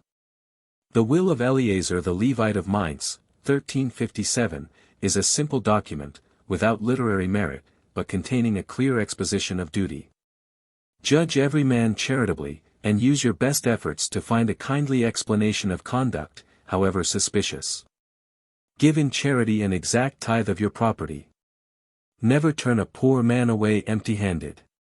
Talk no more than is necessary, and thus avoid slander. Be not as dumb cattle that utter no word of gratitude, but thank God for his bounties at the time at which they occur, and in your prayers let the memory of these personal favors warm your hearts, and prompt you to special fervor during the utterance of the communal thanks for communal well-being. When words of thanks occur in the liturgy, pause and silently reflect on the goodness of God to you that day. In striking contrast to the simplicity of the foregoing is the elaborate Letter of Advice by Solomon Alami, beginning of the 15th century. It is composed in beautiful rhymed prose, and is an important historical record. For the author shared the sufferings of the Jews of the Iberian Peninsula in 1391, and this gives pathetic point to his counsel: flee without hesitation when exile is the only means of securing religious freedom. Have no regard to your worldly career or your property, but go at once. It is needless to indicate fully the nature of the ethical wills of the 16th and subsequent centuries. They are closely similar to the foregoing, but they tend to become more learned and less simple. Yet, though as literature they are often quite insignificant, as ethics they rarely sink below mediocrity. Bibliography. Ethical literature. Steinschneider. Jewish Literature, pages 100, 232. B. H. Asher. Choice of Pearls, with English translation, London, 1859. D. Rosen. Ethics of Solomon ibn Jeberol, JQR, 3, page 159. Baccia. Greeks, 3, page 271. Yediah Bedaresi. Greeks. 4, page 42, 45. J. Chotzner. JQR, 8, page 414. T. Goodman. English translation of Bechineth Olam, London, 1830. Ethical Wills. Edelman. The Path of Good Men, London, 1852. I. Abrahams, JQR, 3, page 436. Chapter 20. Traveller's Tales. Eldad the Danite. Benjamin of Tudela. Patakia of Ratisbon. Estheri Parchid. Abraham Ferris Sol. David Reubeni and Malcho. Antonio de Montesinos and Manasseh ben Israel. Tobiah Cohen. Wesley. The voluntary and enforced travels of the Jews produced, from the earliest period after the destruction of the Temple, an extensive, if fragmentary, geographical literature.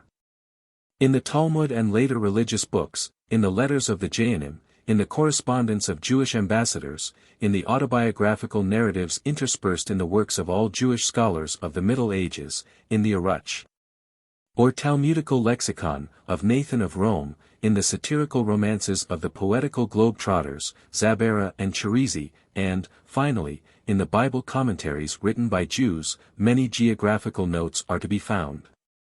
But the composition of complete works dedicated to travel and exploration dates only from the 12th century. Before that time, however, interest in the whereabouts of the lost 10 tribes gave rise to a book which has been well called the Arabian Nights of the Jews. The Diary of Eldad the Danite, written in about the year 880, was a popular romance, to which additions and alterations were made at various periods. This diary tells of mighty Israelite empires, especially of the tribe of Moses, the peoples of which were all virtuous, all happy, and long-lived. A river flows round their land for a distance of 4 days' journey on every side. They dwell in beautiful houses provided with handsome towers, which they have built themselves. There is nothing unclean among them, neither in the case of birds, venison, nor domesticated animals. There are no wild beasts, no flies, no foxes, no vermin, no serpents, no dogs, and, in general, nothing that does harm. They have only sheep and cattle, which bear twice a year. They sow and reap. They have all kinds of gardens with all kinds of fruits and cereals, beans, melons, gourds, onions, garlic, wheat, and barley, and the seed grows 100-fold. They have faith. They know the law, the Mishnah, the Talmud, and the Haggadah. No child, be it son or daughter, dies during the lifetime of its parents, but they reach a 3rd and 4th generation. They do all the field work themselves, having no male nor female servants. They do not close their houses at night, for there is no thief or evildoer among them. They have plenty of gold and silver. They sow flax, and cultivate the crimson worm, and make beautiful garments. The river Sambation is 200 yards broad, about as far as a bowshot. It is full of sand and stones, but without water. The stones make a great noise, like the waves of the sea and a stormy wind, so that in the night the noise is heard at a distance of half a day's journey. There are fish in it, and all kinds of clean birds fly round it. And this river of stone and sand rolls during the 6 working days, and rests on the Sabbath day. As soon as the Sabbath begins, fire surrounds the river, and the flames remain till the next evening, when the Sabbath ends. Thus no human being can reach the river for a distance of half a mile on either side. The fire consumes all that grows there.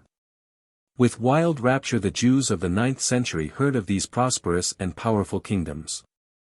Hopes of a restoration to former dignity encouraged them to believe in the mythical narrative of Eldad. It is doubtful whether he was a bona fide traveler.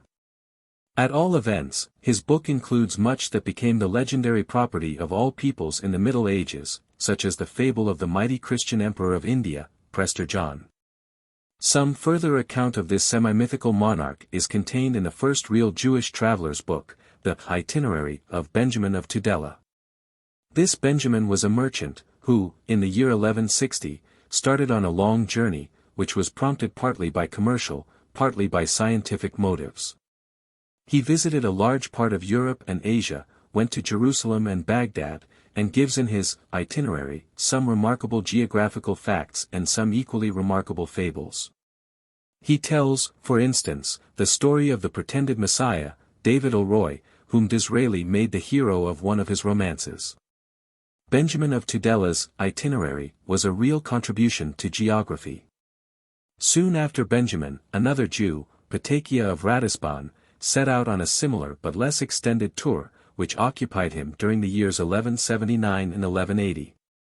His travels are less informing than those of his immediate predecessor, but his descriptions of the real or reputed sepulchres of ancient worthies and his account of the Jewish college in Baghdad are full of romantic interest. Which was not lessened for medieval readers because much of Patakia's narrative was legendary. A far more important work was written by the first Jewish explorer of Palestine, Estheri Parchi, a contemporary of Mandeville.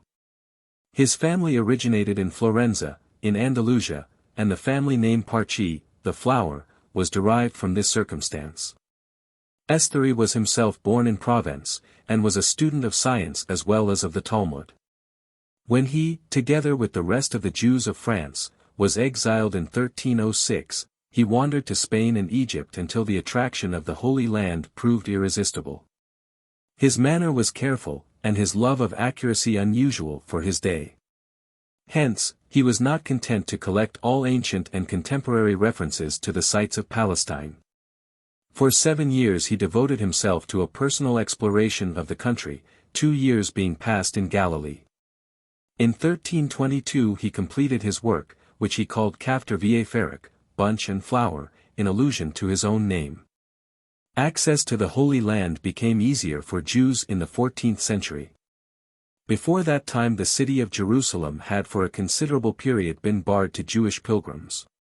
By the laws of Constantine and of Omar no Jew might enter within the precincts of his ancient capital.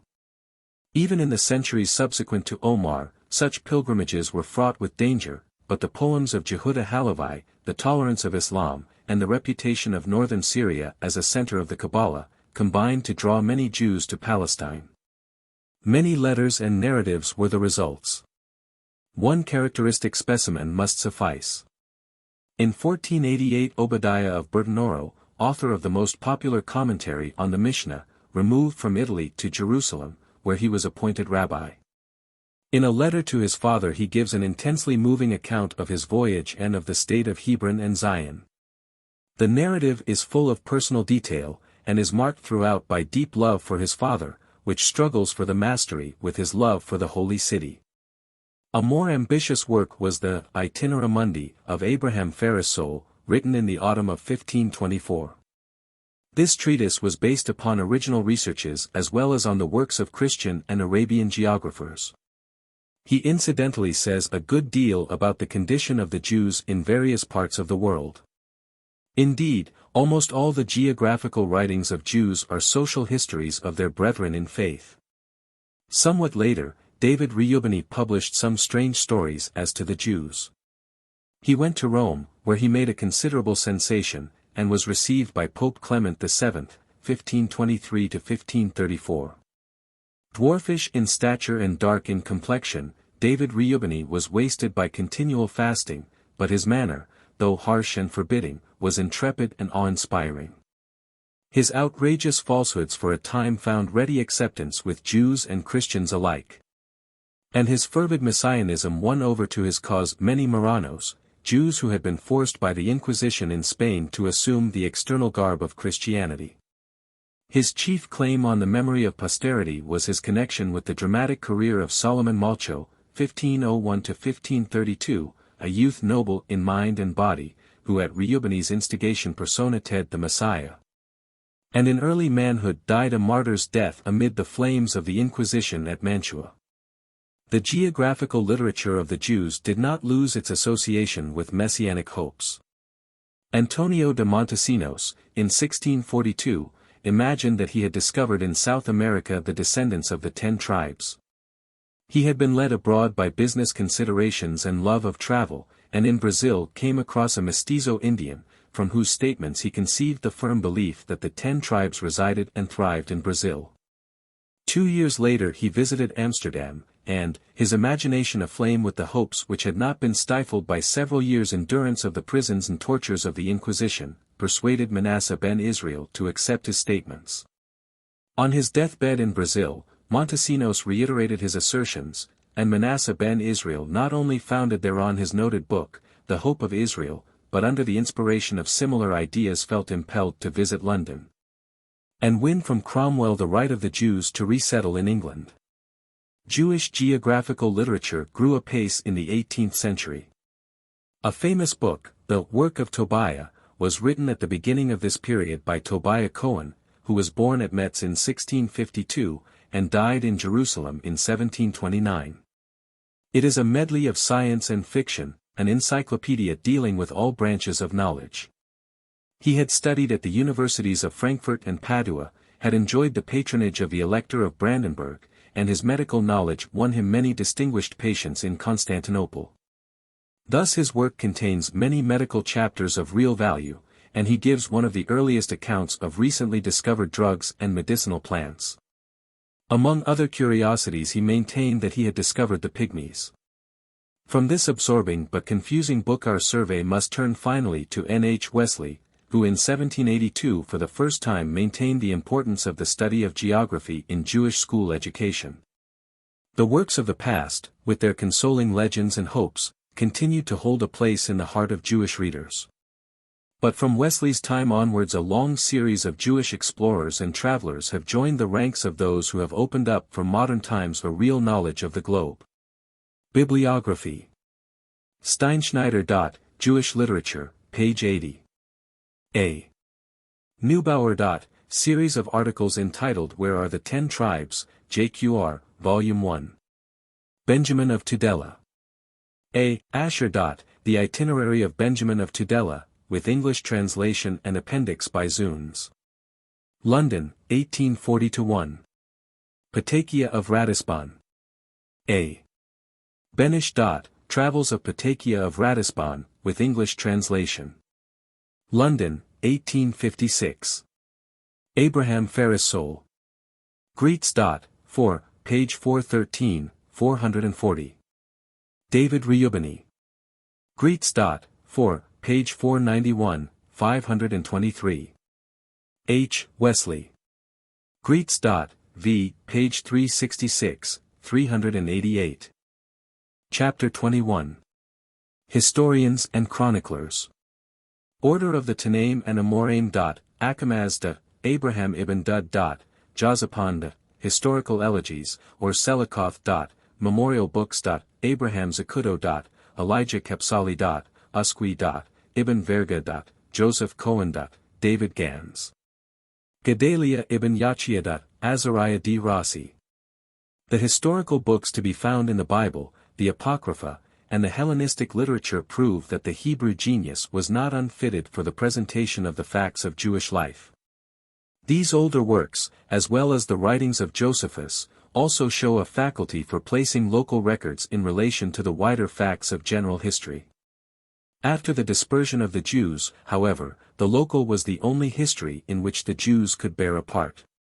The Jews read history as a mere commentary on their own fate, and hence they were unable to take the wide outlook into the world required for the compilation of objective histories.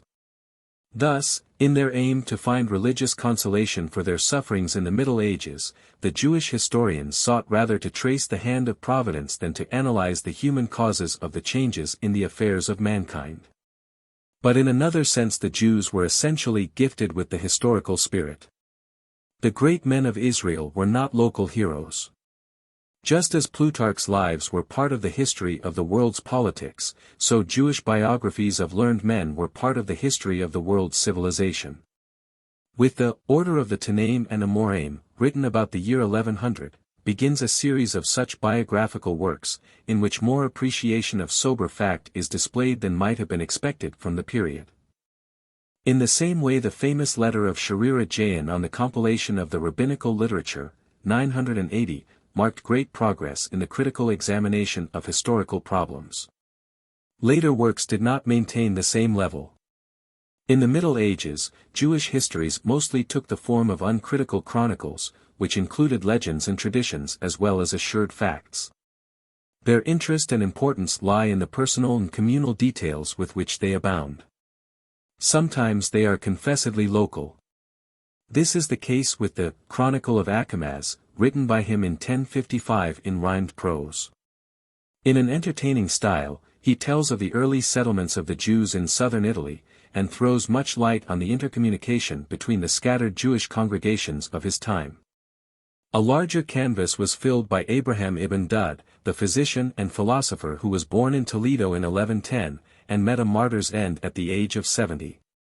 His Book of Tradition, Sefer HaKabbalah, written in 1161, was designed to present, in opposition to the Karaites, the chain of Jewish tradition as a series of unbroken links from the age of Moses to Ibn Daud's own times.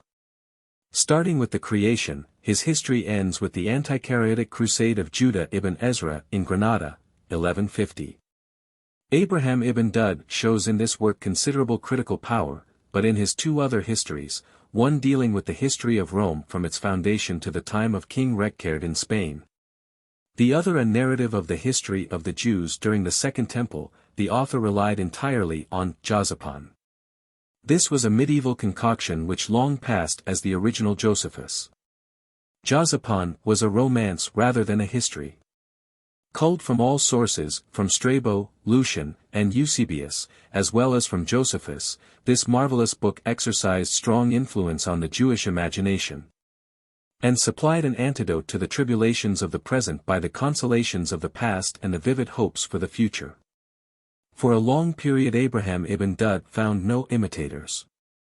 Jewish history was written as part of the Jewish religion. Yet, incidentally, many historical passages were introduced in the works of Jewish scholars and travelers, and the liturgy was enriched by many beautiful historical elegies, which were a constant call to heroism and fidelity. These elegies, or selikoth, were composed throughout the Middle Ages, and their passionate outpourings of lamentation and trust give them a high place in Jewish poetry. They are also important historically, and fully justify the fine utterance with which Zunes introduces them, an utterance which was translated by George Eliot as follows. If there are ranks in suffering, Israel takes precedence of all the nations.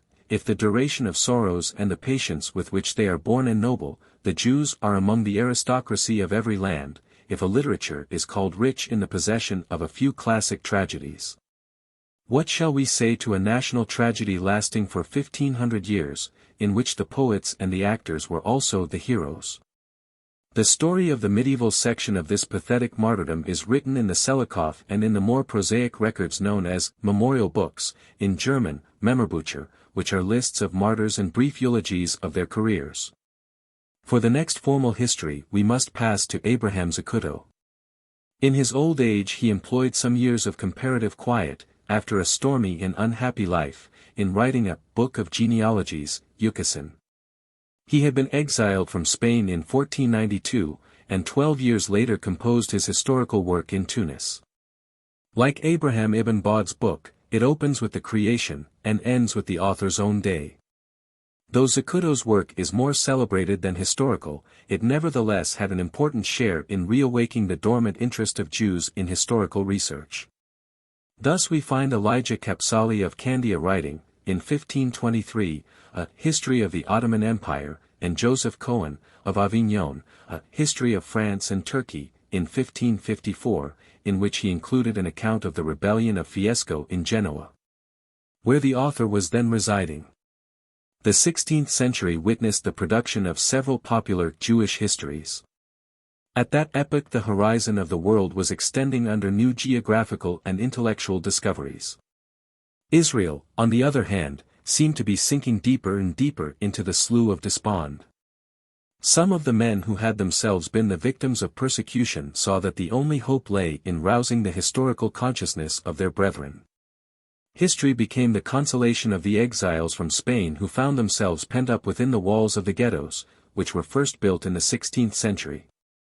Samuel Usque was a fugitive from the Inquisition, and his dialogues, Consolations for the Tribulations of Israel, written in Portuguese, in 1553, are a long drawn-out sigh of pain passing into a sigh of relief. Usque opens with a passionate idyll in which the history of Israel in the near past is told by the shepherd Icabo. To him Numio and Zaccario offer consolation, and they pour balm into his wounded heart. The vividness of Usque's style, his historical insight, his sturdy optimism, his poetical force in interpreting suffering as the means of attaining the highest life in God, raise his book above the other works of its class and age.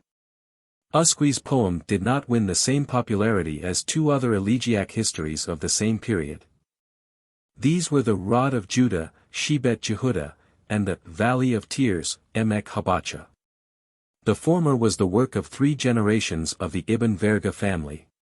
Judah died before the expulsion from Spain, but his son Solomon participated in the final troubles of the Spanish Jews, and was even forced to join the ranks of the Marranos.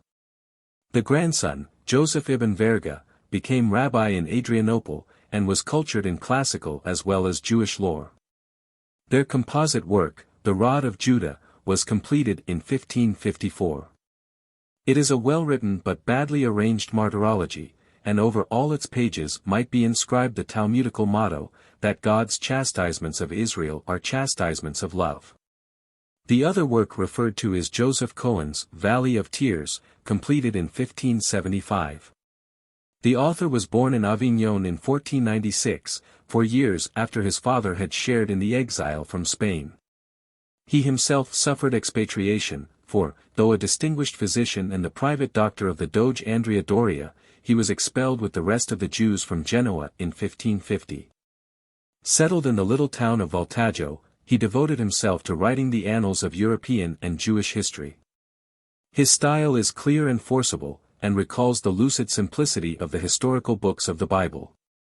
The only other histories that need be critically mentioned here are the Branch of David, Zemach David, the Chain of Tradition, Shalshaleth HaKabbalah, and the Light of the Eyes, Meir Enaim.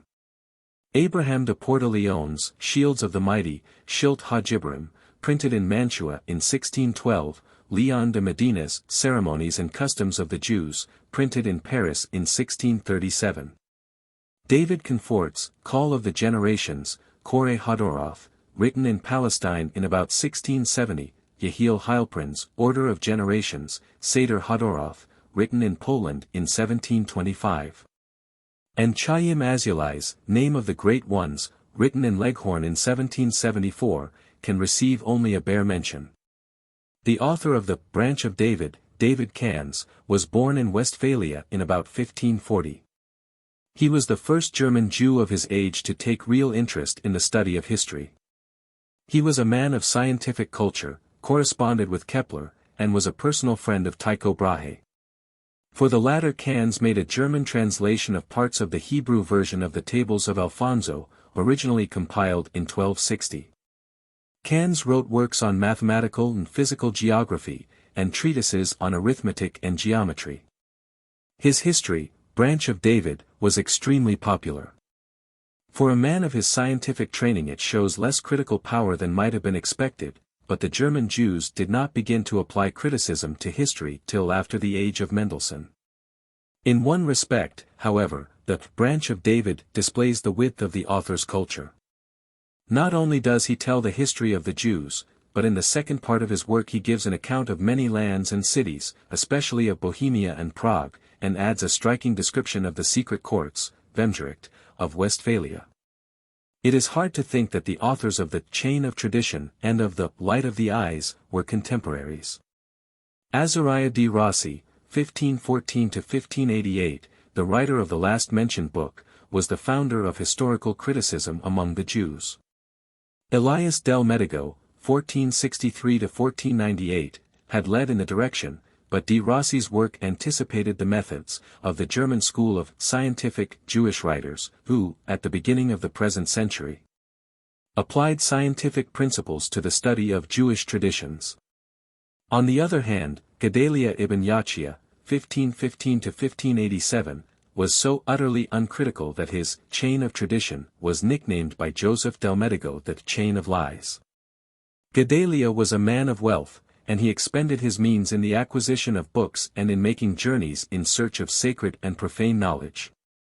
Yet Gedalia made up in style for his lack of historical method. The Chain of Tradition is a picturesque and enthralling book. It is a warm and cheery retrospect, and even deserves to be called a prose epic. Besides, many of his statements that were wont to be treated as altogether unauthentic have been vindicated by later research.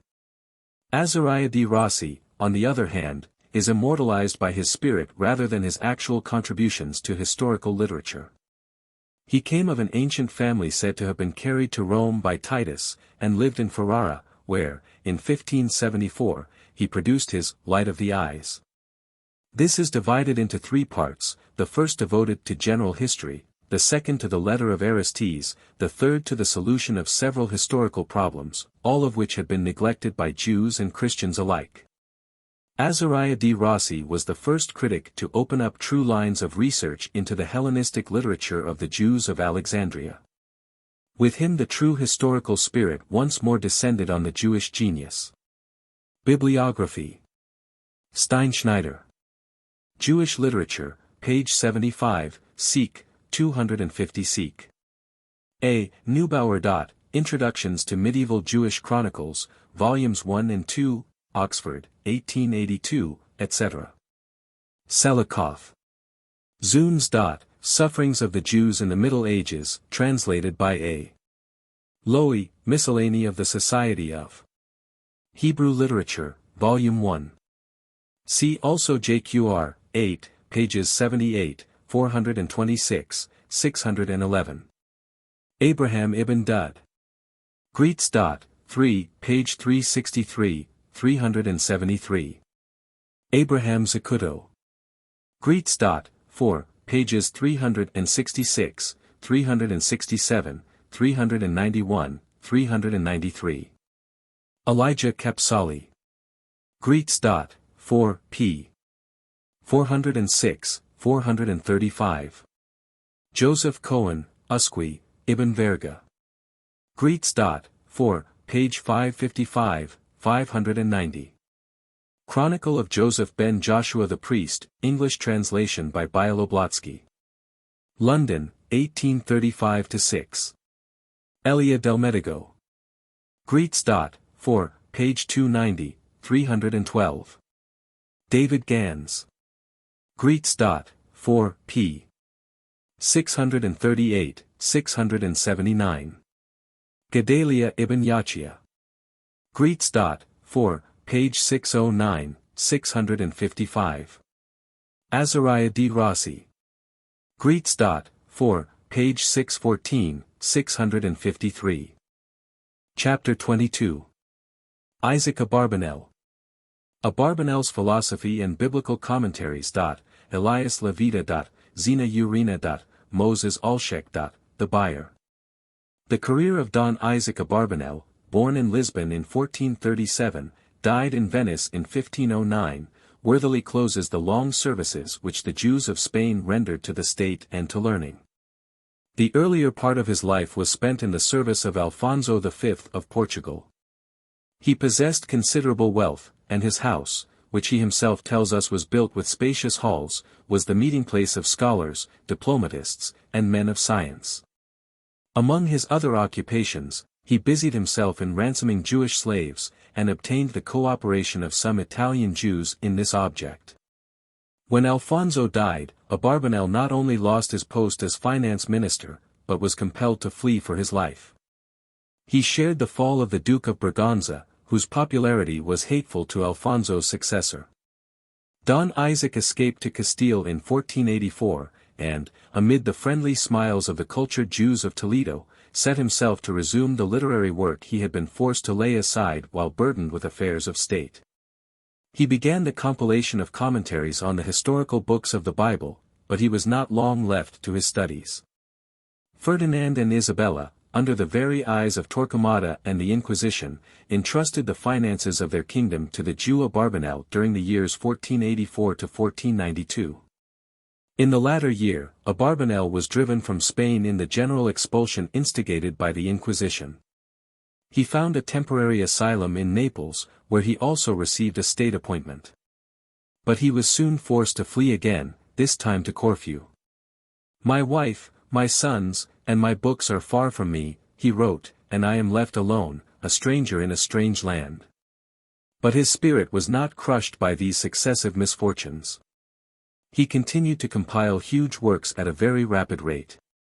He was not destined, however, to end his life in obscurity. In 1503 he was given a diplomatic post in Venice, and he passed his remaining years in happiness and honor. He ended the splendid role of famous Spanish Jews with a career peculiarly Spanish. He gave a final, striking example of that association of life with literature which of old characterized Jews, but which found its greatest and last home in Spain. As a writer, Abarbanel has many faults. He is very verbose, and his mannerisms are provoking. Thus, he always introduces his commentaries with a long string of questions, which he then proceeds to answer. It was jokingly said of him that he made many skeptics, for not one in a score of his readers ever got beyond the questions to the answers. There is this truth in the sarcasm, that Abarbanel, despite his essential lucidity, is very hard to read. Though Abarbanel has obvious faults, his good qualities are equally tangible. No predecessor of Abarbanel came so near as he did to the modern ideal of a commentator on the Bible. Ibn Ezra was the father of the higher criticism, i.e., the attempt to explain the evolution of the text of Scripture. The Kimchis developed the strictly grammatical exposition of the Bible. But Abarbanel understood that, to explain the Bible, one must try to reproduce the atmosphere in which it was written, one must realize the ideas and the life of the times with which the narrative deals. His own practical statecraft stood him in good stead. He was able to form a conception of the politics of ancient Judea. His commentaries are works on the philosophy of history. His more formal philosophical works, such as his Deeds of God, Miphaloth Elohim, are of less value. They are borrowed in the main from Maimonides. In his Talmudical writings, notably his Salvation of His Anointed, Yeshuot Mashiach, Abarbanel displays a lighter and more original touch than in his philosophical treatises. But his works on the Bible are his greatest literary achievement. Besides the merits already indicated, these books have another important excellence. He was the first Jew to make extensive use of Christian commentaries. He must be credited with the discovery that the study of the Bible may be unsectarian, and that all who hold the Bible in honor may join hands in elucidating it. A younger contemporary of Abarbanel was also an apostle of the same view. This was Elias Levita, 1469 to 1549. He was a grammarian, or Masorite, i.e. a student of the tradition, Masorah, as to the Hebrew text of the Bible, and he was an energetic teacher of Christians. In the 16th century the study of Hebrew made much progress in Europe, but the Jews themselves were only indirectly associated with this advance. Despite Abarbanel, Jewish commentaries remained either homiletic or mystical, or, like the popular works of Moses Alshek, were more or less midrashic in style. But the Bible was a real delight to the Jews, and it is natural that such books were often compiled for the masses. Mention must be made of the Zena Urena, Go Forth and See, a work written at the beginning of the 18th century in Jewish German for the use of women, a work which is still beloved of the Jewess. But the seed sown by Abarbanel and others of his school eventually produced an abundant harvest. Mendelssohn's German edition of the Pentateuch with the Hebrew commentary, Bayer, was the turning point in the march towards the modern exposition of the Bible, which had been inaugurated by the statesman scholar of Spain. Bibliography. Banel.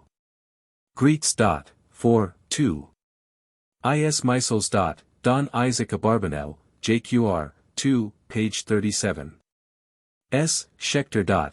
Studies in Judaism, page 173, 211. F. D. Makata. The Jews of Spain and Portugal and the Inquisition, London, 1877.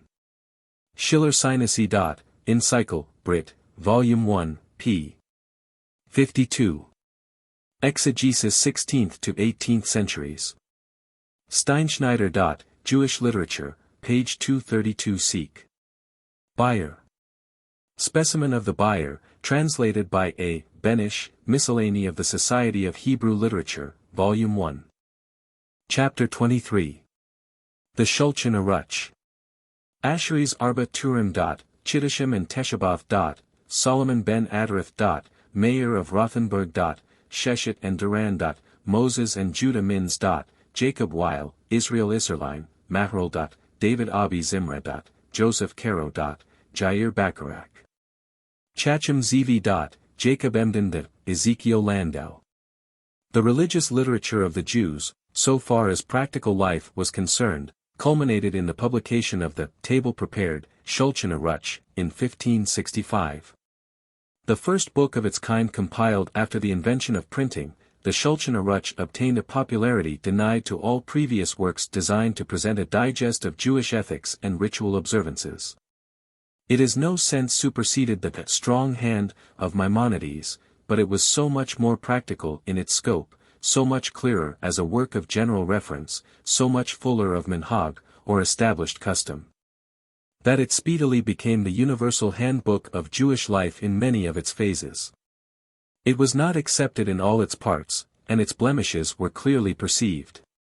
The author, Joseph Caro, was too tender to the past, and admitted some things which had a historical justification, but which Caro himself would have been the first to reject as principles of conduct for his own or later times. On the whole, the book was a worthy summary of the fundamental Jewish view, that religion is coextensive with life, and that everything worth doing at all ought to be done in accordance with a general principle of obedience to the divine will.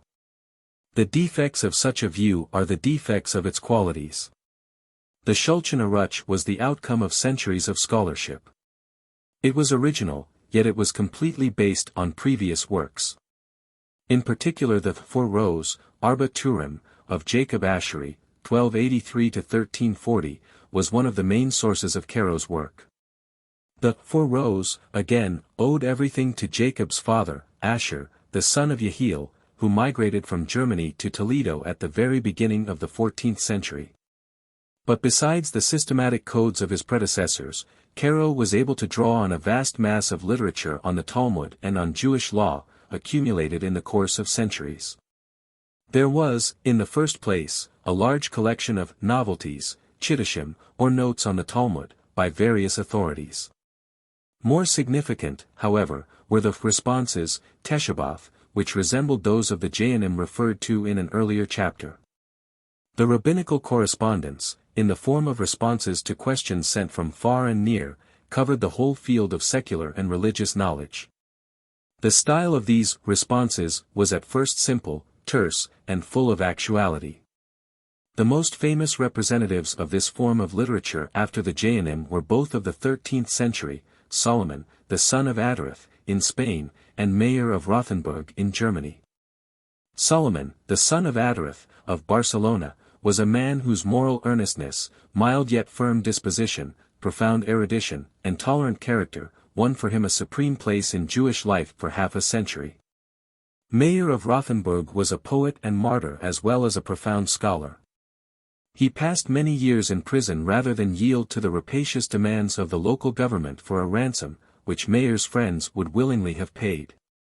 As a specimen of Mayer's poetry, the following verses are taken from a dirge composed by him in 1285, when copies of the Pentateuch were publicly committed to the flames. The law is addressed in the second person. Dismay hath seized upon my soul. How then can food be sweet to me? When, O thou law, I have beheld base men destroying thee. Ah! Sweet 'twould be unto mine eyes alway waters of tears to pour, to sob and drench thy sacred robes, till they could hold no more. But lo! My tears are dried, when, fast outpoured, they down my cheeks are shed. Scorched by the fire within, because thy Lord hath turned and sped. Yea, I am desolate and sore bereft. Lo! A forsaken one. Like a sole beacon on a mountain left. A tower alone. I hear the voice of singers now no more. Silence their song hath bound. For broken are the strings on harps of yore. Viols of sweet sound. I am astonied that the day's fair light yet shineth brilliantly on all things, but is ever dark as night. To me and thee. Even as when thy rock afflicted thee. He will assuage thy woe. And turn again the tribe's captivity. And raise the low. Yet shalt thou wear thy scarlet raiment choice. And sound the timbrels high. And glad amid the dancers shalt rejoice. With joyful cry. My heart shall be uplifted on the day. Thy rock shall be thy light. When he shall make thy gloom to pass away. Thy darkness bright. This combination of the poetical with the legal mind was paralleled by other combinations in such masters of responses as the Sheshet and Duran families in Algiers in the 14th and 15th centuries. In these men depth of learning was associated with width of culture. Others, such as Moses and Judah Mins, Jacob Weil, and Israel Isserlein, whose influence was paramount in Germany in the 15th century, were less cultivated. But their learning was associated with a geniality and sense of humor that make their responses very human and very entertaining. There is the same homely, affectionate air in the collection of minhagim, or customs, known as the Maharil, which belongs to the same period. On the other hand, David Abi Zimra, rabbi of Cairo in the 16th century, was as independent as he was learned. It was he, for instance, who abolished the old custom of dating Hebrew documents from the Seleucid era, 311 BCE. And, to pass beyond the time of Caro, the writers of responses include the gifted Jair Chaim Bacharach, 17th century, a critic as well as a legalist, Chacham Zevi and Jacob Emden in Amsterdam, and Ezekiel Landau in Prague.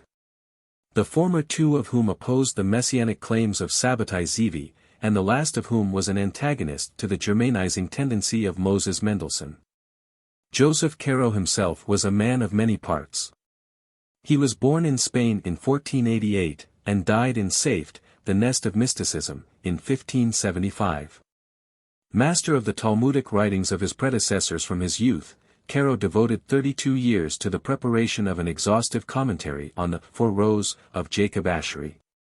This occupied him from 1522 to 1554. Caro was an enthusiast as well as a student, and the emotional side of the Kabbalah had much fascination for him. He believed that he had a familiar, or Maggid, the personification of the Mishnah, who appeared to him in dreams, and held communion with him. He found a congenial home in Safed, where the mystics had their headquarters in the 16th century.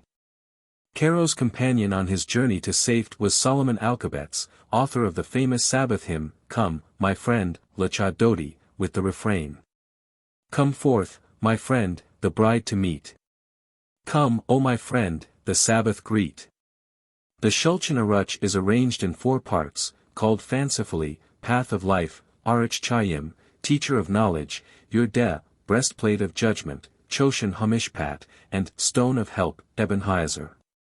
The first part is mainly occupied with the subject of prayer, benedictions, the Sabbath, the festivals, and the observances proper to each.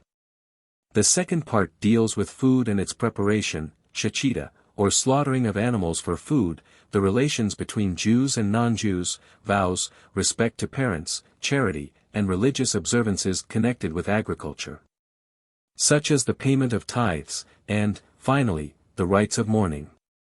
This section of the Shulchan Aruch is the most miscellaneous of the 4, in the other 3 the association of subjects is more logical. The Eben Haezer treats of the laws of marriage and divorce from their civil and religious aspects. The Choshen Hamishpat deals with legal procedure, the laws regulating business transactions and the relations between man and man in the conduct of worldly affairs. A great number of commentaries on Caro's code were written by and for the acronym, equals later scholars. It fully deserved this attention, for on its own lines the Shulchan Aruch was a masterly production. It brought system into the discordant opinions of the rabbinical authorities of the Middle Ages, and its publication in the 16th century was itself a stroke of genius. Never before had such a work been so necessary as then. The Jews were in sight of what was to them the darkest age, the 17th and 18th centuries. Though the Shulchan Aruch had an evil effect in stereotyping Jewish religious thought and in preventing the rapid spread of the critical spirit, yet it was a rallying point for the disorganized Jews, and saved them from the disintegration which threatened them. The Shulchan Aruch was the last great bulwark of the rabbinical conception of life. Alike in its form and contents, it was a not unworthy close to the series of codes which began with the Mishnah, and in which life itself was codified. Bibliography. Steinschneider. Jewish Literature, page 213. Seek. I. H. Weiss. On Codes, JQR, I, page 289. Asher ben Yehiel. Greets. 4, page 34, 37. Jacob Ashery. Greets. 4, page 88, 95. Solomon ben Adarath. Greets. 3, page 618, 639. Mayor of Rothenburg. Greets. 3, pages 625, 638, 646. Judah Mins. Greets. 4, page 294, 317. Maharal. S. Schechter. Studies in Judaism, page 142, 173. David ben Abi Zimra. Greets. 4, page 393, 420. Jair Chaim Bacharach. D. Kaufman, J. Qr. 3, page 292, etc. Joseph Caro. Greets. 4, page 537, 571. Moses Israels. Greets. 4, page 637, 677. Chittishim. Greets.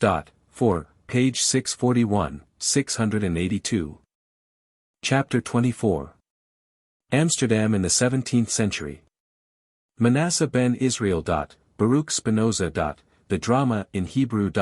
Moses Zakat, Joseph Felix Penso, Moses Chaim Lozado. Holland was the center of Jewish hope in the 17th century, and among its tolerant and cultivated people the Marranos, exiled from Spain and Portugal, founded a new Jerusalem. Two writers of Marrano origin, wide as the poles asunder in gifts of mind and character, represented two aspects of the aspiration of the Jews towards a place in the wider world. Manasseh ben Israel, 1604–1657, was an enthusiast who based his ambitious hopes on the messianic prophecies. Baruch Spinoza, 1632–1677, lacked enthusiasm, had little belief in the verbal promises of Scripture, yet developed a system of ethics in which God filled the world. Manasseh ben Israel regained for the Jews admission to England. Spinoza reclaimed the right of a Jew to a voice in the philosophy of the world. Both were political thinkers who maintained the full rights of the individual conscience, and though the arguments used vary considerably. Yet Manasseh ben Israel's splendid Vindicii Judaeorum and Spinoza's Tractate alike insist on the natural right of men to think freely. They anticipated some of the greatest principles that won acceptance at the end of the 18th century. Manasseh ben Israel was born in Lisbon of Marrano parents, who emigrated to Amsterdam a few years after their son's birth. He displayed a youthful talent for oratory, and was a noted preacher in his teens. He started the first Hebrew printing press established in Amsterdam, and from it issued many works still remarkable for the excellence of their type and general workmanship. Manasseh was himself, not only a distinguished linguist, but a popularizer of linguistic studies.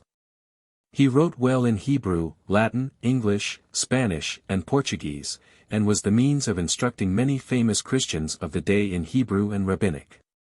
Among his personal friends were Vossius, who translated Manasseh's Conciliator from Spanish into Latin. This, the most important of Manasseh's early writings, was as popular with Christians as with Jews, for it attempted to reconcile the discrepancies and contradictions apparent in the Bible.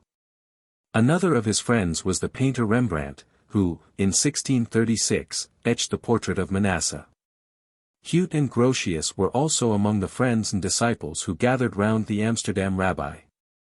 An unexpected result of Manasseh ben Israel's zeal for the promotion of Hebrew studies among his own brethren was the rise of a new form of poetical literature. The first dramas in Hebrew belong to this period. Moses Zakat and Joseph Felix Penso wrote Hebrew dramas in the first half of the 17th century in Amsterdam. The Foundation of the World by the former and the Captives of Hope by the latter possess little poetical merit, but they are interesting signs of the desire of Jews to use Hebrew for all forms of literary art. Hence these dramas were hailed as tokens of Jewish revival. Strangely enough, the only great writer of Hebrew plays, Moses Chaim Lozado, 1707–1747, was also resident in Amsterdam. Lozado wrote under the influence of the Italian poet Guarini. His meters, his long soliloquies, his lyrics, his dovetailing of rural and urban scenery, are all directly traceable to Guarini. Lozado was nevertheless an original poet.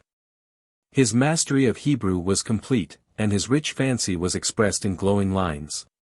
His dramas, Samson, The Strong Tower, and Glory to the Virtuous, show classical refinement and freshness of touch, which have made them the models of all subsequent efforts of Hebrew dramatists. Manasseh ben Israel did not allow himself to become absorbed in the wider interests opened out to him by his intimacy with the greatest Christian scholars of his day. He prepared a Spanish translation of the Pentateuch for the Amsterdam Jews, who were slow to adopt Dutch as their speech, a fact not wonderful when it is remembered that literary Dutch was only then forming. Manasseh also wrote at this period a Hebrew treatise on immortality. His worldly prosperity was small, and he even thought of emigrating to Brazil. But the friends of the scholar found a post for him in a new college for the study of Hebrew, a college to which it is probable that Spinoza betook himself.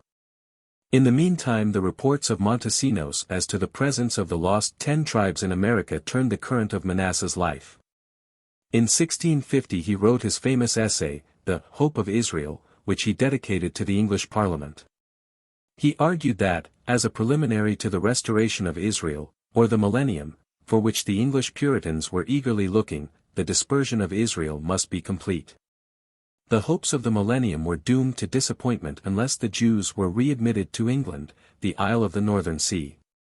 His dedication met with a friendly reception. Manasseh set out for England in 1655, and obtained from Cromwell a qualified consent to the resettlement of the Jews in the land from which they had been expelled in 1290. The pamphlets which Manasseh published in England deserve a high place in literature and in the history of modern thought. They are immeasurably superior to his other works, which are eloquent but diffuse, learned but involved. But in his Vindicii Judaeorum, 1656, his style and thought are clear, original, elevated. There are here no mystic irrelevancies. His remarks are to the point, sweetly reasonable, forcible, moderate. He grapples with the medieval prejudices against the Jews in a manner which places his works among the best political pamphlets ever written. Morally, too, his manner is noteworthy. He pleads for Judaism in a spirit equally removed from arrogance and self-abasement. He is dignified in his persuasiveness. He appeals to a sense of justice rather than mercy, yet he writes as one who knows that justice is the rarest and highest quality of human nature. As one who knows that humbly to express gratitude for justice received is to do reverence to the noblest faculty of man. Fate rather than disposition tore Manasseh from his study to plead before the English Parliament. Baruch Spinoza was spared such distraction. Into his self-contained life the affairs of the world could effect no entry. It is not quite certain whether Spinoza was born in Amsterdam. He must, at all events, have come there in his early youth. He may have been a pupil of Manasseh, but his mind was nurtured on the philosophical treatises of Maimonides and Crescas. His thought became skeptical, and though he was intoxicated with a sense of God, he had no love for any positive religion. He learned Latin, and found new avenues open to him in the writings of Descartes. His associations with the representatives of the Cartesian philosophy and his own indifference to ceremonial observances brought him into collision with the synagogue, and, in 1656, during the absence of Manasseh in England, Spinoza was excommunicated by the Amsterdam rabbis. Spinoza was too strong to seek the weak revenge of an abjuration of Judaism. He went on quietly earning a living as a maker of lenses. He refused a professorship, preferring, like Maimonides before him, to rely on other than literary pursuits as a means of livelihood. In 1670 Spinoza finished his theologico-political tractate, in which some bitterness against the synagogue is apparent. His attack on the Bible is crude, but the fundamental principles of modern criticism are here anticipated. The main importance of the tractate lay in the doctrine that the state has full rights over the individual, except in relation to freedom of thought and free expression of thought. These are rights which no human being can alienate to the state. Of Spinoza's greatest work, the Ethics, it need only be said that it was one of the most stimulating works of modern times. A child of Judaism and of Cartesianism, Spinoza won a front place among the great teachers of mankind. Bibliography. Manasseh ben Israel. Greets. V. 2. H. Adler. Transactions of the Jewish Historical Society of England, Volume 1, page 25. Kaiserling. Miscellany of the Society of Hebrew Literature, Volume 1. Lady Magnus. Jewish Portraits, page 109. English translations of works, Vindicii Judaeorum, Hope of Israel, The Conciliator, E. H. Lindo, 1841, etc. Spinoza. Greets. V. 4. J. Freudenthal. History of Spinozism, JQR, 8, page 17. Hebrew Dramas. Karpeles. Jewish Literature and Other Essays, page 229. Abraham's. Jewish Life in the Middle Ages, ch 14. Greets, v. pp. 112, 119, 234, 247. Chapter 25. Moses Mendelssohn. Mendelssohn's German translation of the Bible. Fido. Jerusalem. Lessings, Nathan the Wise. Moses, the son of Mendel, was born in Dessau in 1728, and died in Berlin in 1786. His father was poor, and he himself was of a weak constitution. But his stunted form was animated by a strenuous spirit. After a boyhood passed under conditions which did little to stimulate his dawning aspirations, Mendelssohn resolved to follow his teacher Fraenkel to Berlin. He trudged the whole way on foot, and was all but refused admission into the Prussian capital, where he was destined to produce so profound an impression. In Berlin his struggle with poverty continued, but his condition was improved when he obtained a post, first as private tutor, then as bookkeeper in a silk factory. Berlin was at this time the scene of an intellectual and aesthetic revival dominated by Frederick the Great. The latter, a dilettante in culture, was, as Mendelssohn said of him, a man who made the arts and sciences flourish, and made liberty of thought universal in his realm. The German Jews were as yet outside this revival.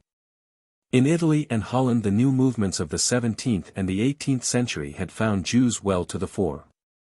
But the German Jews, and this term included the great bulk of the Jews of Europe, were suffering from the effects of intellectual stagnation. The Talmud still exercised the mind and imagination of these Jews, but culture and religion were separated. Mendelssohn in 100 places contends that such separation is dangerous and unnatural. It was his service to Judaism that he made the separation once for all obsolete. Mendelssohn effected this by purely literary means. Most reformations have been at least aided by moral and political forces. But the Mendelssohnian revival in Judaism was a literary revival, in which moral and religious forces had only an indirect influence. By the aid of greater refinement of language, for hitherto the German Jews had not spoken pure German, by a widening of the scope of education in the Jewish schools. By the introduction of all that is known as culture, Mendelssohn changed the whole aspect of Jewish life. And he produced this reformation by books and by books alone. Never playing the part of a religious or moral reformer, Mendelssohn became the Jewish apostle of culture. The great event of his life occurred in 1754, when he made the acquaintance of Lessing. The two young men became constant friends. Lessing, before he knew Mendelssohn, had written a drama, The Jews, in which, perhaps for the first time, a Jew was represented on the stage as a man of honor. In Mendelssohn, Lessing recognized a new Spinoza. In Lessing, Mendelssohn saw the perfect ideal of culture. The masterpiece of Lessing's art, the drama, Nathan the Wise, was the monument of this friendship. Mendelssohn was the hero of the drama, and the toleration which it breathes is clearly Mendelssohn's. Mendelssohn held that there was no absolutely best religion any more than there was an absolutely best form of government. This was the leading idea of his last work, Jerusalem. It is also the central thought of Nathan the Wise. The best religion, according to both, is the religion which best brings out the individual's noblest faculties. As Mendelssohn wrote, there are certain eternal truths which God implants in all men alike, but Judaism boasts of no exclusive revelation of immutable truths indispensable to salvation. What has just been quoted is one of the last utterances of Mendelssohn. We must retrace our steps to the date of his first intimacy with Lessing. He devoted his attention to the perfecting of his German style, and succeeded so well that his writings have gained a place among the classics of German literature. In 1763, he won the Berlin Prize for an essay on mathematical method in philosophical reasoning, and defeated Kant entirely on account of his lucid and attractive style. Mendelssohn's most popular philosophical work, Phaedo, or The Immortality of the Soul, won extraordinary popularity in Berlin, as much for its attractive form as for its spiritual charms. The German Plato, the Jewish Socrates, were some of the epithets bestowed on him by multitudes of admirers. Indeed, the Phaedo of Mendelssohn is a work of rare beauty.